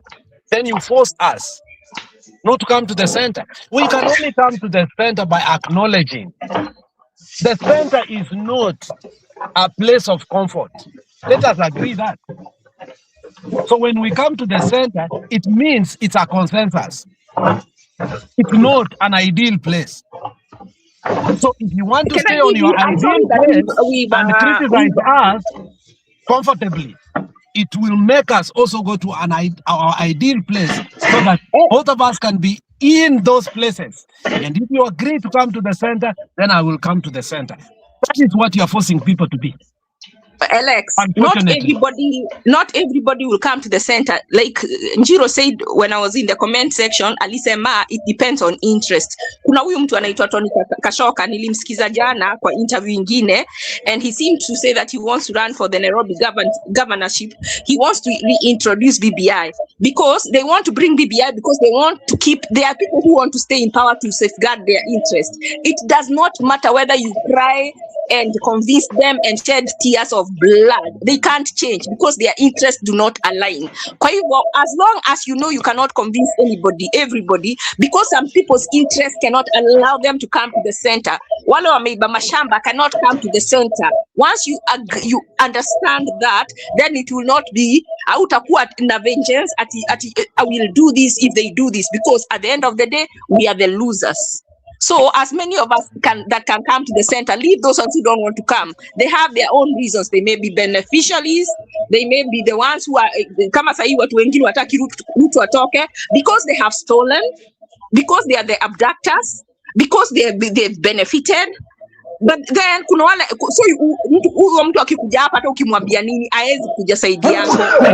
Once you understand that some things you can change and some you cannot change, then you do what is right for you as a person, what your conviction tells you. You don't, may your conviction not be set by someone else's shortcomings. May it be set by your own conviction, your own integrity, your own character as a person. Okay. I respect that, and I'm glad at least now I can bet somebody on the center. You've never been on the center. Now I'm glad you are on the center. I hope Njiru also comes to the center as he moderates us, because the reason why we are not on the center. So, Bwana Mbudi, can you locate me? Kwani niko wapi? You are still with the Trump. Yani bado unaniweka kwa nje za extreme ndio. Umeniweka huko nje ya camp. Kila siku lazima tukukumbushe uko na Trump. No. Njiru alitoka huko. Ni vile unajua usikanyange mtu sana Bundi wewe. Unajua si lazima mtu confess. Njiru is not a Catholic. Wewe ukukua hapa, Njiru was so happy anatuambia which president can call the FIFA. Yani ungekuwa hapa Ana alikuwa anacheka anasema huyu jamaa ni shida sana. Njiru was telling us how Trump is a good man. He called FIFA and made sure the penalty is gone. Alitoka huko lini bwana? The most tragic president on earth. Tragic. is Trump, followed by Ruto. Ashley, if you call Njiru that is in the center, I will question that center. No, he's not in the center, but I'm telling you, there are things he regrets. Supporting people like Sky Kutaja. You know, tukubali tu, kuna vitu zingine unaweza support mtu, then unakuta ni mtu ni shetani. Mimi, I can disown even my own son or daughter. When you become evil. Kama sasa Ruto angekuwa sahani yako Bundi, ungekuwa bado unasimama unamsupport, sure. So tusikae hapo ati una support ati mtu kwa sababu sijui ulikuwa unamsupport toka zamani, sijui nini, sijui you have to be Democrat, you have to be Republican. Zote ni garbage. That's why even when I find a Kalenjin bashing Ruto, I don't get surprised. Kama sasa there is a Kalenjin boy amekuwa akifanya interview all Kalau, you won't believe the result amepata. Na comments anaambiwa na watu na anaongea na hiyo lugha yao Kiswahili yao, you know, in Kenya you know people by the accent. Anaambiwa whatever Ruto is doing. Watu waamini kama anaweza kuwa ni one term. No, I mean when he talks to people, watu waamini ni mkale ambaye you are right, ati anasema ni one term, and it is true. Iko one term in Rift Valley, tena mob tu sana. Hiyo msijidanganye. And truly speaking, the election were to be held properly today, Ruto angepata hata 30%. That's true. That's true. It is known. Then it explains the reason why you want the election postponed or not done. That one explains. I said in my presentation, if you are Ruto, you would never want to have to hold election in Kenya. But why would you? Did you see that the response of Cheriot when the by-election of Emur Dikir, the anger that Cheriot had because of actually the changing tide in Emur Dikir and the support that Ruto did not have? Exactly. That tells you.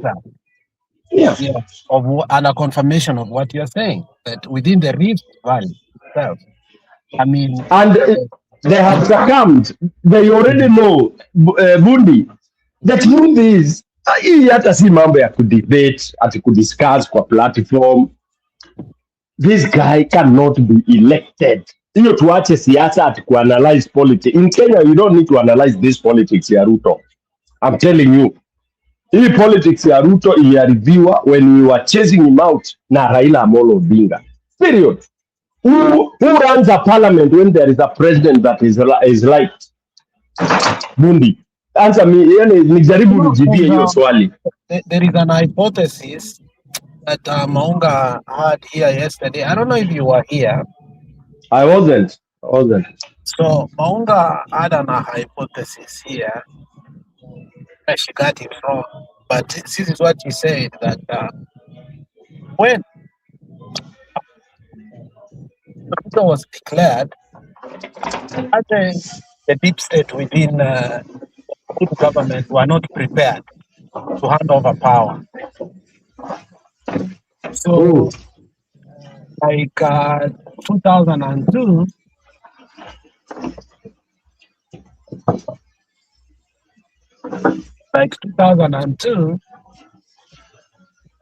Ruto sent on surrogate Raila Amolo Odinga the same way, like Sally Koskei. So Raila sent Sally Koskei to go speak to Moi to hand over power to Kibaki. So Maunga was saying that Ruto sent people to go and speak to Raila, and actually Raila agreed to take power. When Raila agreed, there was an agreement between them, the same way the Jimmy Wanjigi agreement was. Remember, whereby Jimmy Wanjigi came to say that the 2013 cabinet was formulated in his own basement. So, but immediately, Ruto was declared, and they formed the government. Ruto akamrusha. And things start getting worse and bad. And that's when the issue of what? Of Sufuria came in. So I don't know. What do you think about that? Yeah, from what I learned about Raila, which is very regrettable. You know, I've wasted my life on Raila. Sorry to say this. It's something I discussed bitterly. There are two things I really feel very bitter about. Of course, loss of my daughter and loss of my political support in terms of wasting time with the Ruto. I feel so sad about it. That I believed in him. You know the way you believe in a human being as if he's a god? I feel so betrayed that I hate to recall that in the entire county, you know, county like Embu, ask this man called Njiru, he would never even utter that word about Raila anywhere, as much as he was supporting opposition. Atachomwa huko kwao. But mimi nasema hivyo na ninasimama na party ya Raila. I go for contestation, Bundi. Na unaweka posters zako na Raila na Kalonzo. Na pesa yako. Na pesa yako. Money yako, pesa yako, na si ati pesa ya party. The party never... What are we talking about? No. You know, when I talk here on this, and then I hear people saying, like the other day, this boy, I don't know, I would call him a boy because I don't know his age.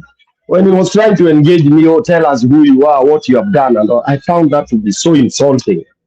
You know, because some of these kids, wamekuja, they don't know.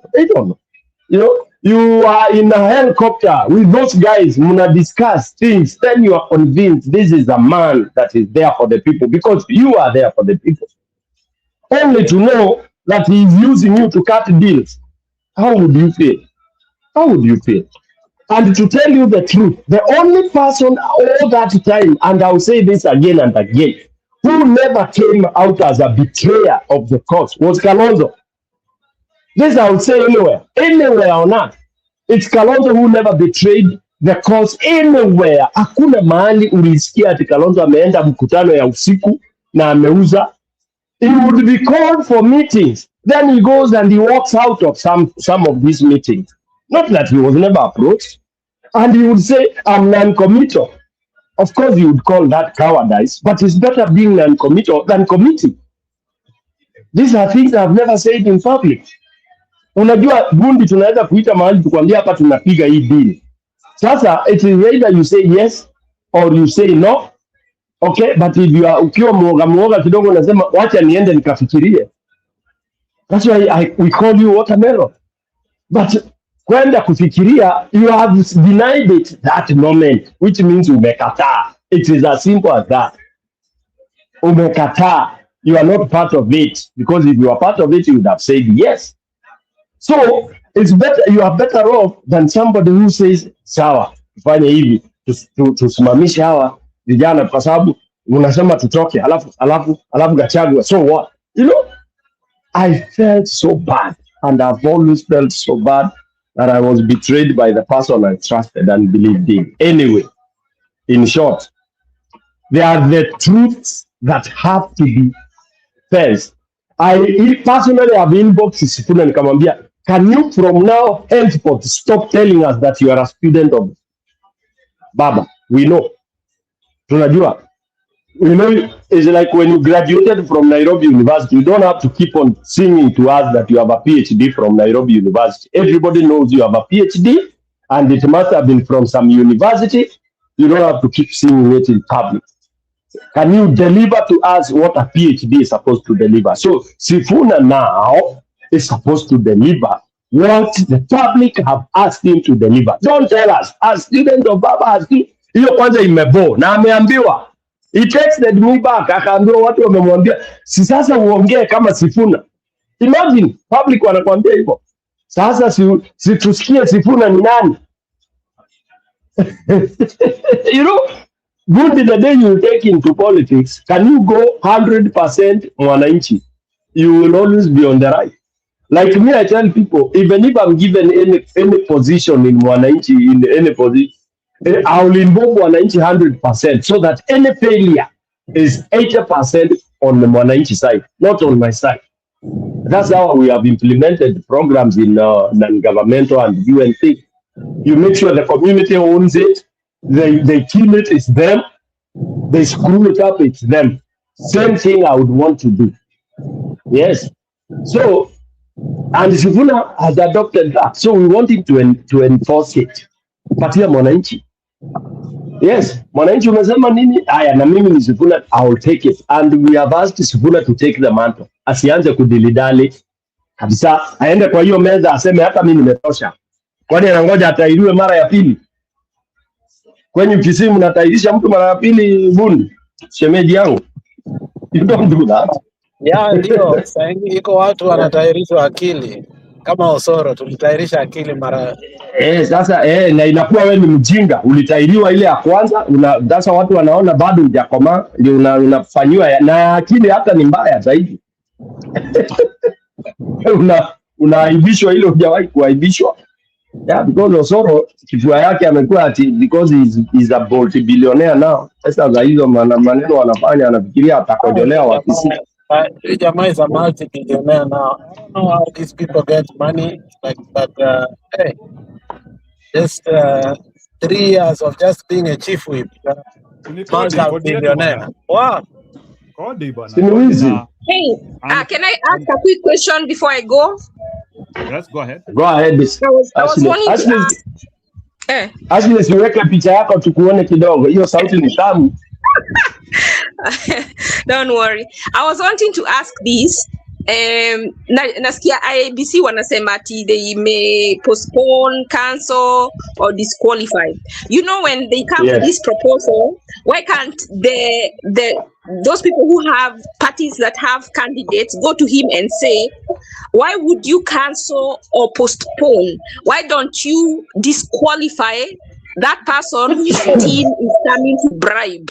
Yani mwende mumwambie, give us reason why you would like stop him from canceling and tell him you should discipline, because even in the other election, I know we were talking about the main election.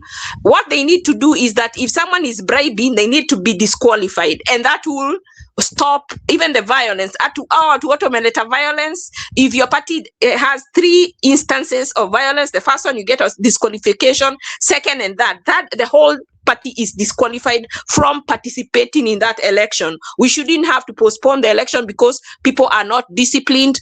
People know who brings violence, and that team needs to be disqualified. Like in the kama FIFA, this World Cup, they are not going to stop the World Cup because a party is a team is misbehaving.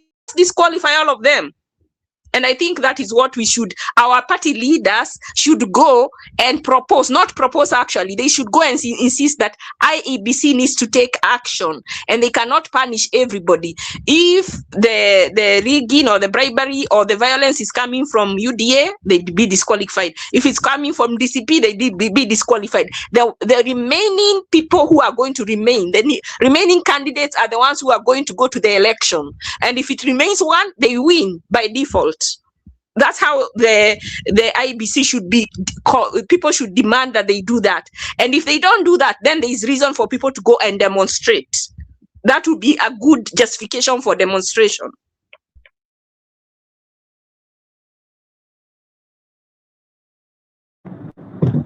Ashley, did you say the mountain people will demonstrate? That's what I'm saying. We should go to the IEBC and demand. And by the way, if they refuse to do all these things, we should tell them it looks like the IEBC is not competent enough to be able to carry out the election. And so we need to get another form of way to do the elections, because if we are going to do, kuna ingine inaitwa blockchain. There's this guy called John CW. Ameongea about blockchain, a way of election called blockchain. I don't really know much about it, but maybe we need to get into that system where you don't have to go to the polling stations. You can actually vote from your phone.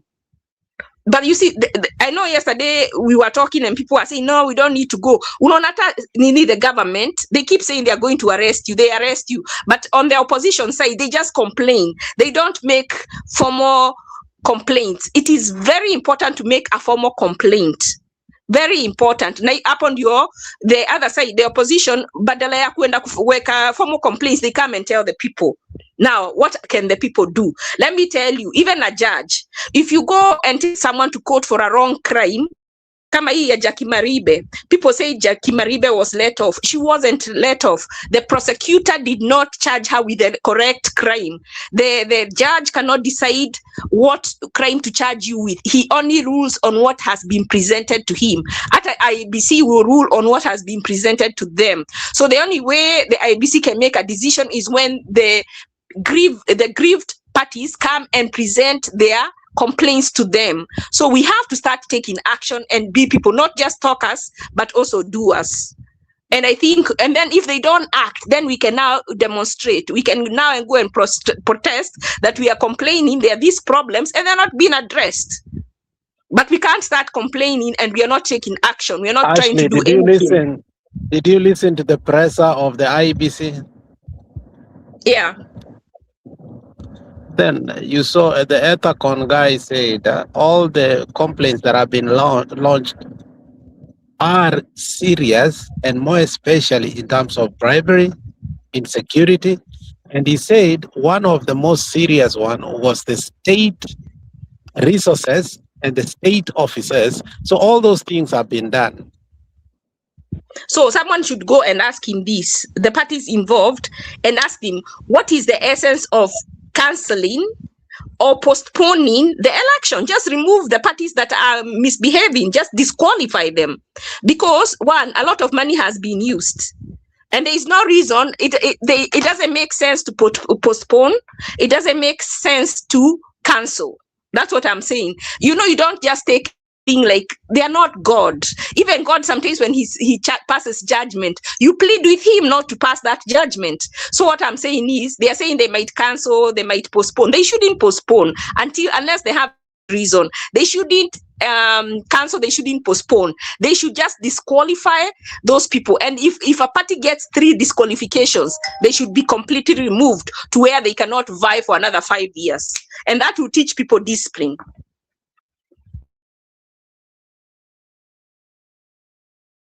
I think these people are under pressure, even to give that pressure. You will see their body language that obvious. You know the burden of taking this. These are cast position. And kama hawezi atoke awachane na hiyo position, but I think even this guy called let's be realistic. Hawezi toka. Let's be realistic. Hawezi toka. And let us be realistic. Let us not just be emotional on this. Huyu jamaa hawezi toka. Secondly, he was under, this is Ruto IBC. There was no consensus. It did not pass the threshold whereby the institutions that needed to vet these people, this guy basically said, I did not apply for the job. Oh, you don't remember that? In fact, that's what I was wanting to say right Yeah, now. so if he said If he he did not said apply that, for a job, so what do you expect? So let's be organized in terms of our minds and say, look, I mean, if we cannot go to Maandamano, let's forget about it. Now, if you're talking about Maandamano, this is what Njiru has been talking throughout the week.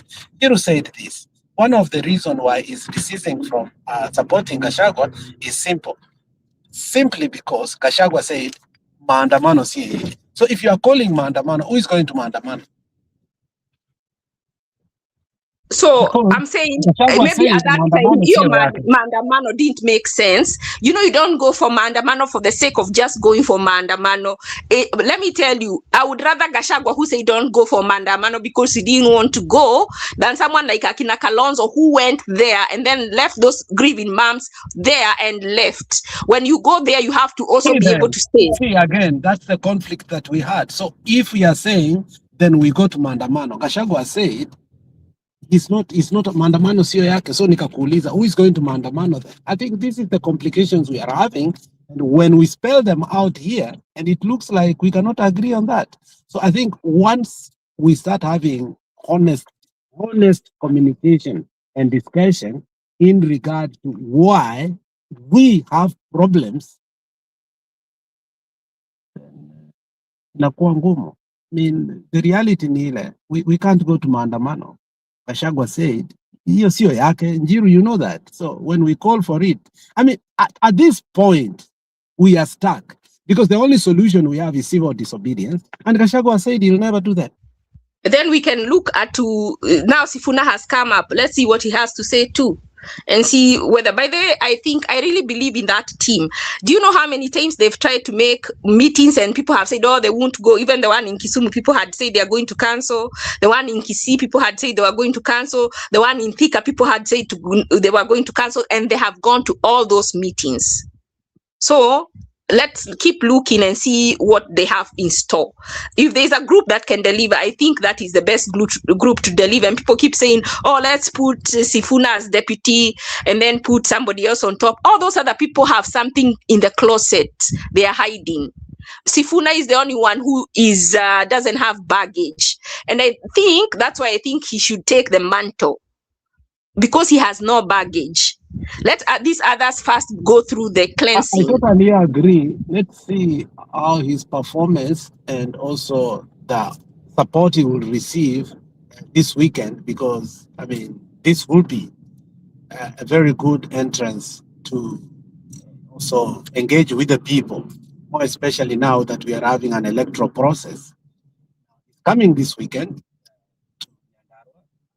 The whole brigade of Linda Mwananchi. So kuna mtu nilisikia akisema he might not go to this one. I don't know. You know, they always say they might not go. You see, because they were saying if there is violence, then we'll postpone this election, because they were saying when he goes there, they might bring goons. So it will look like there is violence and they can use that to postpone or cancel. He needs to go. This idea that he cannot go, I mean, we can't chicken out because of the situation. You cannot let other people be on the line of duty and you chicken out. The purpose of leadership and the reason why now it becomes an alternative, because everybody got baggage, and we are looking at a possible solution.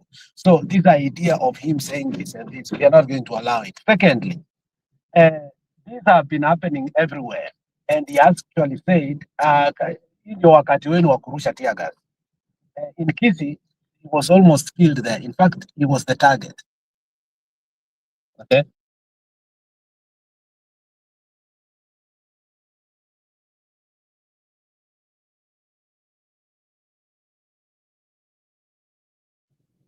Sorry. In Kisii, he was the target.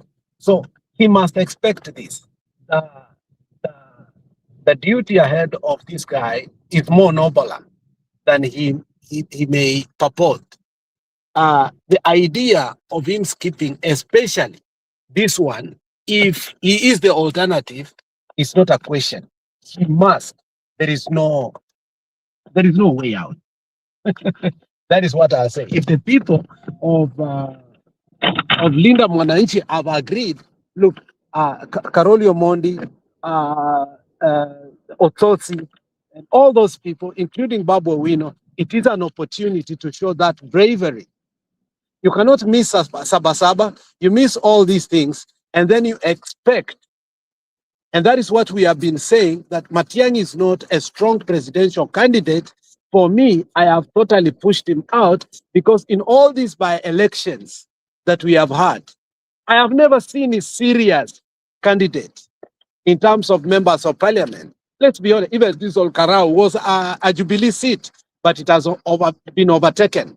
So again, if Edwin Sifuna start taking that trend, then again, let's be honest, we don't have a strong candidate that we are feeling as what? As an alternative. If you're saying Gachagua is not an alternative, Matiang'i obviously is not an alternative, and others and saying Edwin Sifuna, this is the moment. This is the very moment that he must show the people of the mountain, like, look, I am the alternative. That is when he will look at Ruto and say, look, I have taken over. Let him not chicken. I think that is my own. And they should not be talking that he should not come. Tiagas ni tiagas. Amesema before, rusha hiyo nyongi hapa. So what again? Okay. Let me ask Ashley a question. When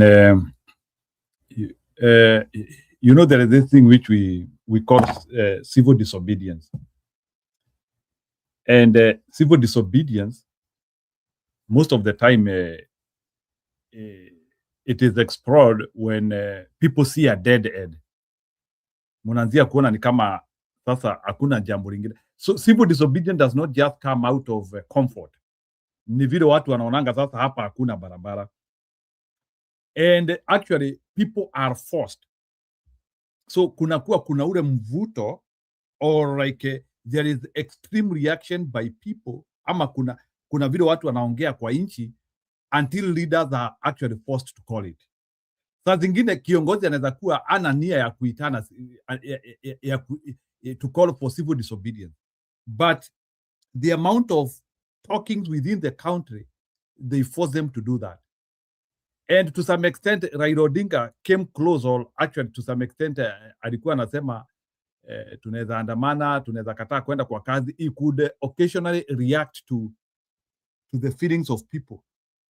So, but, and I'm sorry to say this, I'm not trying to criticize Gachagua na bwana nani Budi unisamee kwa hii, but I have seen a thread which I don't like with Gachagua about trying, like there could be an overwhelming voice which is pointing towards a certain direction, whereby like everybody is agreeing, like there is that undertone, like there is an extreme wave of civil rebellion which want to gouge out. Then Gachagua anakuja anaanzia maybe anakuja anasema that is not the direction. So that's where to some extent I'm unable to understand the extreme concept whereby like akisema mimi ni mtu wa kusikiliza ground. If wewe ni mtu wa kusikiliza ground, at what time are you going to react to civil disobedience when the ground wanted that civil disobedience? And already you have gouged out yourself saying that mimi sio mtu ya my strength is not here. Because actually you know very well, in any democracy globally, civil disobedience are always there. It is out of anger because of repeated mistakes which people do not see as if they can be solved. It is not like civil disobedience comes out of comfort. So the question which I'm asking, and I would want Gachagua to answer this question from me, when people will demand this civil disobedience, will he stand to block it, or will allow it to flow? Actually, sijui kama umenielewa. Nimekuelewa, but kila na shindwa the way I was saying about this one for the election, about them, like if Ruto extends, what is, it has to have, I think, there has to be a reason why you're not just doing it for the sake of doing it. So like Saba, why were they going? What was supposed to be the outcome? Like, was it just a commemoration? So if it's just a commemoration, was it just to commemorate? What were they going to do? What was the demonstrations about? So me thinking, I'm like, what are we going to do? If there is a cause and something you aim to achieve, then you can go. But if you're just going for the sake of disrupting. For instance, Ruto, there is the overwhelming evidence hakutakuwa na uchaguzi. How do you react to that? Okay, I have written some notes on that, just few. So let me read what I've written. And then at the end of that is what I was saying. When you have tried everything that you should constitutionally, then at that point you tell Ruto, you know what?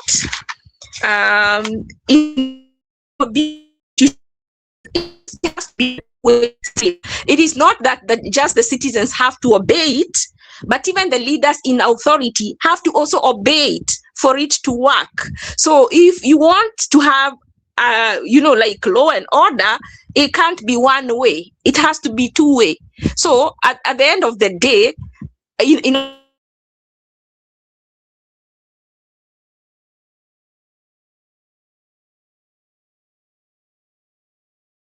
as per the constitution. So it is supposed to be a two-way stream. And that's why I'm saying our leaders have to be more action-based. Na si kukuja tu kwa media, complaining on conferences. I believe they need to follow all the steps that are supposed to be followed legally.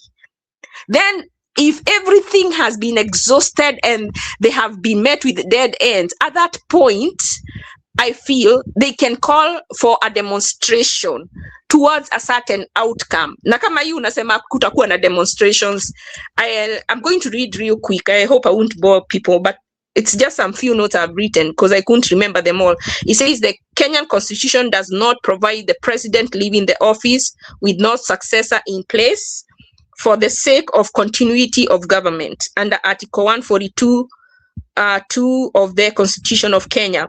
So because initially I said I thought we could go to court and ask the court to like once the term comes to an end, that they could say they don't want the president to continue. But I found that because of continuity, his term ends when another president is sworn in, as per our constitution.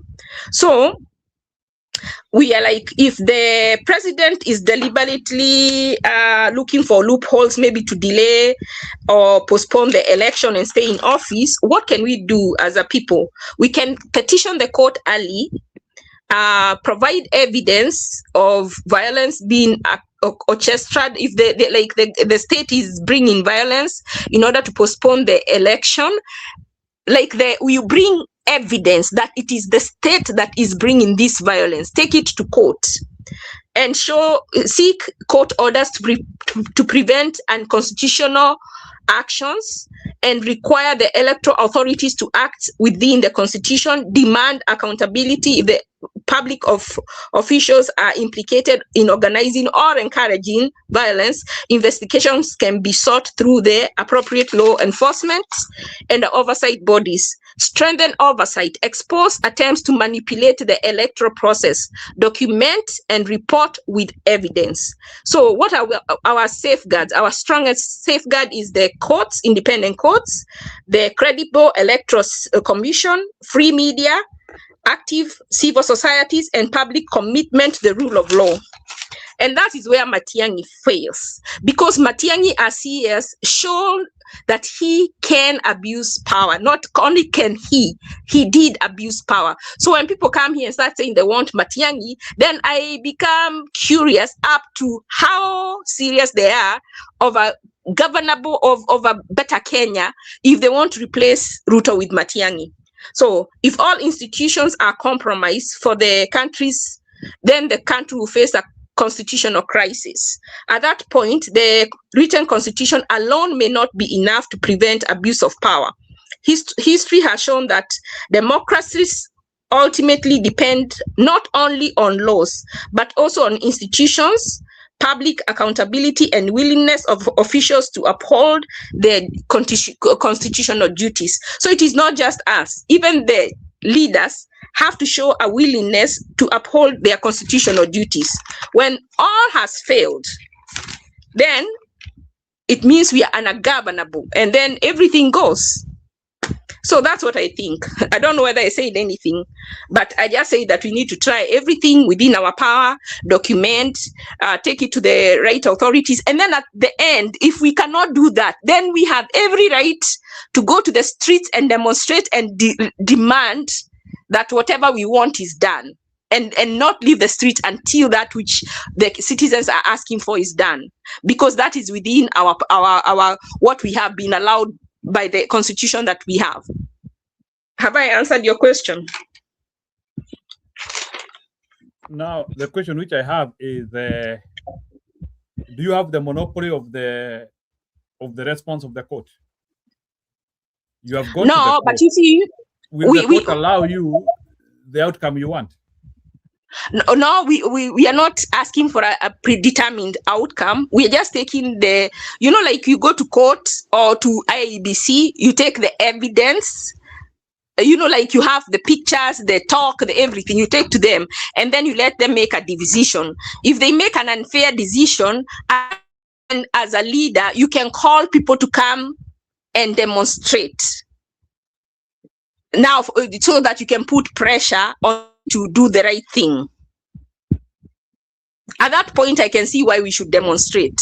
So when you say Gachagua is refusing people to demonstrate, that's a given. By the way, you know what I think? People say, don't go and talk to Ruto, don't go and talk to Murkomen. I think our leaders, when they want to have a demonstration, what most countries do that have demonstrations, they are given a place where they need to go, and they give you permission to go on this road. They close that road and they say you can be on that road from this time to this time. So you can go and do your demonstrations there.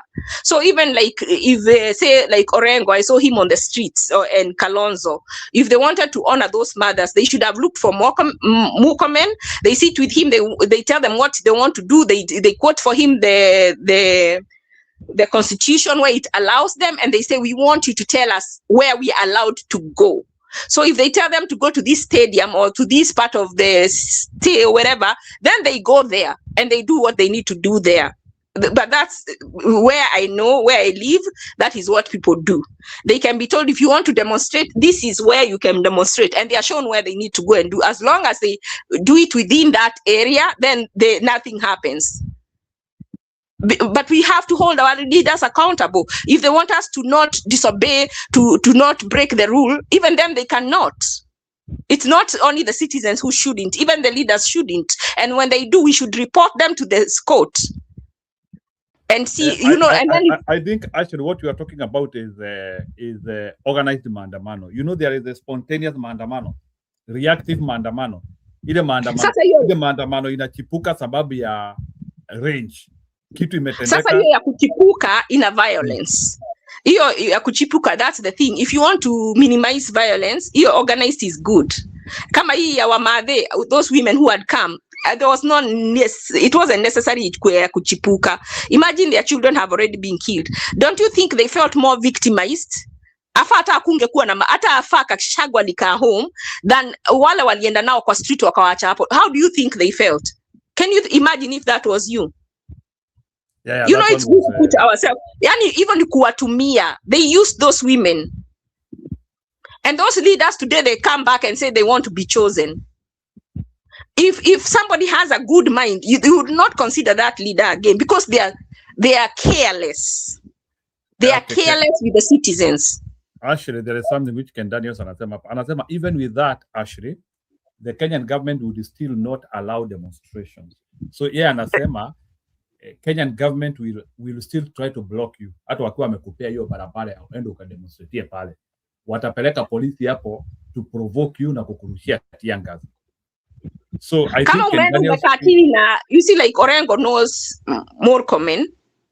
Akienda akae chini na yeye amwambie, but we are allowed to demonstrate, we want to do this, so give us a where should we do it. You are saying that if they are told to go to this place between this and this time, they'll still come and throw tear gas at them. According to Ken Daniel's assertion, which I would like, also to you align know, into. vile nakwambia, it is good to test these things if they work. It's good to test them, do that, and then when they do it, now you have a basis for coming back and complaining. You know, we need to test the systems, whether they are working or not. Let us not assume, like when my grandmother died. Haven't we tested the system? I don't know, like, because she's saying she's saying that when a demonstrator has been killed and nothing is being done in Kenya, is that not an enough test to the system? Yeah, because in Kenyans that are aspect. dying one at a time again. Kenyans are just dying, and there is no closure to any death, and they are all unavoidable deaths because they are demonstrational death. They are not deaths out of sickness. They are deaths. So this is what I ask you. So this is what I ask you. So when that happens, so we don't have security in the country, what is the work of the president? The work of the president is to safeguard the protections of the citizens. If the president cannot safeguard the lives of the citizens, he should be impeached. So at that point, you start attempting to get him impeached. Where have we not had an impeachment motion? Let it fail, but let us see them attempting to do some of these things. There's no committal to that. There's no committal to that because. So our leaders are not serious. Our leaders, period. That's what I'm saying. I will say what they have said. They have said they want Ruto to finish his term. Waende wakamhumiliate. That is what they have said. Sasa, in fact, hiyo ya kuhumiliate hiyo ndio. You know, sometimes tunachukua hii kitu inakuwa personal. Yani, how am I going to say it? You know, sometimes I have no words. I don't have the richness of words to express what I'm feeling. It is not personal. Kama sahi sister yako ama bibi yako akashikwa na mtu na unajua ameshikwa na anakuwa sexually molested somewhere. Unaweza sema unataka ugoja certain day ndio uende umtoe ndio umhumiliate, or would you look for any way possible umtoe as soon as possible? Ndio nakwambia watu wanatuchezea. They are using us as political. That's why, and actually, that's why I wanted you to react to that, because all the opposition principles are geared towards the election. They are saying, and because they are not honest. Hawataki Ruto atolewe sahi, wanataka Ruto because they are not honest. Democratically. No. Specifically, and Gachagua has ever said that. 1 minute. I think that Gachagua has ever said this, na nikashtuka sana one time, when he said that we want to defeat Ruto at the ballot. But why? But so that means na ni ukweli, lakini hiyo ballot kufika si ndio tunasema saa hii there is a possibility. You know, the thing is they are not serious. Ni wanafanya sarakasi na wanafanya sarakasi na maisha yetu. Kama kila siku watu wanakuwa abducted, kama kila siku watu wanakuwa hivyo, unasema wana polisi wanaua watu, kama kila siku watu wapati matibabu, kama kila siku watoto wetu waendi shule. Why should we prolong the suffering of Kenyans if there is a shortcut to get him out, whichever way possible, whether he will fall and die, whether he will be impeached, whichever way is possible, legally possible to remove him is the way we need to remove him. For me, Madam Ashley, the problem which I have is the principles are interfering with the natural process. For your information, because they are fake. They are fake. Gachagua, Kalonzo Musyoka, Matiang'i, whoever, they don't even need to tell people to demonstrate. What they don't need to do ni kukuja kuletea watu uoga. Hawako supposed to kuambia watu wa demonstrate. Let them go to impeach. Alafu tujue ni MP wagani hao wanakataa kufanya job yao, because most Kenyans want Ruto to go. And every day, yani amefanya crimes against humanity mingi sana. Why should we? Do you know how many people will die unnecessarily between now and 2027? Hiyo mnataka ati kumtoa ndio humiliate. Do you see they don't have many people will die. Na mimi hiyo ni swali actually nimekuwa nikijiuliza zaidi, like there are some places whereby people have not finished even a term. So who said that in Kenya if you are violating the rule of law lazima umalize hiyo term? because somebody wants to massage their ego, ndio wanasema they defeat him at the ballot so that they may massage their ego, and that is the problem. Someone here said they are not genuine, and you can see that they are not genuine, yet they are the people we are following. That is why I'm hoping that Sifuna will be able to convince as many people as possible.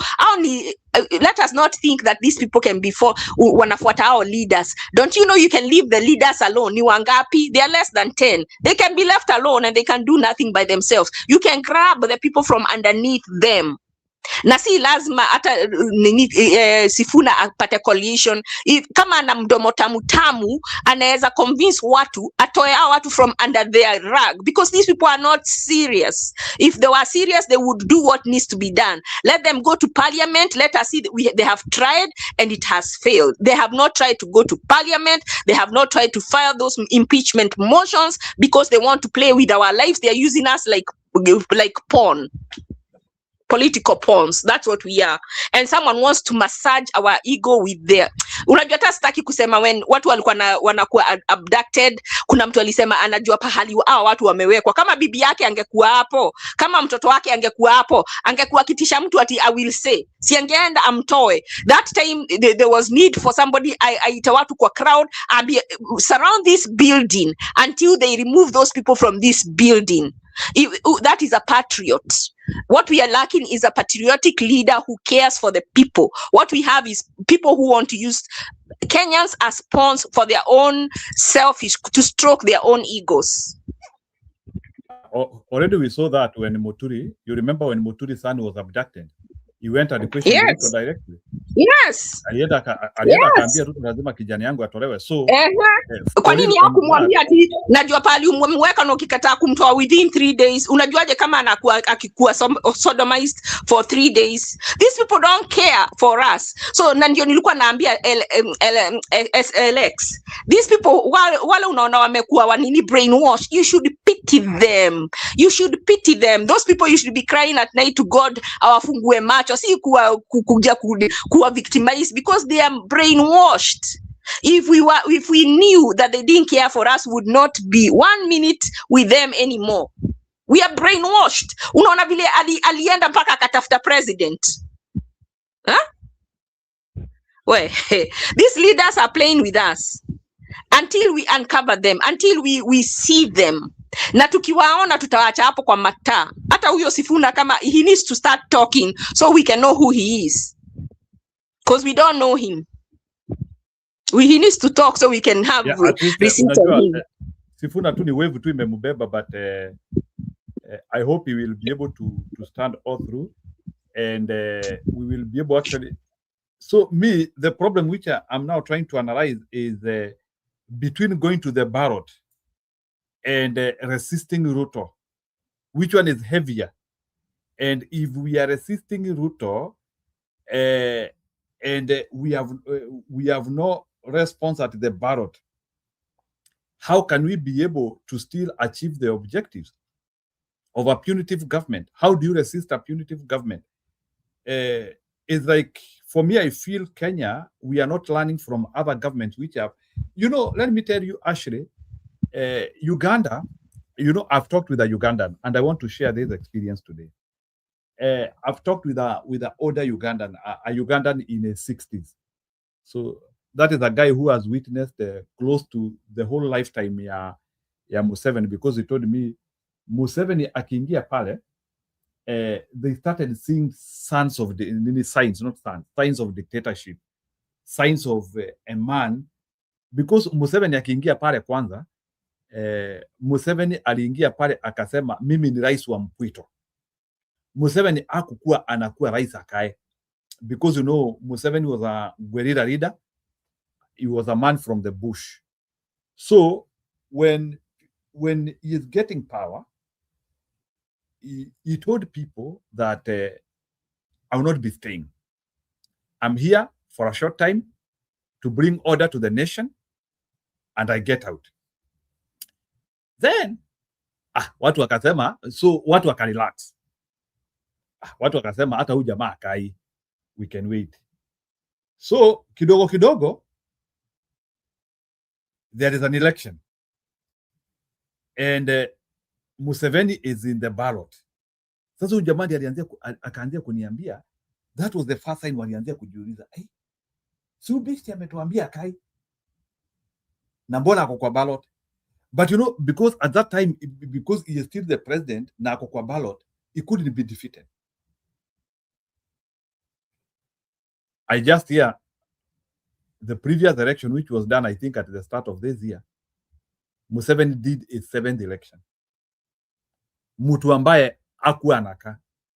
So what I'm trying to say, actually, is that signals are always there. A wrong direction, when a car is going the wrong direction, you always indicate. Ili wakati gari inabebwa na snow, you can see it. So to some extent, you feel that you can still steer it and take it back to course. Nila saa zingine inakujanga inakushinda. In Kenya, we have already seen more than one sign, including even nearby people to Ruto telling us that even some benevolent, in quote, some benevolent dictatorship should be applied to us. Some of us ambao hawapendi yale mambo mazuri serikali inafanya. We need to be forced to appreciate the good things which Ruto is doing. So that is why, like Mr. Ngo anasema, Ruto has to become a benevolent dictator, sababu kuna mambo anafanya mazuri mingi sana Kenya na tutaki, itabidi tupe. Actually, it is the retro things which akina Murathe used to say, tutapewa kama queenin. Sijui nini, there was somebody who said during akina Matiang'i time, sijui nini tulikuwa tunaambiwa tutapewa kama queenin. I don't remember. So what I'm trying to say is that there are visible signs we are having a autocratic perennial leadership which the ballot cannot dictate what will happen to them tomorrow. Question is,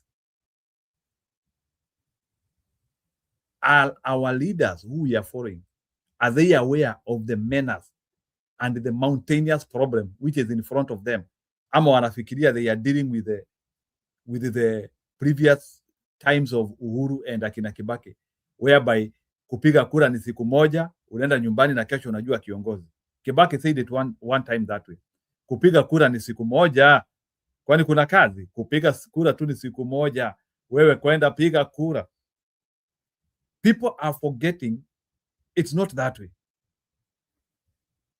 We are now at a time, you know what, Njiro, what you're not understanding, mtu kama Gachagua, if he's not going to be on the ballot, all he can hope is to have as many elected leaders as possible. Do you think he will risk causing any trouble that may put him, you know, he knows what he may have done or not done. Do you think he will risk William Ruto? Unafikiri kwa nini wanakeep threaten watamshika? Maybe they know something and they're just saying that to keep him in check. So why would he risk for other people to get to power? Have you asked yourself that? What is it? What is it in for him? I hope then if he is not genuine, itabidi ajiondoe kwa highway. Ili watu wa Mungu. Sasa nyinyi ndio mtamuondoa, mtamkagua. Let me tell you something about Jonah. Jonah is in the boat. He is going to Tarishish because he doesn't want to go to Nineveh, and he is a big trouble. And for there to be a safe passage, he is actually thrown in the water through his own recommendation. I think we have also to reach to a level whereby, to some extent, we have to understand, are we having stubborn blocks within ourselves? Are we genuine in this whole fight? Are we fighting for the nation or are we fighting for ourselves? And if we are fighting for the nation, can we be advised, are we using the right approach? Because it is what mimi najiuliza ni hii. Is the way of ballot an enough method to silence Ruto? Is Ruto going to accept to lose the election in the way of ballot? Bila kutupangire maneno tumeona akipanga Nyandarua, not in Orokarau. Sijui kama Asher umeona ile mambo imetendeka Orokarau. Orokarau watu wamepelekwa mbuku. Yeah, I've seen all those things, but the worrisome, the most the worrisome. amount of money, 10 billion. Can you react to that, or Karau menace? Apart from that, what happened is Nini, I know you guys have talked so much about it, but my worry is that hii kitu anasema about violence during the elections za nini kutakuwa na violence. You remember the Kibera, when this MP of Kibera died, the way there was violence when Nani had brought, Ruto was the deputy and he had brought this guy who couldn't even speak, and then there was another person, sijui huyo MP alikuwa amewa mzungu, unakumbuka Kibera? A long time ago when Uhuru was president, there was enough violence that if the IEBC had wanted to call off those elections, they would have called. So if this is a threat in a place I have not seen violence, uko sijaona violence, nimeona bribery, but they're saying there is violence. So there is a possibility that this election could be called off for violence. Ukiona vile gunzo kutokea, there will be violence somehow. It will not be violence free. And there has always been violence during elections. So if they've started to threaten, there is a high probability that could happen this time. So we need to start thinking, how are we going to overlook, how are we going to tackle that? That's something people need to think seriously. And that's why I'm saying, instead of waiting for that, why can't we remove him through the, why can't we have, impeachment? Impeachment. Why should we wait for trouble? Why can't we try and convince, hata kama tu ni kuongea nao watu wa ODM vizuri, we talk to as many, they can talk to, hii nini ya kuongea pamoja, try to convince as many MPs and as many senators so that this impeachment can go through. But you see, people like Kalonzo, people like, by the way, Gachagua would not like an impeachment. You know why? He has no members. So, like you said, selfish interest. It is not in Gashagua's interest for Ruto to be impeached. It is in Gashagua's interest for Ruto to go to be defeated at the election, because by that time atakuwa may acquire some MP, some leaders in DCP. Right now he has nobody. He has just a few MCAs. Kwa hivyo Ruto akikuwa impeached sahi, how does it benefit him? It doesn't. So one of the people you will not hear encouraging impeachment will be Gachagua, because it doesn't benefit him. Yeah, it is extremely hot. I don't know how we can. So that's why there are some serious undertones which we have to evaluate more professionally, and we engage our brains. Otherwise, we might engage ourselves in circles and hoping that these leaders are leading us in the right direction, only for them to lead us into destruction or into a state of impasse, which I don't appreciate very much, wasting people's time. 60 million people waiting for a revolution which is not coming. You can imagine. Because actually, ukiangalia the way Kenya is, all the 60 million people in Kenya, they feel the burden of having Ruto as their leader. And if there was a general, a guy who was militant enough, he can actually finish this job. But let me ask you this. Okay. My worry is this. You see what Tanzania did. You see what Uganda did. What prevents Ruto from doing something similar in Kenya? Remember, sijui kama uliwatch hii clip ya Mudavadi akisema that they will make sure that Ruto will win by such a high margin and in such a way that he will not even need. Vile 2013, 2017, and 2022 they went to court. Then in 2027 they purpose that they will win so well that there will be no need for a petition. Can you imagine? And then juzi nimeona mtu ameandika on YouTube that Ruto will win by 70%. And that's the second time I've heard somebody say that he will win by a landslide of 70%. The Ruto who today, every time kumefanywa poll, anakuwa cancelled out. Where will he get 70%?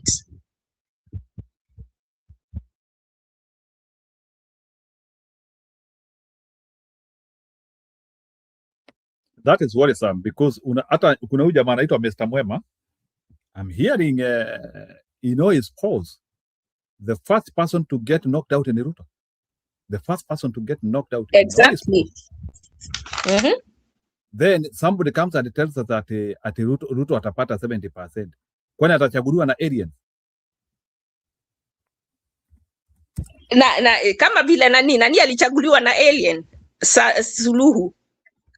I'm saying, what if Ruto uses the same? If people cannot go out right now to protest, unafikiria next year ndio watakuwa wamebadilika watoke wa protest?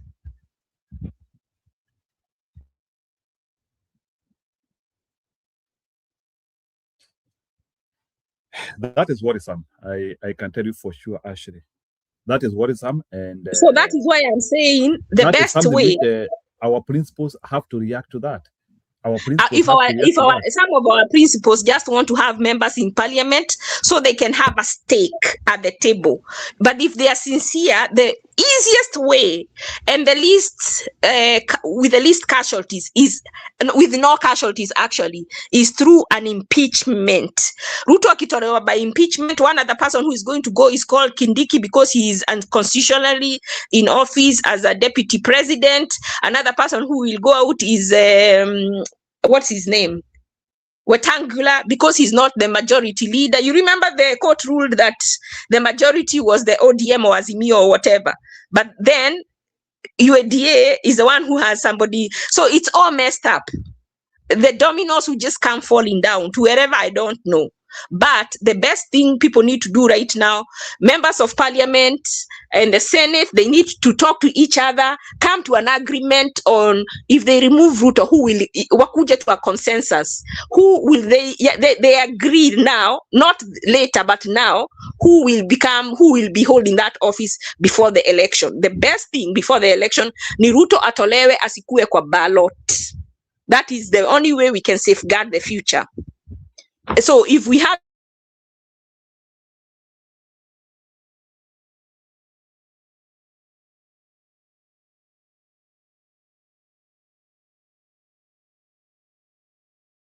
I lost you.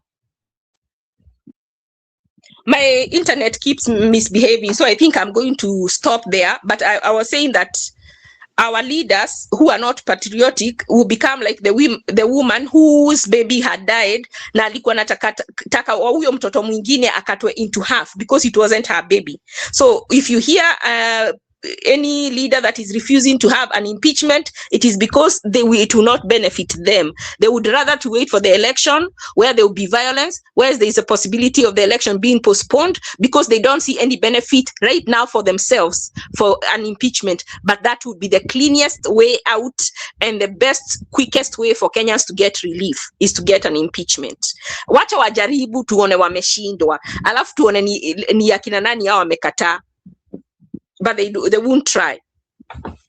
So I have question whether how sincere they are that they have our best interest as actually mimi hata ile kitu inanishangazanga ni vile hawa wabunge wetu kazi yao tu ni kusema vile Ruto ni mbaya in cities, in towns, but no one is interested enough to package for us a very good motion about how to impeach Ruto, including hata hawa akina Didi Nyoro. Why would Didi Nyoro not even assemble for us a motion? Ye kazi yake tu ni kutembea up down the cities trying to say how the economy is being mismanaged. Sijui kama unanielewa. Mimi ningetaka Didi Nyoro alete impeachment. Do you know what people do? Criminals do this when you're going to join an entity, a criminal entity. They make you, the way they initiate you, they have, say, like they are in a drug, whatever. They make you do the shooting, the first shooting, so that you can show that you're not an undercover. Because if you're undercover, you can't shoot somebody dead. So hata huyo Didi Nyoro anasema yeye si mole. Wacha atuonyeshe yeye si mole by filing that impeachment. So now we will know for sure he's not a mole. Let me tell you, I listened to another interview on Malala. Now, I hope ukipata ulete hapa. He was saying how he poached Davadi and Wetangula for Ruto. If you listen to it, yani aliwachezea game. And it shows him to be a very dishonest person, that it is possible hata kwa hiyo DCP ametumwa na Ruto. but it really exposes these people who they are, how deceptive that they are. Kwa hivyo, why are they refusing to do an impeachment? Because most of them are not sincere, and most of them wako kwa hizo chama na wamesha make deal na Ruto. They know Ruto is coming back. They've already made arrangements on what they will be given or what they won't be given. So they are just managing their supporters into an election that some know that will not happen or will happen and will be rigged. Kwa hivyo kama wako sincere, there is no reason whatsoever that they cannot file a motion. Wacha iende ikaanguke. Tujue ni akina nani wameiangusha. Then we can know the weeds from the wheat. Tujue tuone na macho zetu. But as long as they refuse to do that, then they are not sincere.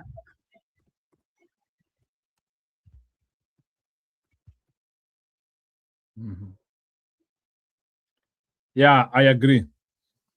So what happened? Karibu Hamisi hiyo tu ilikuwa tu munyambo ya punda. Ken Daniel, so no one. I think he was discouraged by people, but I think you see, like us people, we are the ones we need to now start pressuring them. Kama huyu Ndindi Nyoro and others, the way people pressure Ndindi Nyoro, people needs to start pressuring these people and telling them we don't want to go to an election. We want to attempt to do an impeachment. Wale wanasema ati tuende to frustrate. We are not playing games. When you start saying that tuende to come frustrate kwa election, we are easy game.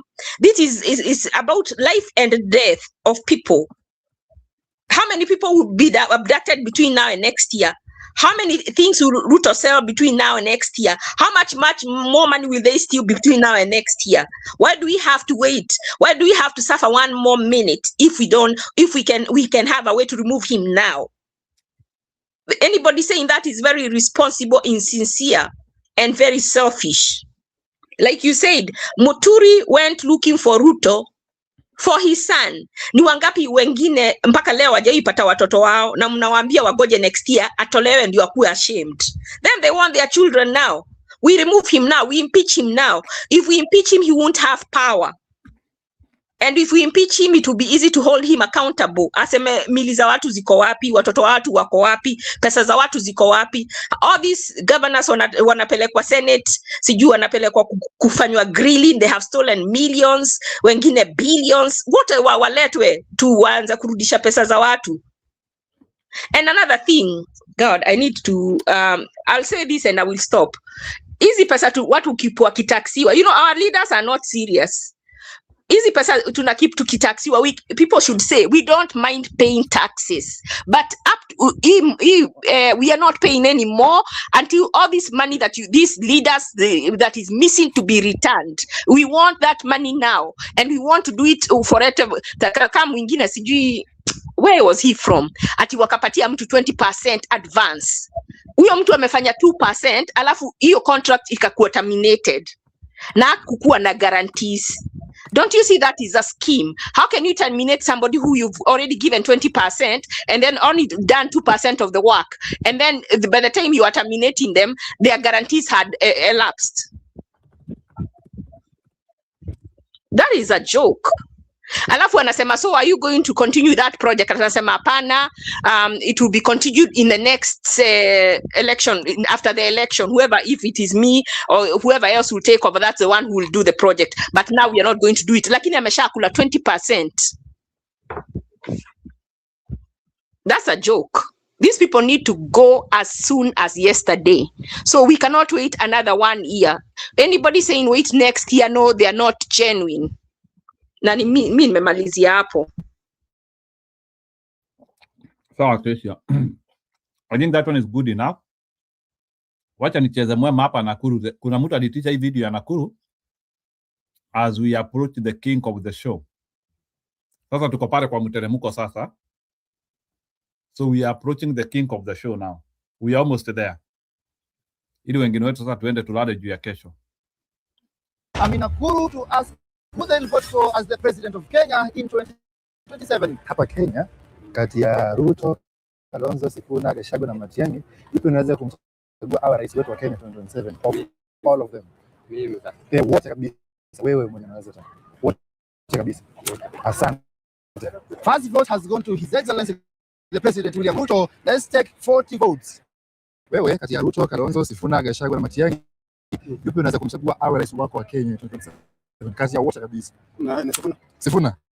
Asante, Sifuna ndio hiyo imeingia. Ruto, Kalonzo, Sifuna, Gachagua na Matiang'i. Nani awe rais wetu wa Kenya 2027 kwa maoni yako? Nani huyu? Umeshika na hiyo mkono wa kulia. Kwa huyu Matiang'i. Asante. My sister, quick question. Fadhali, nakuuliza hivi, in Kenya who would you want to be our president in 2027? Sema kidogo. Nani? Niambie hapa hivi. Ruto, Kalonzo, Sifuna, Gachagua, Matiang'i. Nani atuongoze 2027? Matiang'i. Asante. Thank you for your opinion. Nakuuliza kati ya Ruto, Kalonzo, Sifuna, Gachagua, Matiang'i, nani awe rais wetu wa Kenya 2027? Kwa maoni yako. Asante kwa maoni yako. Sema wetu kidogo hivi. Excuse me sir. Sir, naomba nikuulize swali. Oh, sawa kabisa. Bro wangu wa timu kubwa zaidi duniani. Nakuuliza hivi. Simama kidogo. Hapa Kenya kati ya Ruto, Kalonzo, Sifuna, Gachagua na Matiang'i, nani unazotaka awe rais wetu wa Kenya 2027? Hapa. Sifuna. Asante. Wewe Sifuna. Asante. Nikuulize. Ruto, Kalonzo, Sifuna, Gachagua, Matiang'i, nani awe rais wetu wa Kenya 2027? Sifuna. Asante. Excuse me my sister. Very quick question. Ruto, Kalonzo, Sifuna, Gachagua, Matiang'i 2027, nani atuongoze wa Kenya? Rais. Nani atuongoze? Anyone mwenye unataka. Matiang'i. Thank you. Hapa Kenya, Ruto, Kalonzo, Sifuna, Gachagua, Matiang'i, nani awe rais wetu wa Kenya? Matiang'i. Thank you. Excuse me. Nikuulize swali kidogo. Nakuuliza hapa Kenya, Ruto, Kalonzo, Sifuna, Gachagua na Matiang'i, nani awe rais wetu wa Kenya 2027? Kati ya wote? William Ruto, asante. First 10 votes done. Rigathi Gachagua 0, Kalonzo Musyoka 1, President Ruto 2, Edwin Sifuna 3, and Fred Matiang'i 4. Let's keep voting. Excuse me sir. Swali rahisi tafadhali. Nakuuliza kati ya Ruto, Kalonzo, Sifuna, Gachagua na Matiang'i, kwa maoni yako nani awe rais wetu wa Kenya 2027? Kalonzo, asante kwa maoni yako bro. Simama tafadhali. Kati ya Ruto, Kalonzo, Sifuna, Gachagua na Matiang'i, nani atuongoze 2027 kama president? Nani kati ya wote kabisa? Nani atuongoze kama president wetu wa Kenya? Hapa hakuna mwenyewe. So who is better? Who better be the president? Afadhali nani? Tutokee tu Matiang'i, asante. Nakuuliza hapa kwetu Kenya, kati ya Ruto, Kalonzo, Sifuna, Gachagua na Matiang'i, nani atuongoze 2027 kama president? Unaona nani anaweza tuongoza vizuri kama president? Kalonzo, Sifuna, Gachagua na Matiang'i, nani unazotaka tuongoze? 2027. Matiang'i, asante. Ruto, Kalonzo, Sifuna, Gachagua na Matiang'i, nani awe rais wetu? Yule mtu naweza taka asimame. Naweza taka huyu asimame, huyu akuwe deputy. Kalonzo. Asante kwa maoni yako, si ndio? Asante. Asante kwa maoni yako. Excuse me sir. Naweza kuuliza swali moja hivi. Oh, sawa. Mbili hizo. Ruto, Kalonzo, Sifuna, Gachagua na Matiang'i, nani atuongoze Kenya? Wacha William Ruto atuongoze. Asante. Thank you. Bro, nikuuliza swali moja hivi. Bro, kali kisenge. Excuse me bro. Okay, sawa. Naomba nikuulize swali moja hivi. Nakuuliza hapa kwetu Kenya, nani atuongoze kama rais wa Kenya 2027? Nani? Bro, njoo nikuulize swali tafadhali. Nakuuliza hapa kwetu Kenya, kati ya Ruto, Kalonzo, Sifuna, Gachagua na Matiang'i, nani awe president wa Kenya 2027? Nani anakuwa na Orengo? Ni Sifuna. Hata mimi naitwa. Asante. Asante kwa maoni yako. Excuse me my sister. Quick question. Nakuuliza hivi, hapa Kenya, kati ya Ruto, Kalonzo, Sifuna, Gachagua na Matiang'i, hujui maneno ya siasa. Wewe hujui maneno ya siasa. Can I ask you one question? Yes sir. Nakuuliza hivi, in Kenya, kati ya hao, tafadhali simama kidogo. Kati ya shida ya jicho. Shida? Ama nikwambie na mdomo? Bro, naomba nikuulize swali moja tafadhali. Nakuuliza hapa kwetu Kenya, kati ya Ruto, Kalonzo, Sifuna, Gachagua na Matiang'i, nani unazotaka awe rais wetu wa Kenya 2027 kwa maoni yako? Kati ya wote kabisa. Kalonzo, asante. As we keep voting, remember to watch our other non-political entertainment videos. I really recommend watching our real-life recreation of Squid Game 2, and also this video that we're asking Kenyans to choose between 100 shillings or a mystery gift. Let's keep voting. Kati ya Ruto, Kalonzo, Sifuna, Gachagua na Matiang'i, nani unazotaka awe rais wetu wa Kenya 2027? Kalonzo? Asante kwa maoni yako. Ruto, Kalonzo, Sifuna, Gachagua na Matiang'i, nani awe rais wa Kenya 2027 kwa maoni yako? Kati ya wote kabisa mwenye unataka. Sifuna. Sifuna because Ruto, Kalonzo, Sifuna, Gachagua na Matiang'i. Weka hapa kwa nini? Hata before kumaliza swali. Hiyo weka. Tulikuwa tunataka kujua nani awe rais wa Kenya 2027. Ongeza ingine ya bibi yangu. Acha hiyo hivyo. Wewe nikuulize. Ruto, Kalonzo, Sifuna, Gachagua na Matiang'i. Nani awe rais wetu wa Kenya? Sifuna. Asante kwa maoni yako. Nani unaweza taka awe rais wetu wa Kenya 2027 kati ya wote kabisa? Haya. Mimi nimejibu. Hapa kwetu Kenya, simama kidogo tafadhali. Hapa kwetu Kenya kati ya Ruto, Kalonzo, Sifuna na Gachagua na Matiang'i. Wewe bro nikuulize. Tunauliza kati ya Ruto, Musyoka, Kalonzo, Sifuna, Gachagua na Matiang'i, nani unaweza taka?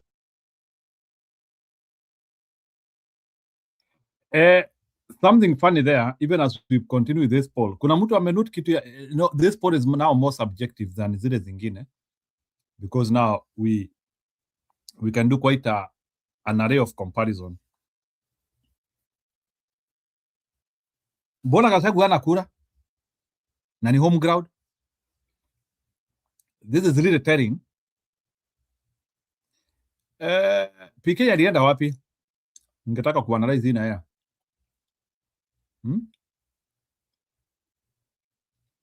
So that is what has struck me. Kwa nini Gachagua hana kura hadi sahi? Let's keep watching that one. I would analyze this one and we close the show. We almost in our 6th hour, so what I mean is tuongoze wa Kenya kama rais wa Kenya 2027. Kati ya wote kabisa. Fred Matiang'i. Nani unaweza taka awe rais wa Kenya 2027 kati ya wote kabisa? Kalonzo, asante kwa maoni yako. Hapa kwetu Kenya, Ruto, Kalonzo, Sifuna, Gachagua na Matiang'i. Nani atuongoze kama wa Kenya 2027 kama president? Kama president. Kati ya wote kabisa. Kalonzo. Kalonzo? Kalonzo. Asante kwa maoni yako. Nani unaweza taka awe president wetu wa Kenya 2027? Asante Matiang'i. Nani unaweza taka awe rais wetu wa Kenya 2027? Sifuna. Nani unaweza taka awe rais wetu wa Kenya 2027? Atuongoze kabisa. Tumchague ama? Tumchague awe rais wetu wa Kenya 2027. Yes. Sifuna. Nani unaweza taka atuongoze wa Kenya 2027 kama president? 2027. Basi akwe Matiang'i huyu. Ikawa anatupeleka hata kutusikiza. So Matiang'i? Matiang'i yako sawa. Asante kwa maoni yako. Thank you. Kati ya Ruto, Kalonzo, Sifuna, Gachagua na Matiang'i, nani unaweza taka awe rais wetu wa Kenya 2027? 2027. Anyone mwenye unataka? Huyu mwenye nataka. Hata kama ni nani? Asante kwa maoni yako. Nani awe rais wa Kenya 2027? Ni Kalonzo. Kalonzo? Yes. Asante kwa maoni yako. Nani unaweza taka awe rais wako wa Kenya 2027 kati ya wote kabisa? Sifuna. Edwin Watenya Sifuna. Nani awe rais wa Kenya 2027? Sifuna Watenya. Sifuna Watenya awe rais wa Kenya. Asante kwa maoni yako. Nani unaweza taka awe rais wa Kenya 2027 umchague? Matiang'i. Matiang'i? Matiang'i. Asante kwa maoni yako. Kati ya Ruto, Kalonzo, Sifuna, Gachagua na Matiang'i, nani awe rais wa Kenya 2027? Mimi nasema kuna kati ya watu wawili hapa. Kuna William Ruto na kuna Edwin Sifuna. Kati ya watu wawili. So uchague. Nichague mmoja.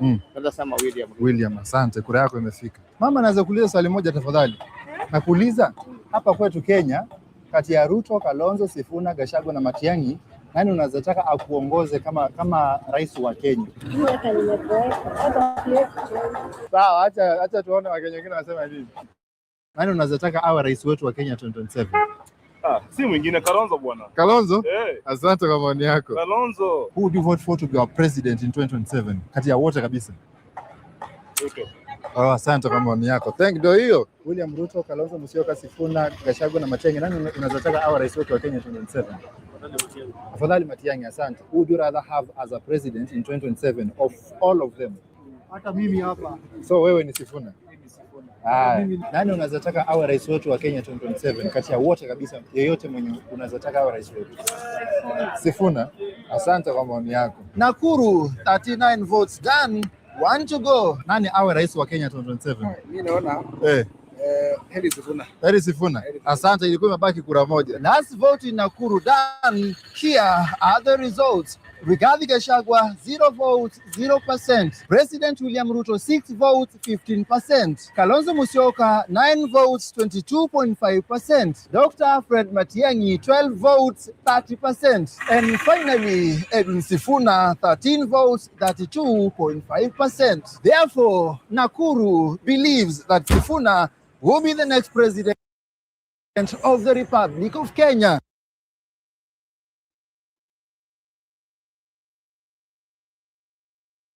That is serious. Karige kuja, you are the one who advised that one. And it's telling. Gachagua humgrad, hawezi pata kura hata moja. Yeah, I think Gachagua has to accept now he is a playmaker. Yes, sio mtu wa kufunga bao. Yeah, so itabidi Gachagua aamini yeye ndiye Michael Olise.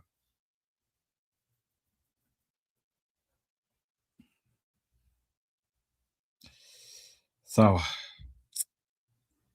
Mimi sina nguvu ya kuendelea, mtaniruhusu nifunge sasa. I'm completely drained.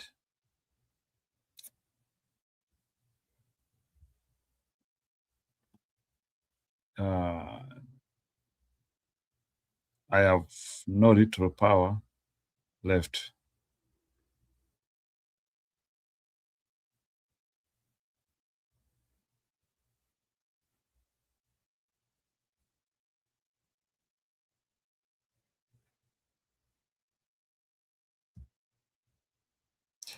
Mtaniruhusu sasa, I'm worn out.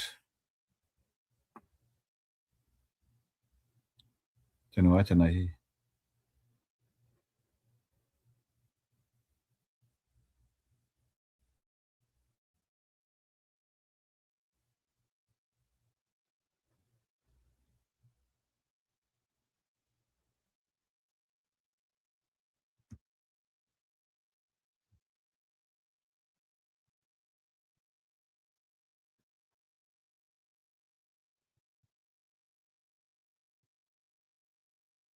Wacha tusikie hii maneno ya he gave some advice, watu walale na hii advice. Akesha, you can listen to this. It is very sad. But the reality today is that most marriages are failing or have already failed. A vast majority. And this is why it may be very important, to take a closer look at your own marriage and ask yourself the very simple question. Are there any signs that my marriage is secretly, slowly failing, fading away? Are there any signs, early signs which are showing up? Because if you ask yourself that question and answer it honestly, there is a better chance of you saving your marriage. And that is what this video today is all about. And diving into it right away, one of the very first signs, which is very common, is a breakdown in communication, or rather, a change in the way the couple in question communicates. A few quick examples. Before, you would just look at your spouse, and even before they speak, you would know what the problem is, or you would know what to do. But now, you even avoid looking at them. You look the other side. Another example. Before, you would lovingly go to your husband and tell him that food is ready. But now, you're sending the children. And if it is an extreme case, you tell your child, your son or your daughter, kwenda waambie ile nugu, chakula iko tayari. Yet another example. You're having a conversation with your dear wife, and then she starts humming, some religious song.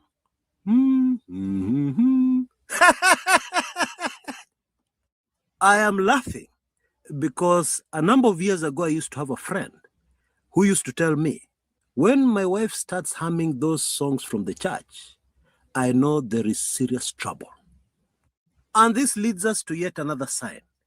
When you're happiest, Yeah, when you find that in your life you're happiest when you're away from your partner, which is the exact opposite of what it was at the beginning when it was all malavi-davi, and you are happiest in the company of your partner.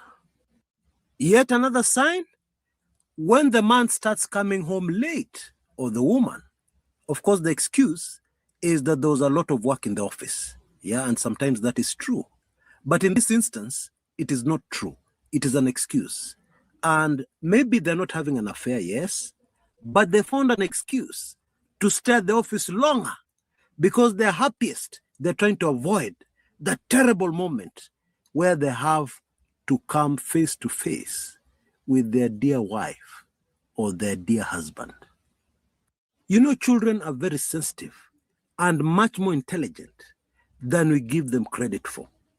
Have you ever had a situation where your child asks you, "Kwa nini dadi amekasirika?" Why is dad upset? Or why is mom upset? Well, if you didn't know, that is a desperate attempt by your child to bring you back together, because they have noticed that you guys, something has changed. Yeah, you're no longer singing the same tune. Or to put it the modern way, you're no longer in the same WhatsApp group. One of you has left, using Kenyan language. Ame left the group. And there are many other telltale signs that a marriage is falling apart. Now, very unfortunately, in the case of Kenyans, there are too many marriages in our country where the couple is still together, but that marriage is already kaput a long time ago. And if you speak to the woman, she'll tell you, "I am still here only because of my children." There is absolutely no other reason why I am in this house with that nyangao. And if you want to prove that this is 100% absolutely correct, there is something very simple you can do. Go to a place where there's a traffic jam of sorts, yeah? The cars are bumper to bumper, and observe carefully the vehicles where there is a man and a woman. The body language will tell you very quickly whether they are a married couple or hiyo ni mpango ya kando, that is a girlfriend. Because if it is a girlfriend, the body language will be, they'll be laughing, looking at each other, generally having a great time. But if it is a man and his wife, for starters, the wife will be very close to her door, right on the other side, looking in the opposite direction out of the car window. And the man will look like he's very annoyed with the road ahead. Now, what has the road done to you? Friends, body language never ever lies. So, in case you have seen these signs in your marriage, these early warning signs, although some of the examples I've given are very late warning signs, yeah, maybe too late. But in case you belong to that group of the people of early warning signs that your marriage is secretly failing, secretly slowly fading away, and maybe it is still difficult to notice, but it is happening. In case you're in that group, what should you do? Number one, and as is the tradition of this channel, I'm not going to give you anything I've read somewhere. No, I will only give you practical advice, practical things that I've seen working for myself and also for other people. And so number one, look for somebody, a third party you can talk to. Yeah. Now, from my experience, because people believe this person must be older, this person must be wise, this person must be acceptable to both. No. According to my experience, if you're a man, choose a friend of your wife or somebody who is already close to your wife. What? What are you talking about, Kumekucha? Yes. Yes, you heard me right. Believe it or not, it works. Because when you choose that person, it is already very clear that they have to be impartial. And there will be considerable pressure on them to be neutral, to be fair to both sides. The other advantage is that they already know your wife very well, and they already understand her complaints. That will save a lot of time because of the following very simple reason. Many times, women will not speak directly. They will not tell you this is the problem. Yeah, they will normally give you an excuse of the real problem. But when you choose somebody who is close to them, it will be easier for them to focus, for them to zero in on the real problem that is affecting your marriage. But a word of caution for this to work well, okay? Make the rules before you start. For instance, how are you going to tackle the problems? Okay, a simple way is that the complaints of one party will only be met, yeah, if that other party receives something in return. For example, the wife complains the man comes home late every night. And so the man agrees to change and to be coming early. Yeah, and what does he get in return? He's given an opportunity to ask for something in return. Now, for instance, he can say, wewe unapenda sana kukataa mechi. Okay? So in return, I'll be coming home early. And in return, at least utakuwa ukinipatia mechi twice a week. Something like that. For the sake of non-Kenyans, mechi is conjugal rights. Which brings us to point number 2, which is the intimacy in that marriage. It is very, very important. It is critical that both parties make the effort.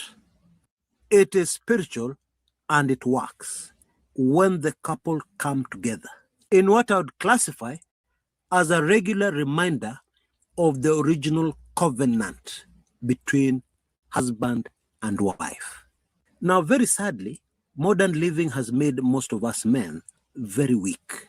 You get into your car and you drive to work, and you don't even want to hear about parking very far away from the office. Yeah, and then you take the lift to your offices, and you sit down the whole day, and then you get back home in the same way.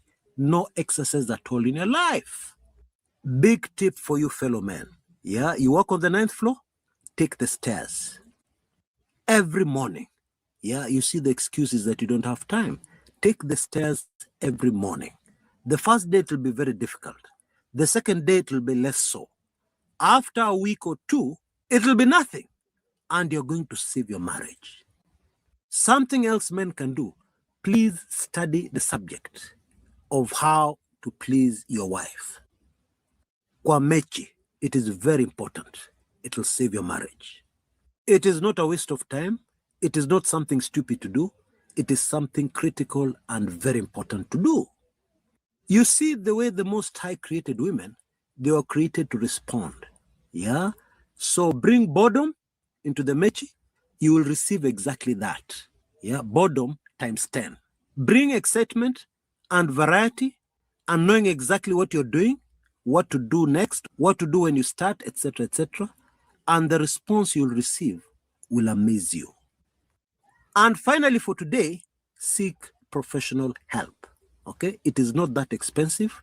And after all, you can do a cost-benefit analysis. What is your marriage worth? Or even better, what is a happy childhood for your children worth? Yeah, where they can grow up with both parents. Yeah, what is that worth to you? In my opinion, you cannot put a price on that. And therefore, seeking professional help is not expensive. And remember, you can always negotiate. Wakenya wengi sana wamesoma, so many people are qualified. There are so many people out there who are looking for a big break in offering counseling services, yeah, to put their education into practice. There are so many out there. Find them, negotiate, and seek professional help. I'm looking forward to sharing with you even more tips, yeah, practical tips, yeah, in other videos that will come later. But for now, I think I've given you enough to start working with. All the best, and please remember, yeah, it is a mirage that the other people out there are better than your husband. It is a mirage that the other people out there better than your wife. There is absolutely nothing like that. It is a lie, a very deliberate lie of the enemy.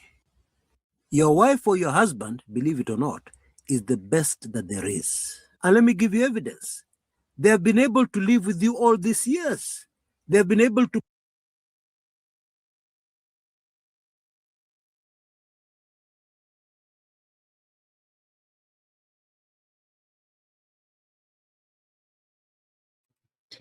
No, ni Joe, ni nani nimekuja comment hapa about cancellation of IBC. Nimeiweka tu juu nimeikuta kwa Chris kumekucha. Come and react about IBC alafu uende. Hata nikituo nilikuwa nafunga. So you can come and react for 5 minutes. Ama tu nifunge tu because I'm extremely tired though. But if you want to come and react ni sawa.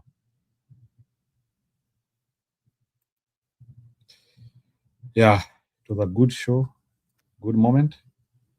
Watu wameongea hapa sana. Njoo ni vile umekuja saa hii. Napatanga ile vitu nanitumianga, so it's not like I'm deaf. Namanga zile vitu nanitumianga hapa, so fear not. Please, kama unataka kureact, okay.